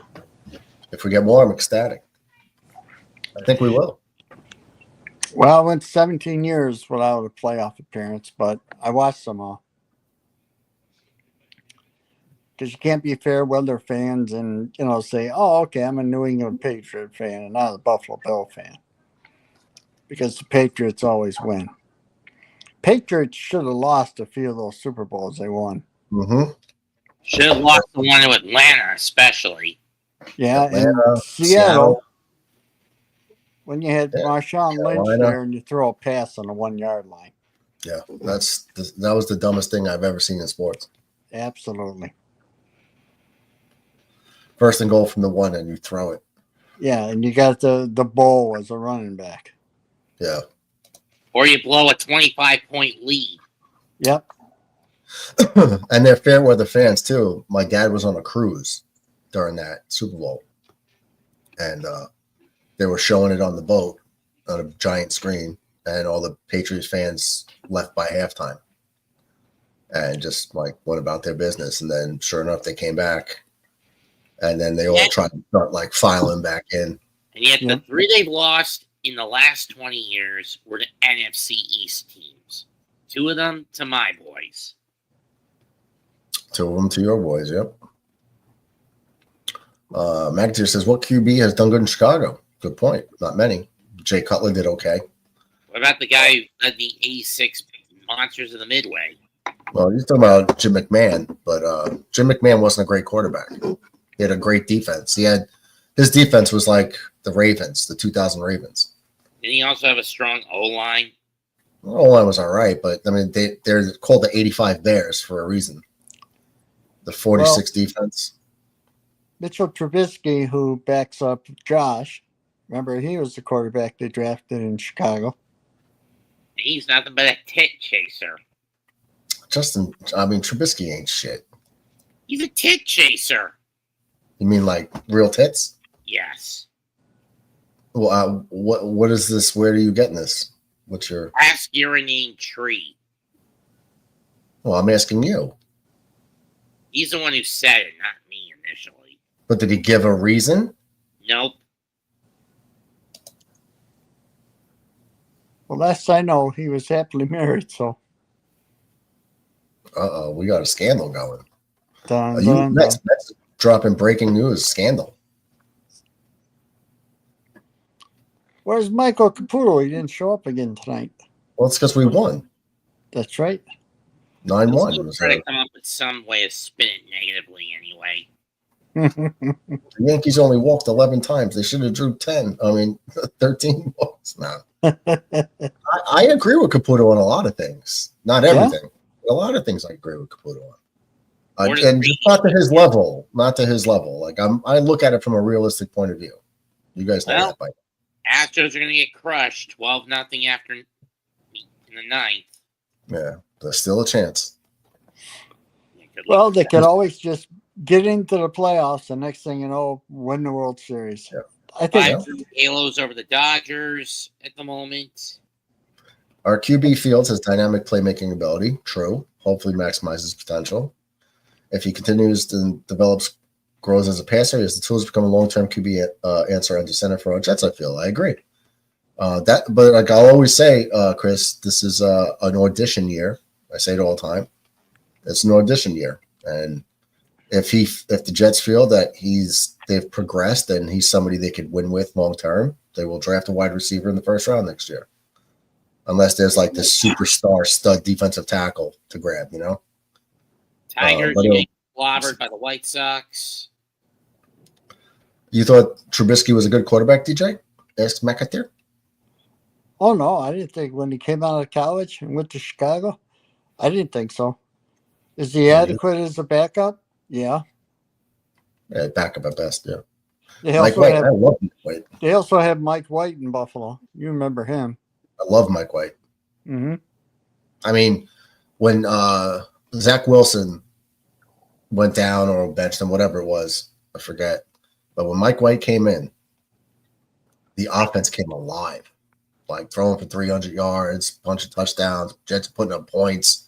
Couldn't put up anything with Zach Wilson. Then he comes in with the same team and just shootouts. Like the game against Cincinnati was so fun to watch. The team got behind him wearing Mike White T-shirts, so you knew that they hated Zach and liked Mike White. And then Milano broke his ribs. Couldn't couldn't come back in time to get us into playoffs. We probably would have made the playoffs had he stayed healthy. That was a good run for a few weeks that kid was quarterback. Yeah, he did pretty well here during the last preseason game against the Giants. Yeah, he's good, man. You guys got a good backup. I wanted him to start or over Wilson moving forward. But it wasn't going to happen because when you draft a kid second overall, they were going to give him every opportunity under the sun to be the starter, even through the bad times. And it was like, because they don't want to acknowledge that they made a bad selection. Yep. Or the second overall pick. Now, if he was like the 18th pick, maybe they would have moved on from him quicker. But the second overall, the rope was too long for him.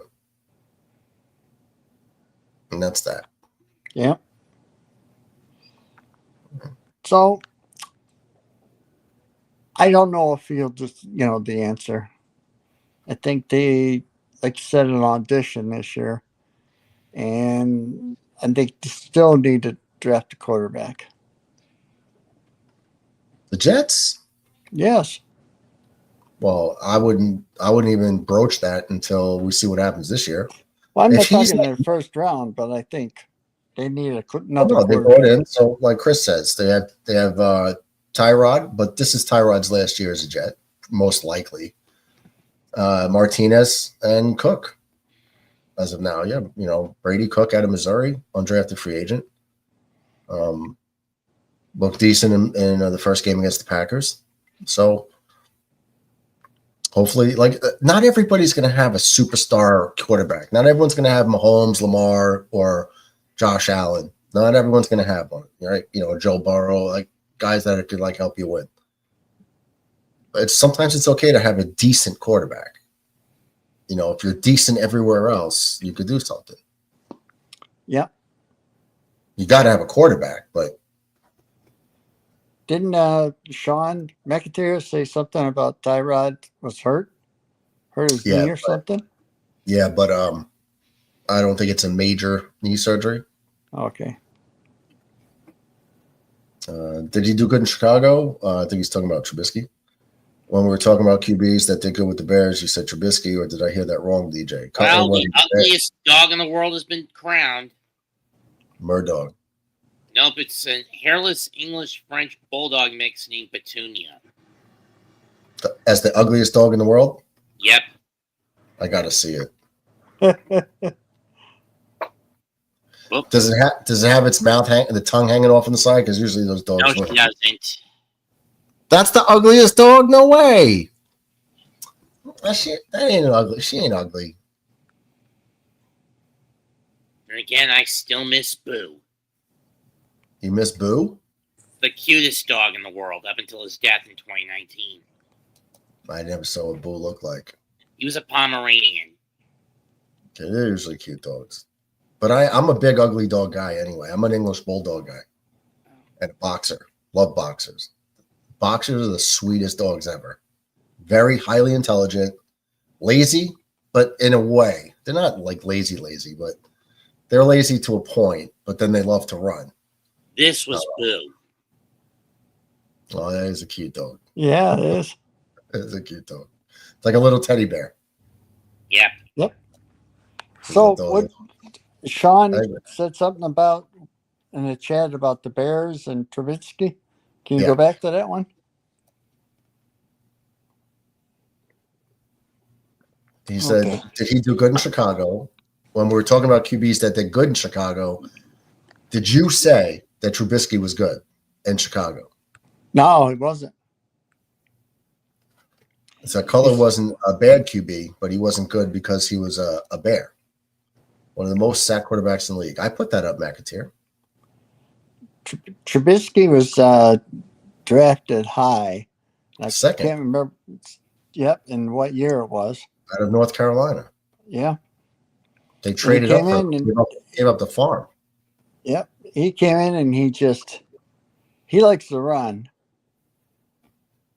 And he does have an arm, but he likes to run and throw. But he just likes to he's not like Josh, when he gets pressure. Josh can scoot out of it. but he can't. And he takes sacks, or he underthrows, or he overthrows. You know, That's quarterbacking. Yep, and that's why he got released. And you know, my only thing is Fields played for so many teams. Last year he was 4-2 with Pittsburgh, and we're talking about Mike Tomlin here. We're not talking about some yodel brain coach. And next thing you know, he sits him for Russell Wilson. And Russell Wilson didn't like the field on fire. I thought they should have just kept Fields. Yeah, but they had didn't. Defense there. Fields didn't want to be there because he felt slapped in the face by Pittsburgh. Like, you're 4-2, you have 10 touchdowns, 3 to 5 turnovers, but you're 4-2, and you're at a 2.5 touchdown to turnover ratio. And they bring in washed up Russell Wilson. They traded for him, and they still sat him for Russell Wilson when he was done with the injury. And he was like, screw you guys. I'm going to go. The Jets are going to give me the starting quarterback job. I don't have to worry about anything. And I get to go play with Garrett, my college buddy. Screw you guys. I'm going home. That's what I mean. He left because they dogged him in Pittsburgh. Right. They disrespected him, so he left. So simple as that. Russell Wilson left. So who's Right. quarterback? Right. Who's Now the they got quarterback in Pittsburgh? Now I remember. Aaron Rodgers. Yeah, that old man who's such a cancer in the locker room. I don't think that's true. You I don't think that's true. No. I think it is. I don't think he's a cancer in the locker room at all. All the guys loved him for the most part. Yeah, on the outside. Mm-mm. They would say it now. He's gone. They would say it now. A couple of teammates didn't like him in Green Bay, and they started talking shit. Like, I don't know if it was Donald Driver and one of the tight ends. So what? You didn't get the ball enough, or Aaron didn't trust you? Like, whatever. But everyone loves Aaron. And but the media, he's different with the media. He's more blunt and direct and like, F you. He's got beef with the media, and they always look to spin it in a negative way. Sure, he has an ego. Sure, he's got diva qualities. Yeah, sometimes he's a dick to the fans. Sure. Like when they harass him for autographs and whatever. I'm not saying he's like, his personality is the best, but when it comes to his teammates, he's been good to them for the vast majority of them. And he's a good leader. Have a tough one. First game of the season. Against the Jets. I said Knicks, not Giants. Oh, tough game? Who are they playing? The Thunder? We open against Cleveland. Oh, yeah, that will be a tough game. Where is it? In Cleveland? Garden. Okay. Imagine our Jets making the playoffs in the first year. First time head coach and GM. Yeah, Chris. I mean, I believe in Aaron Glenn. I'm not sold on Muji at all. It's also real annoying that we get them again on Christmas Day. Chris, I think you've been drinking some of Red's Yinglings. Thank you to say that. Okay, man, I can't wait till we make the playoffs, and you're just like, damn it, you tried to tell me.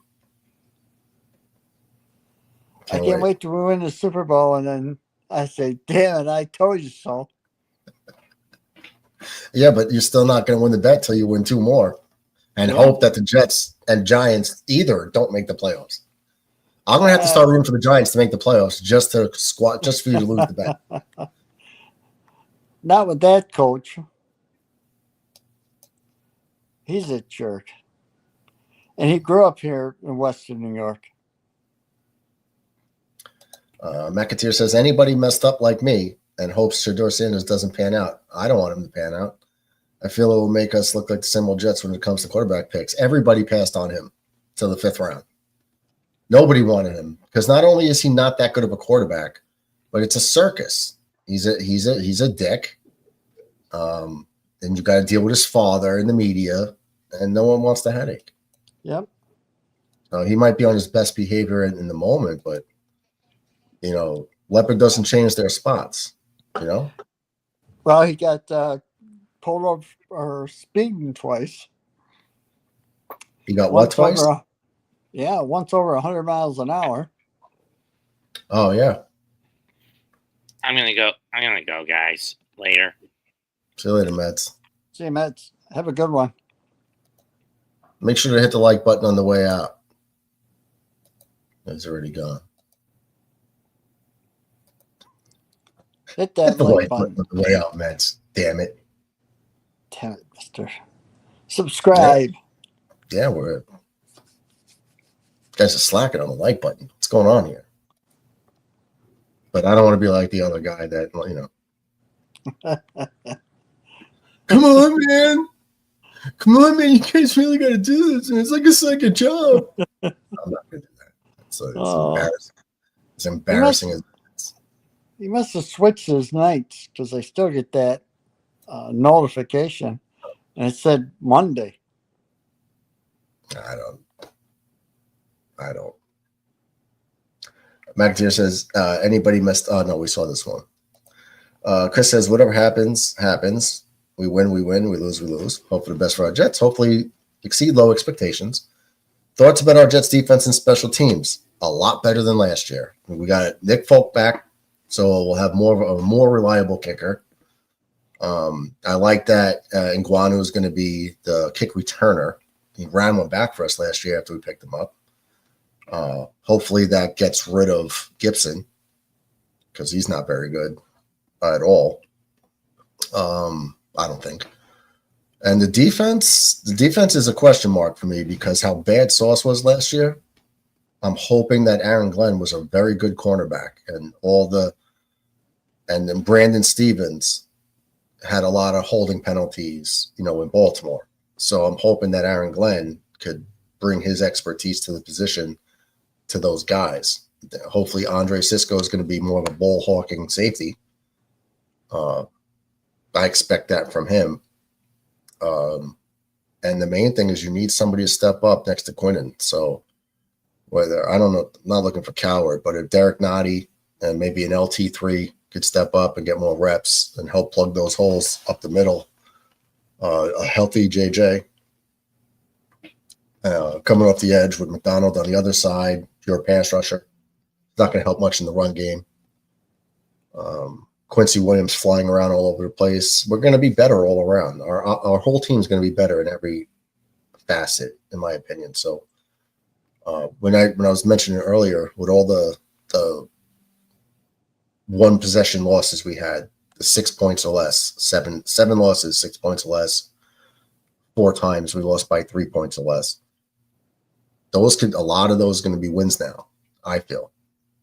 So that's why I'm optimistic. Disease doesn't change the stripes. That's correct, Mac. Crispy does. Mets, take care. Love you. Hit the like button. Support and subscribe to the channel. Please do. Definitely please do. I always tell people, hit the like button. It's free. It's just a little thumb. Just hit it. Tomorrow is afternoon game. I will check for you, sir. Now, please, I used to work for a living. Used to say that in the military. That's right. The NCOs would say, if you called them sir, they'd say, I work for a living. Yep. As opposed to the officers. No, tomorrow is 7:05. Okay, that sounds good. Joe Ryan versus Cam Schlittler. Let's just see if Cam Schlittler could get out of the first inning. Because if he gets out of the first inning, we'll be okay. Yep. First inning, it's always rough for him. McIntyre says, Matt, sleep tight. Don't let the bed bugs bite. Bed bugs bite. In our Mr. T voice. Was that a saying that Mr. T had?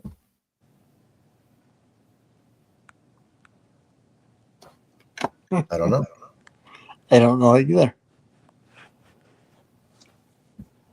DJ, we'll take it 5 minutes. 5 more minutes? Yep.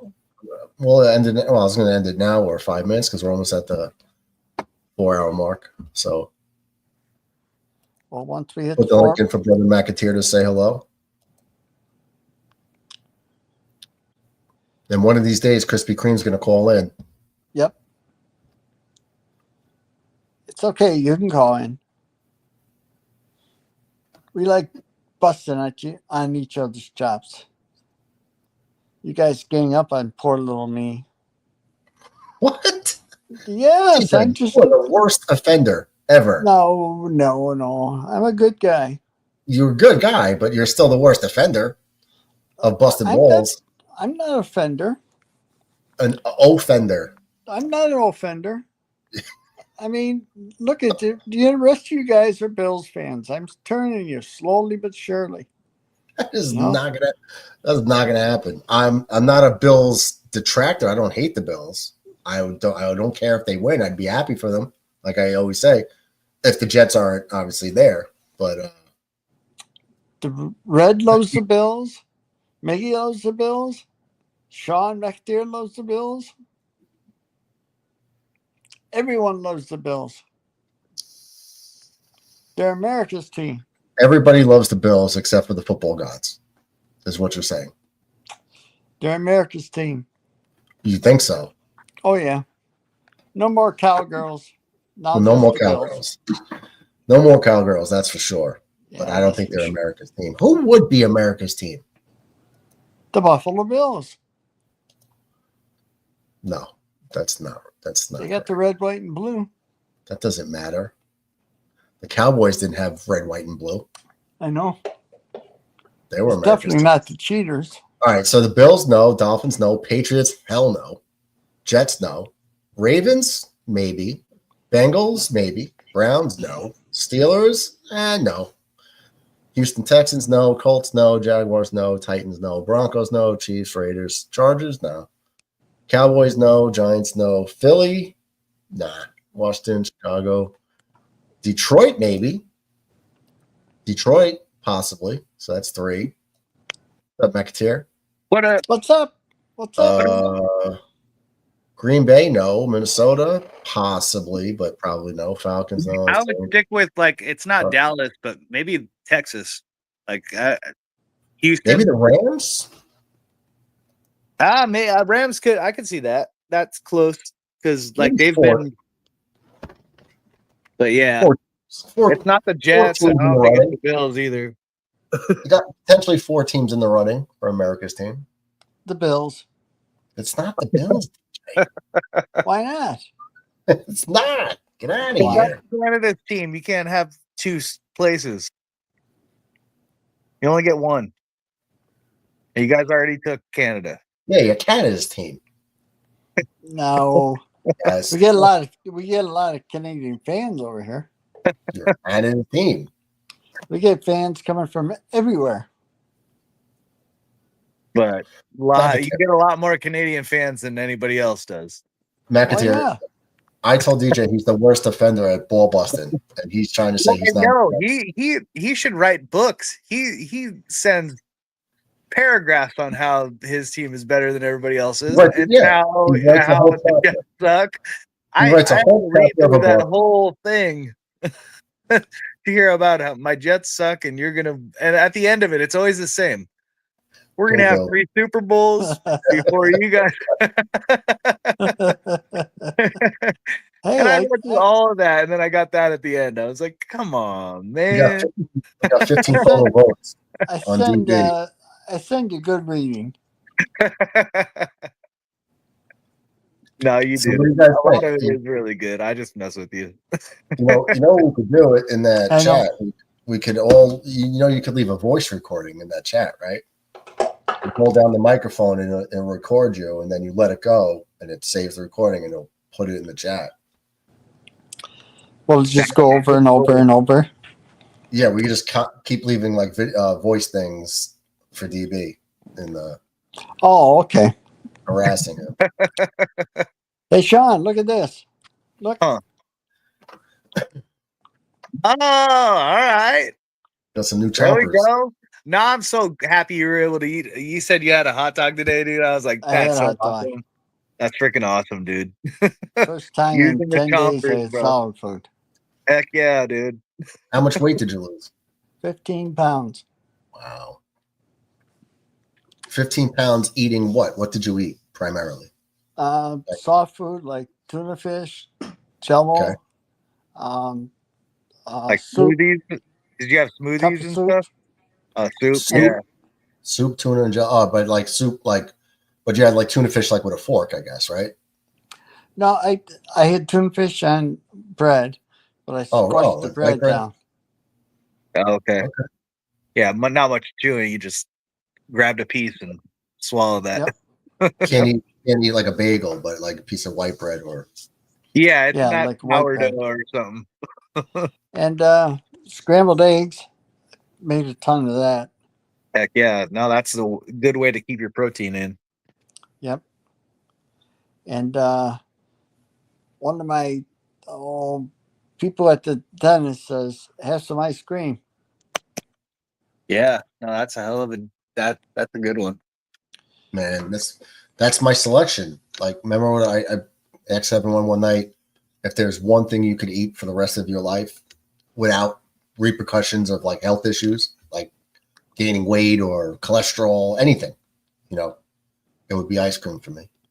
Yep. Yeah, it'd be more like I just can't. Like if I eat more than like a cup of it, it doesn't settle in my stomach well. Well, you're talking about like having to go poop and stuff and diarrhea. No, I'm or whatever. talking about like coming back up like out of my mouth. Like it Really? it sits Okay. like right here. Okay, It's but like right that's what I said. Like, take away. Yeah. If Take I away didn't have to all deal of with that, oh man, I Yeah. loved ice cream when I was a kid. Yeah. Take away all of the. Now I'm all like, the- I gotta be safe about it. I'm gonna have a couple spoonfuls. Oh, I love ice cream. Soft ice cream in a cone twist. Yeah. Chocolate and vanilla. Yeah. Carvel ice cream Carvel on was the great. East Coast. Oh, I was man. always a Carvel guy over like Baskin Robbins. Me I too, like dude. soft serve. Well, I didn't know it really. When I was young, I was out here. So when I'd go visit the East Coast, my dad's like, yeah, we're going to Carvel. And I was like, holy crap. This is the best like soft serve ice cream I've ever had in my life. And we it had was a- like so simple, but it was just so good. We had a truck called Mr. Softy.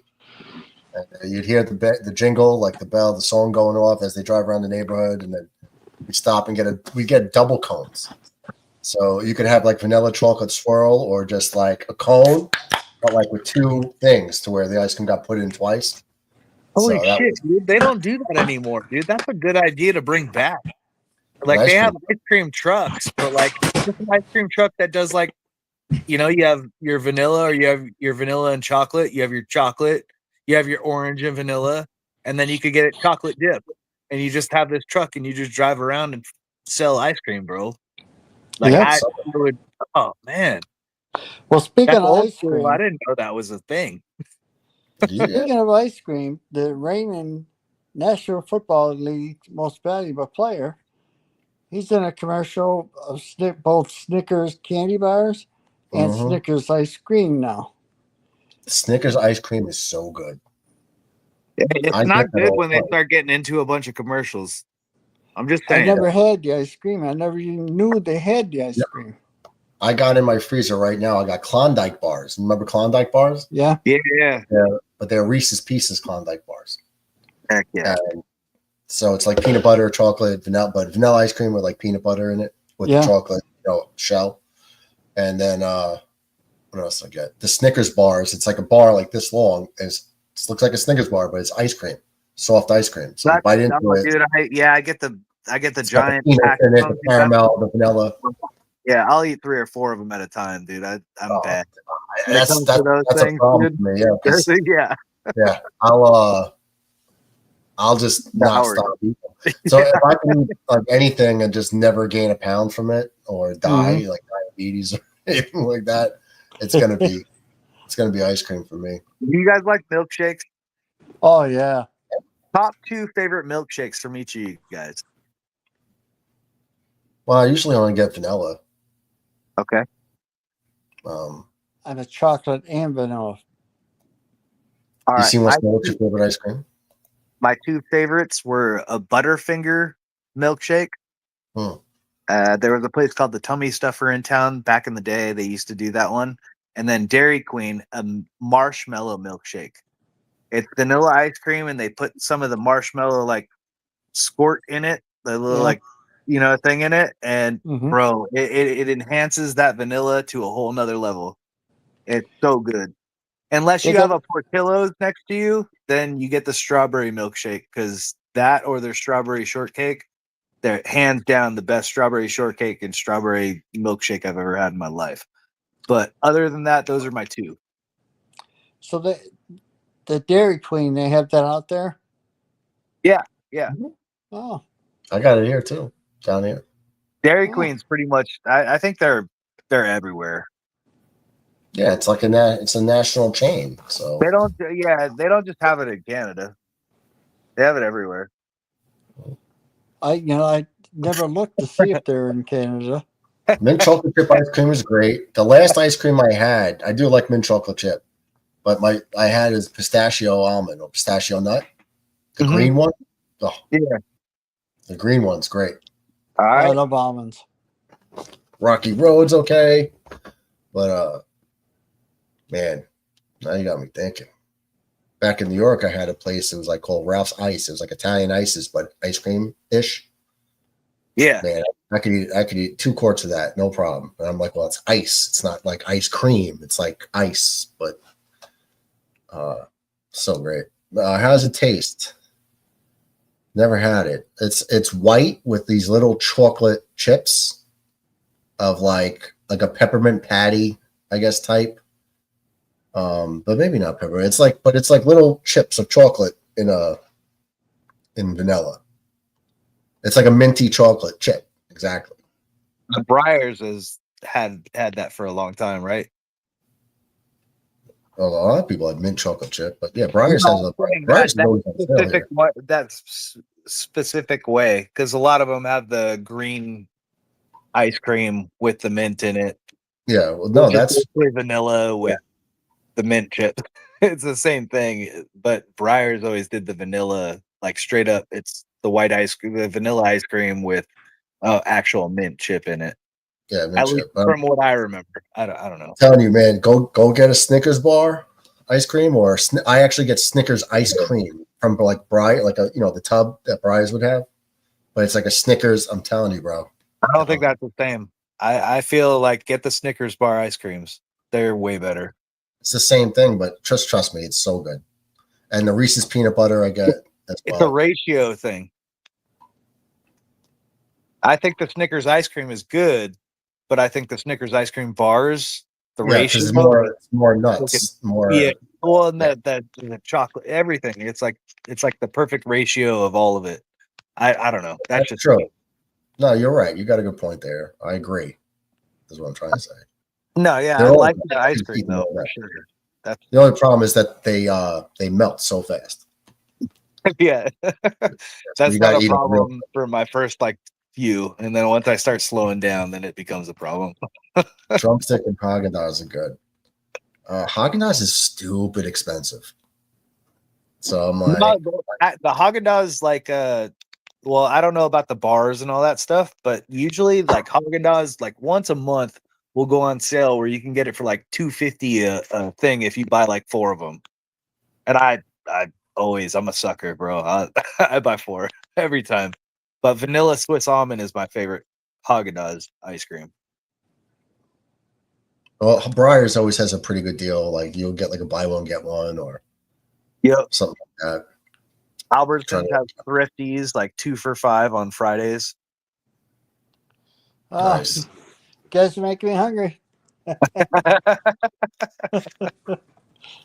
I thought you just like donuts. Oh, just for that, I'm going to have a piece of candy. Favorite donut? Mine is maple bar, or not the maple bar because I don't like it like the old fashioned, but a regular donut with the maple on the top. That's probably my favorite, dude. I like a lot of different donuts. I'd say blueberry is my second favorite because it's actually in the donut with a little frosting on it. Yeah. Yeah, but those It's are got, probably my two favorites. Mine is honey dip. DJ's What's that? favorite is all of them. That's Honey DJ's dip? favorite. Honey dip.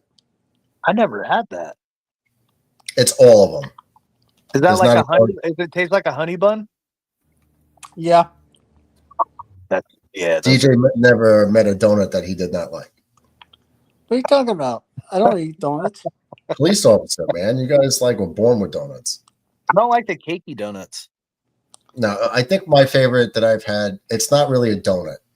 But they sell it at Dunkin' Donuts. They call it a coffee roll. It's basically like a cinnamon roll with like a glaze on it, a frosting. Mm-hmm. You throw that in the microwave for like 10 seconds, 15 seconds, get a little heated up. Soften it a little bit. Oh, so good. It's like a cinnamon bun. All right. And they're huge too. They're big. Yeah. So like you buy them, you can like unroll it. So good. They have, Radcliffe, we don't want to hear it. Screw your Red Sox. Do they have like a Tim Hortons around down there? Tim Is Hortons? No, I don't have it. I Tim don't have Hortons? it. We have one down here. I've seen one. Oh, do you? down there. That's probably Yeah, the you could best actually, coffee. you could actually like the macaroni and cheese. You could buy them at the supermarkets, like the frozen food section. Mm-hmm. They sell things like that, or the mashed potatoes, stuff like that. I never went in there, but I have had their frozen food stuff, that you buy at the store. What do you like from Tim Hortons? The honey dipped donuts, and I oh, like the banana nut muffins. Okay. When I'm I in like there, I always Costco's ask. banana nut muffins, so I'll have to check it out. Yeah, I get banana nut muffins, and I like banana bread. Oh yeah, Me too. A little bit of butter. But see, that's the thing. I put butter on practically everything, but not on the muffins. You got to No, put it not in on the the muffins, microwave. but on a banana bread. I put butter on it. No, Oh, I throw it in the microwave, warm it up some, and then just eat it that way. no, it's good like that. Try it with a little heated butter on the side, like to dip it in. I guarantee you'll love it. If you like butter, you'll love it. All right, I'll give that a shot. What's it called? Banana nut bread or banana muffins? No, I said something else, like a banana bun. Yeah. Yeah, I never heard of a banana bun. What did Radcliffe say? Either. What did Radcliffe say? Yeah. He's talking shit about the Red Sox winning big. Like, Red Sox boss. Wait till he gets in their drafts. He'll probably end up in last place. Really? He'll You think probably Radcliffe draft. in last place? I have like terrible luck, so I have a good feeling that I'm probably going to be last place. No. Radcliffe. You got to draft well and when I make do moves. drafts, I'm like, I know what I'm doing. Yeah, no, I got good players, and then half of my team gets hurt, or like You'll have even 17 the backups. Even the backups, for some reason, it's like, oh yeah, everybody's okay. That happened to me a couple of years in a row. That my first round pick got hurt. It's like my curse. Yeah, I had the first pick in the draft, I think, last year for like the second time in my life, and he played like 3 games.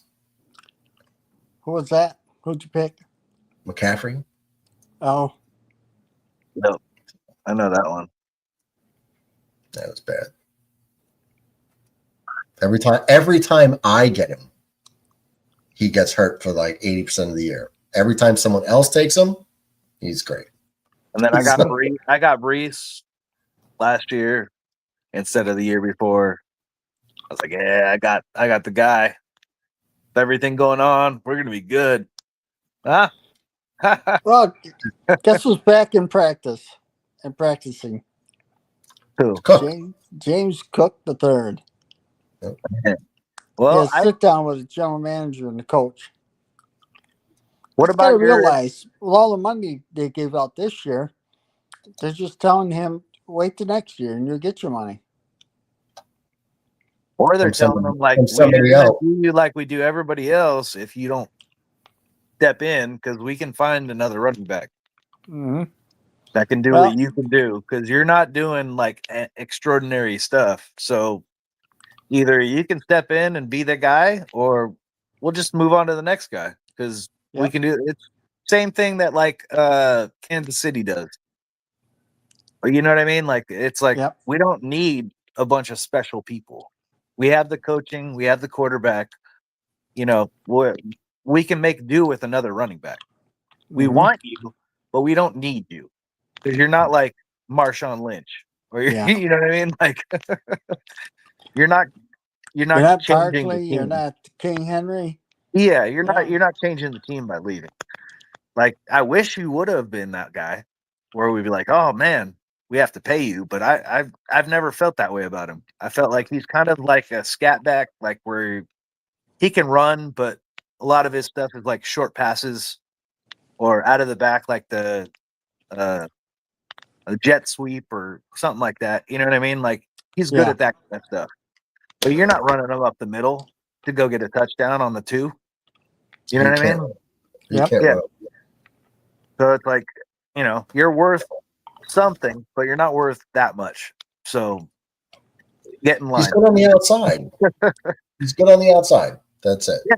Well, and like I think Brees is a great pass catcher as a running back. We don't have that other than him. I think Braylon Allen is probably a better running back when you get to getting those short yardage runs and you need to get 2 or 3. Braylon Allen is your better choice, unless you're planning on passing. Well, they're going to use Isaiah Davis in those roles too. So Yeah, I'm saying yeah. that Braylon Allen is like knocking it out the park. There is Oh, a yeah. chance he gets traded. There is a chance.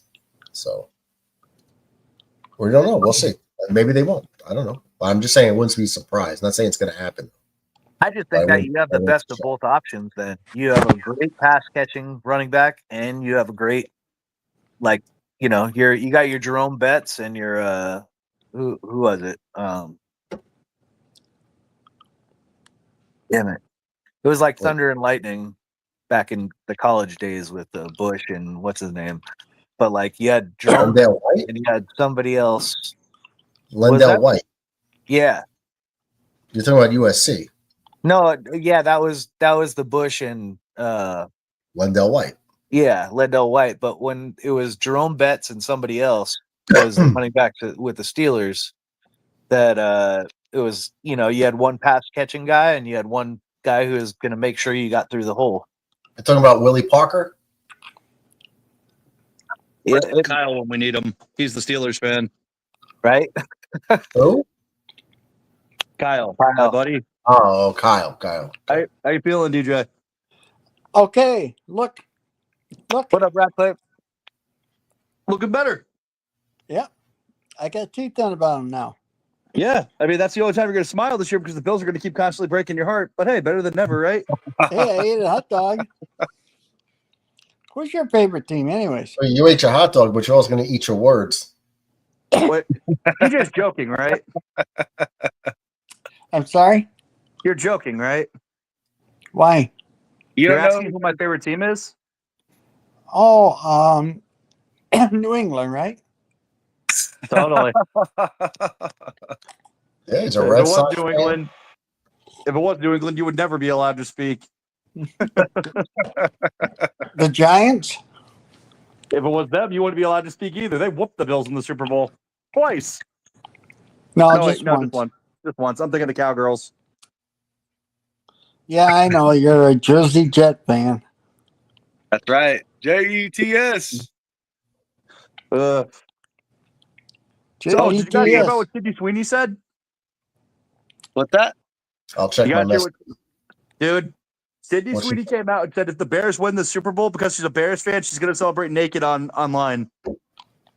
Yeah, because she knows it's not going to happen. Yeah, she, Exactly. even if they did, she ain't doing that. They'll like blur it She's already out. gone topless, dude. She's already gone nude in movies. She's already gone nude in movies. Why not? Has she? Yeah. What movie? I don't know, but there was a thing when she did the whole commercial. Some guy posted a link on one of the Facebook pages, like she's here, and it was like that Mr. Skin website, And yeah, it's like, okay, yeah, no, it's legit. That's her. So it's like, got all okay, her stuff but dude, coming out she just has, dude, you know, she has boobs just like any other woman. Right, My that's all God, she got. I all can't she get is. her. Well, no, dude, she's got the whole body, but my God, that face, especially without makeup, you'd swear to God, someone smacked her in the face with a frying pan. Oh, I got something for you, Radcliffe, but we might never see you again. Yeah, dude, nothing you can do can embarrass me. Your dad would be like, John, get out of the bathroom. Not going to go all day. You'll be in the I just bathroom did that in my all day. bedroom when I was a kid. And what about now? Right now, Right there on the couch. Oh, hell no, dude. No, people can walk in on me. Exactly. John I'm Radcliffe loves the audience. I'm not doing that. No, I'm not doing that. Wait, you'll go to a party at like a bar or a club in underwear, Speedos. Yep. But you won't do that in front of somebody else? If you're talking like in front of another person, if it's a girl, yes. If it's my family, hell no.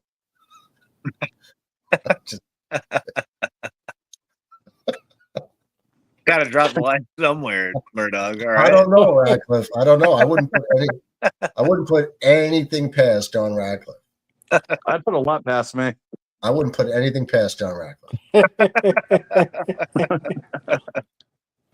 Oh my God. Hey man, it was Halloween. What do you expect? Mm-hmm. Yeah, I knew it was going to be funny. People try to use that picture against me when they're losing an argument on anything. Well, at least I didn't dress like this. Cool. I met a girl I was engaged to that night, dressed like that, and I got laid looking like that. I win. I want to see anybody who thinks they're a player or got game get laid looking like that. I got laid looking like that too, but that was easy because I was in good shape back then. He went to the bar in a Speedo. Yep, I was supposed to be Party Boy from a Jackass, but everybody thought I was a Chippendale, so I just went with Chippendale instead. Well, that's because if you had like glittery, if the bottoms were glittery, they would say Party Boy, but you went straight jet black. Well, dude, I didn't have a banana hammock and I couldn't find one, and the owner wouldn't let me. And the owner wouldn't let me wear the banana hammock. I had to get permission to wear the Speedo. Yeah, but I'm saying like, gotta head out. If you had it all glittered out, like bedazzled, that would be more Party Boy. Hey, regardless, that was still a funny night. You guys see a Batman back there in the back, right? Yeah. His fiance was Wonder Woman, and they got engaged that night. He walked up to me, handed me $20. He goes, "Hey, Chippendale." He goes, "I just got engaged to Wonder Woman." I go, "Yeah, I saw it. Congrats." He goes, "Go give her a dance." So I walked up to her and I started doing the whole Party Boy thing on her with the arms up, shaking the hips. I go, "How you doing, baby? Let's party." She goes, "My fiance's gonna kick your ass." I'm like, "Your fiance's paid me to do this." That's a great Batman outfit, though. I gotta give it to him. Oh, dude, the DC guys, they won Best Group, obviously. Yeah. So what was that? The guy Penguin, Two-Face, the guy and was Bane? Bane. He won two costumes. He won two. He won Best Overall, and he won Sexiest. Wow. And you must have took that personally. I got runner-up for Best Costume. So Bane beat you. Yep. I would have gave it to you just for having the balls to do it. Dude, I got runner-up for Scariest when I was the drag queen, but it's my Jason Voorhees that no one can seem to beat. I've only lost as Jason one time. Have you ever actually seen my Jason? No. Oh, dude, that's something. Hold on, I'll send it to you. Because my Jason Voorhees, like, I literally got paid to be on stage with Ari Lehman, the guy who played Jason in the first Friday the 13th movie. Played Kid Jason. I got paid to be on stage with him. Hold on, I'll find it and send it to you. I still don't know why you believe in Joe Hendry. Because Joe Hendry is the man. What is there not to believe in? No. Who is he? Joe Hendry is a wrestler. That's terrible. Was he wrestling? He doesn't wrestle in WWE, does he? He does. From time to time.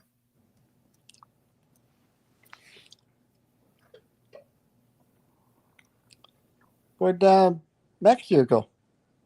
McIntyre gave the Irish goodbye. I guess so.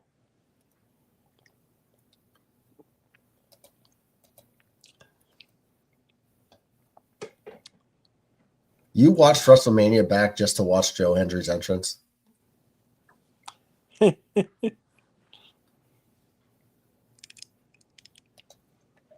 it's frozen.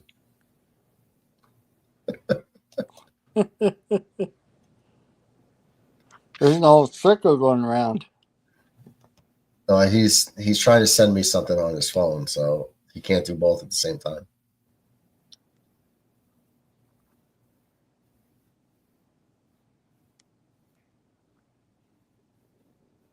Any day now, Ratcliffe.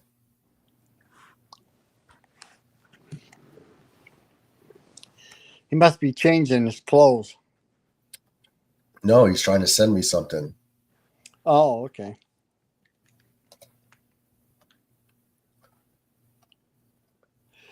Oh, soccer's on. Whoopie-doo. NFL Live. Anthony Richardson and Daniel Jones compete for Colts starting quarterback. I think it came through.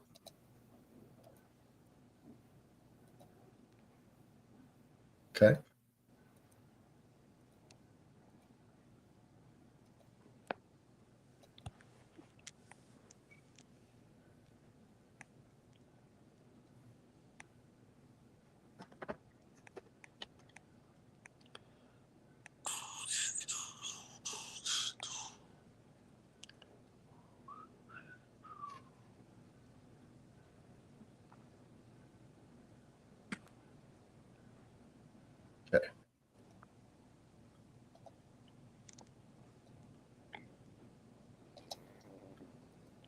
Okay, we got Ratcliffe back.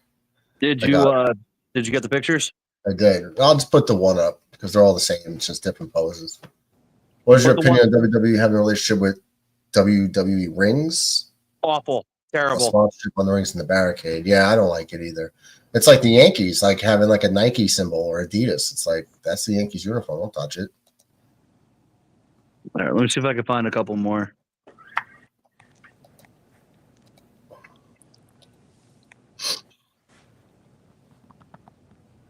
Okay. That is pretty good, Jason. Yeah. Your head's almost hitting the ceiling, John. Oh, he's frozen again.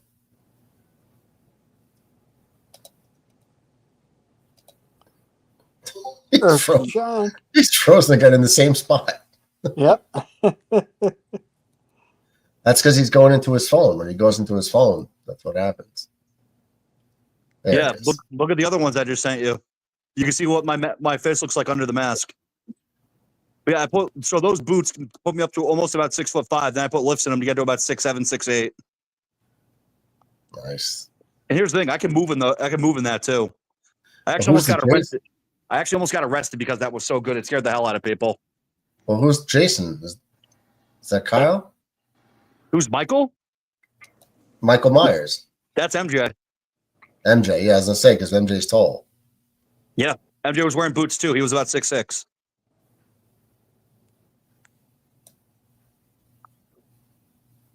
And the lady, that's my neighbor. She loves horror stuff, so she always has me come over during Halloween. And but yeah, everything I'm wearing there was all custom made material. That whole thing ran me like $2,500.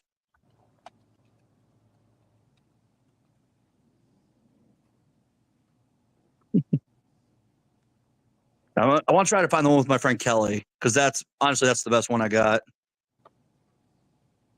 Did they? I don't remember what Jason looked like under the mask. Did they ever show it?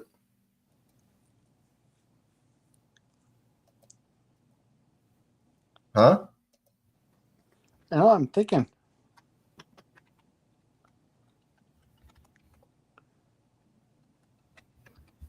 I don't think so.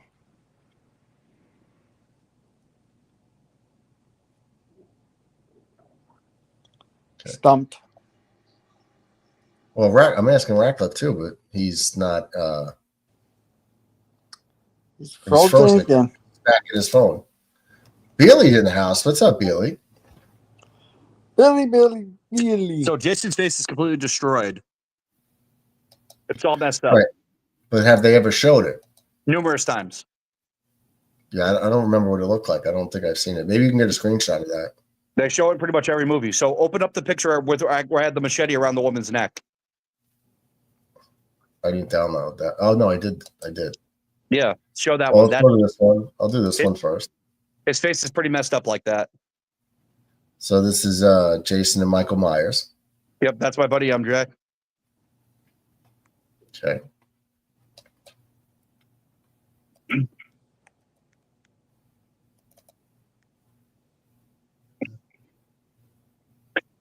That is a full face covering. It goes all the way down to my collarbones.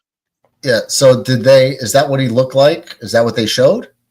It's not that decrepit and decayed. The guy who made that cut me a deal for it because someone who ordered it refused to pay him. So he sent that to me, but it's like, screw it. It's good enough. The face is really screwed up. He looks terrifying, and it definitely helps sell the illusion. All right. But what I'm saying is, in the movies, when you said they show his face, that's not really what it looks like? No, he's pretty rotten just like that. It's bad just like that. Okay. But if you show the next picture where I'm choking my friend, that's like the best looking one I have. It's like almost a professional photo. It looks so damn good. Choking your friend? My friend Kelly. Oh, this one. You said you want me to put that up? Yeah, put them both up because I have two head coverings I wear, and this one you can actually like see my eyes and my eye in the picture.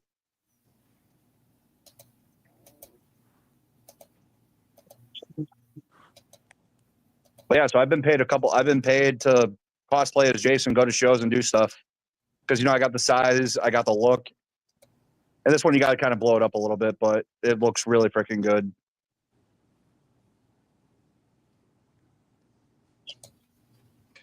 Well, I can't really blow it up. That's as big as it's going to get.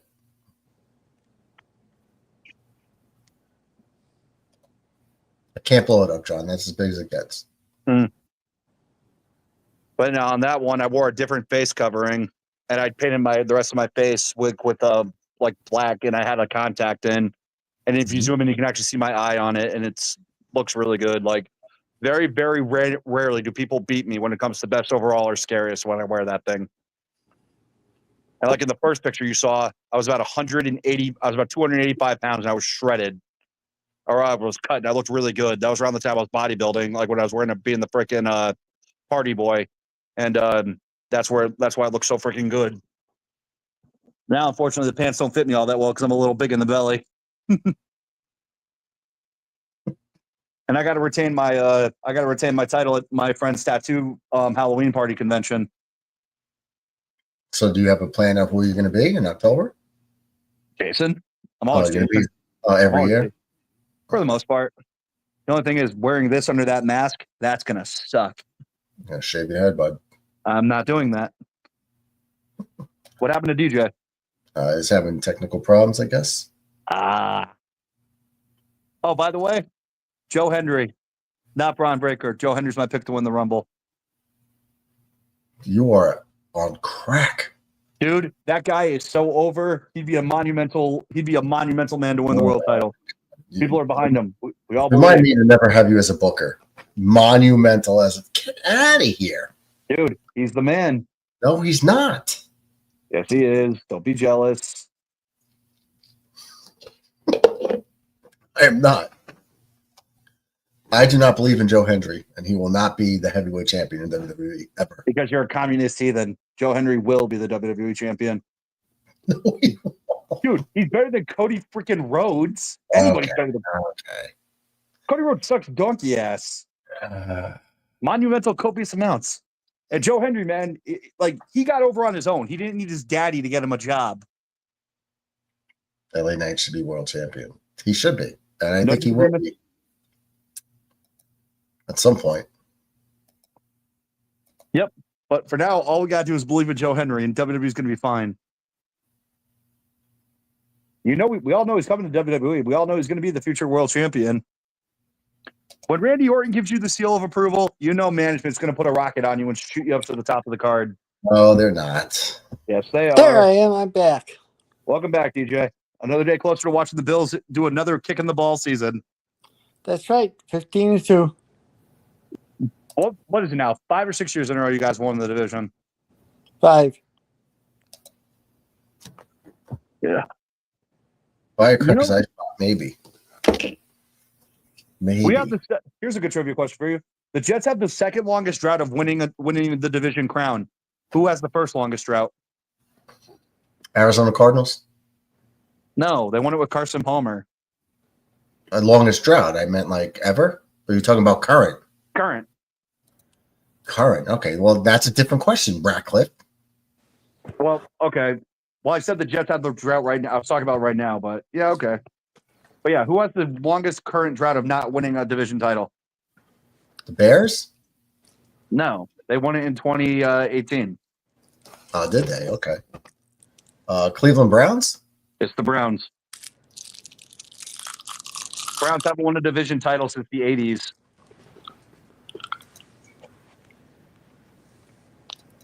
Yep. TJ, how old are you? How old am I? Yeah. I'll be 67 in October. So the last time the Browns won a freaking division title, you were probably still in your 20s. Probably. That's crazy. I wasn't even born. Murdoch didn't like girls yet. That's not true. That's 100% true. He likes his mother, so. No, that's not the answer. I had Murdoch two thought girlfriends. girls had cooties until he was 19 years old. I had two girlfriends at the same time in kindergarten. What did you guys do? Hold hands? Yes. And what we did, that was a crazy story. So two girlfriends in kindergarten. This man's No. flexing. and she's here for this too, John. She's here, so she's never heard this story. So I guess This is going to be good. she'll find out with the rest of the world. So we're in kindergarten, and it's the prettiest girl in the class, two of them. And it was like, we went to like a school assembly. So we got to sit up front in the front row. So when we got there, like I just threw a pick six. All the kids were there, right? So then they let us come in there, and we went last because we're the most restless group, right? Being the kindergartners. So I'm walking down in the auditorium, down the little, it's like a decline, and walking down to our seats, and I got one girl holding hands each hand and walking down, and everyone, all the kids in like 4th grade, 5th grade, they're like, oh, and I'm like the man. I'm like, yeah, I got two pretty girls with me. And so they hold my hand. So I had two little kindergarten girlfriends. And that same kindergarten year, there was a third girl. Her name was Tina, but I'm not going to tell you her last name. Huh? Spanish? Yeah. Yes. That was easy. Well, it was kind of maybe a white girl named Tina. But you couldn't really tell, I guess. Anyway, so the bathrooms, right, were divided. They had this very sheet metal thin divider that ran across the room, but where it met the wall and the gated windows, the caged windows, there was like a little bit of space to where our little heads could do one of those, right? And look across to the other side, to the girls' side. So one was in the bathroom, and we're all taking turns like, oh, look, the girls are over there. So we're looking, and then keep it calm. At the last one was Tina, and everyone left, right? So it was just me there. So my turn, and I'm looking, and all of a sudden she goes, I see you, and she says my name, and I was like, oh. How could you tell from my eyes? It's like, how could you tell it's me out of all the boys that were there? And then she does one of those, I'll show you yours if you show me mine. I'll show you mine if you show me yours. Oh, you played and doctor, I'm like, okay. You played doctor in kindergarten? Yeah, no, it was the I'll show you mine if you show me yours. I'm like, okay. Yeah. So I played doctor. I played doctor in first grade on the bus with a girl. I was like 15 feet away, but I'm on the other side of the partition. So I do. So she shows me hers, and I'm just like, wow, right? That's the And coolest she thing goes, ever. huh? That's the coolest thing ever. Yeah. So I'm like, okay. So then she goes, okay, show me yours. And I was like, the teacher's calling us. We got to go back. Oh, you dog. I got out of there quickly because I was like, oh my God, am I going to get in trouble? It was crazy. Never forgot that. Oh, man. Kindergarten, man. Kindergarten, it was like, wow, what a year. Kindergarten.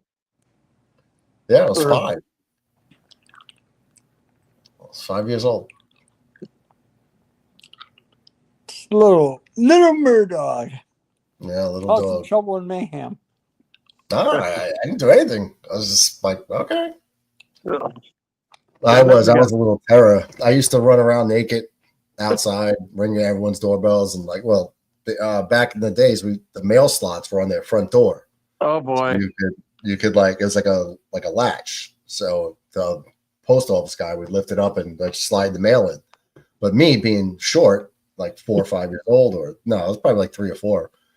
I just run out of my apartment naked, run around the street, the neighbor, just run around, not care. And I'd go to everyone's door and I'd lift up the mail slot and look inside the house and or the apartment. I would just look in everyone's, see what's going on. And, they started to expect me. Like, he's gonna show up. Imagine sitting there like watching TV and all of a sudden you hear and the mail slot opens up and you see like a 4-year-old's eyeballs like looking like, what are you doing? And they're butt naked outside. That was me. That was the true nature boy. So, that's funny. Yeah. We got a nice view of DJ ceiling. The DJ's doing something. DJ, you're not having a heart attack on us, are you? Nope. Okay, good. All right, guys, closing arguments. I had to set it down for a minute. Red Sox absolutely dominated another good team. So that's what we want to see. Blue Jays are trash. Yankees, you just own the Twins like property, so I'm not impressed. Bills are not even going to win in the divisional round. And for the love of God, Jets, please get Kate Klubnik or Caleb Downs. Okay. A little premature for that, but all right. DJ, closing arguments. Go Yankees. Go Yankees. Go Yankees. And the Beantown Red Stockings are going to collapse. Especially once John gets his hair trimmed. And my New York Yankees, led by the reigning MVP, Josh Allen, will win 3 Super Bowls before the Jersey Jets and the Jersey Giants make the playoffs.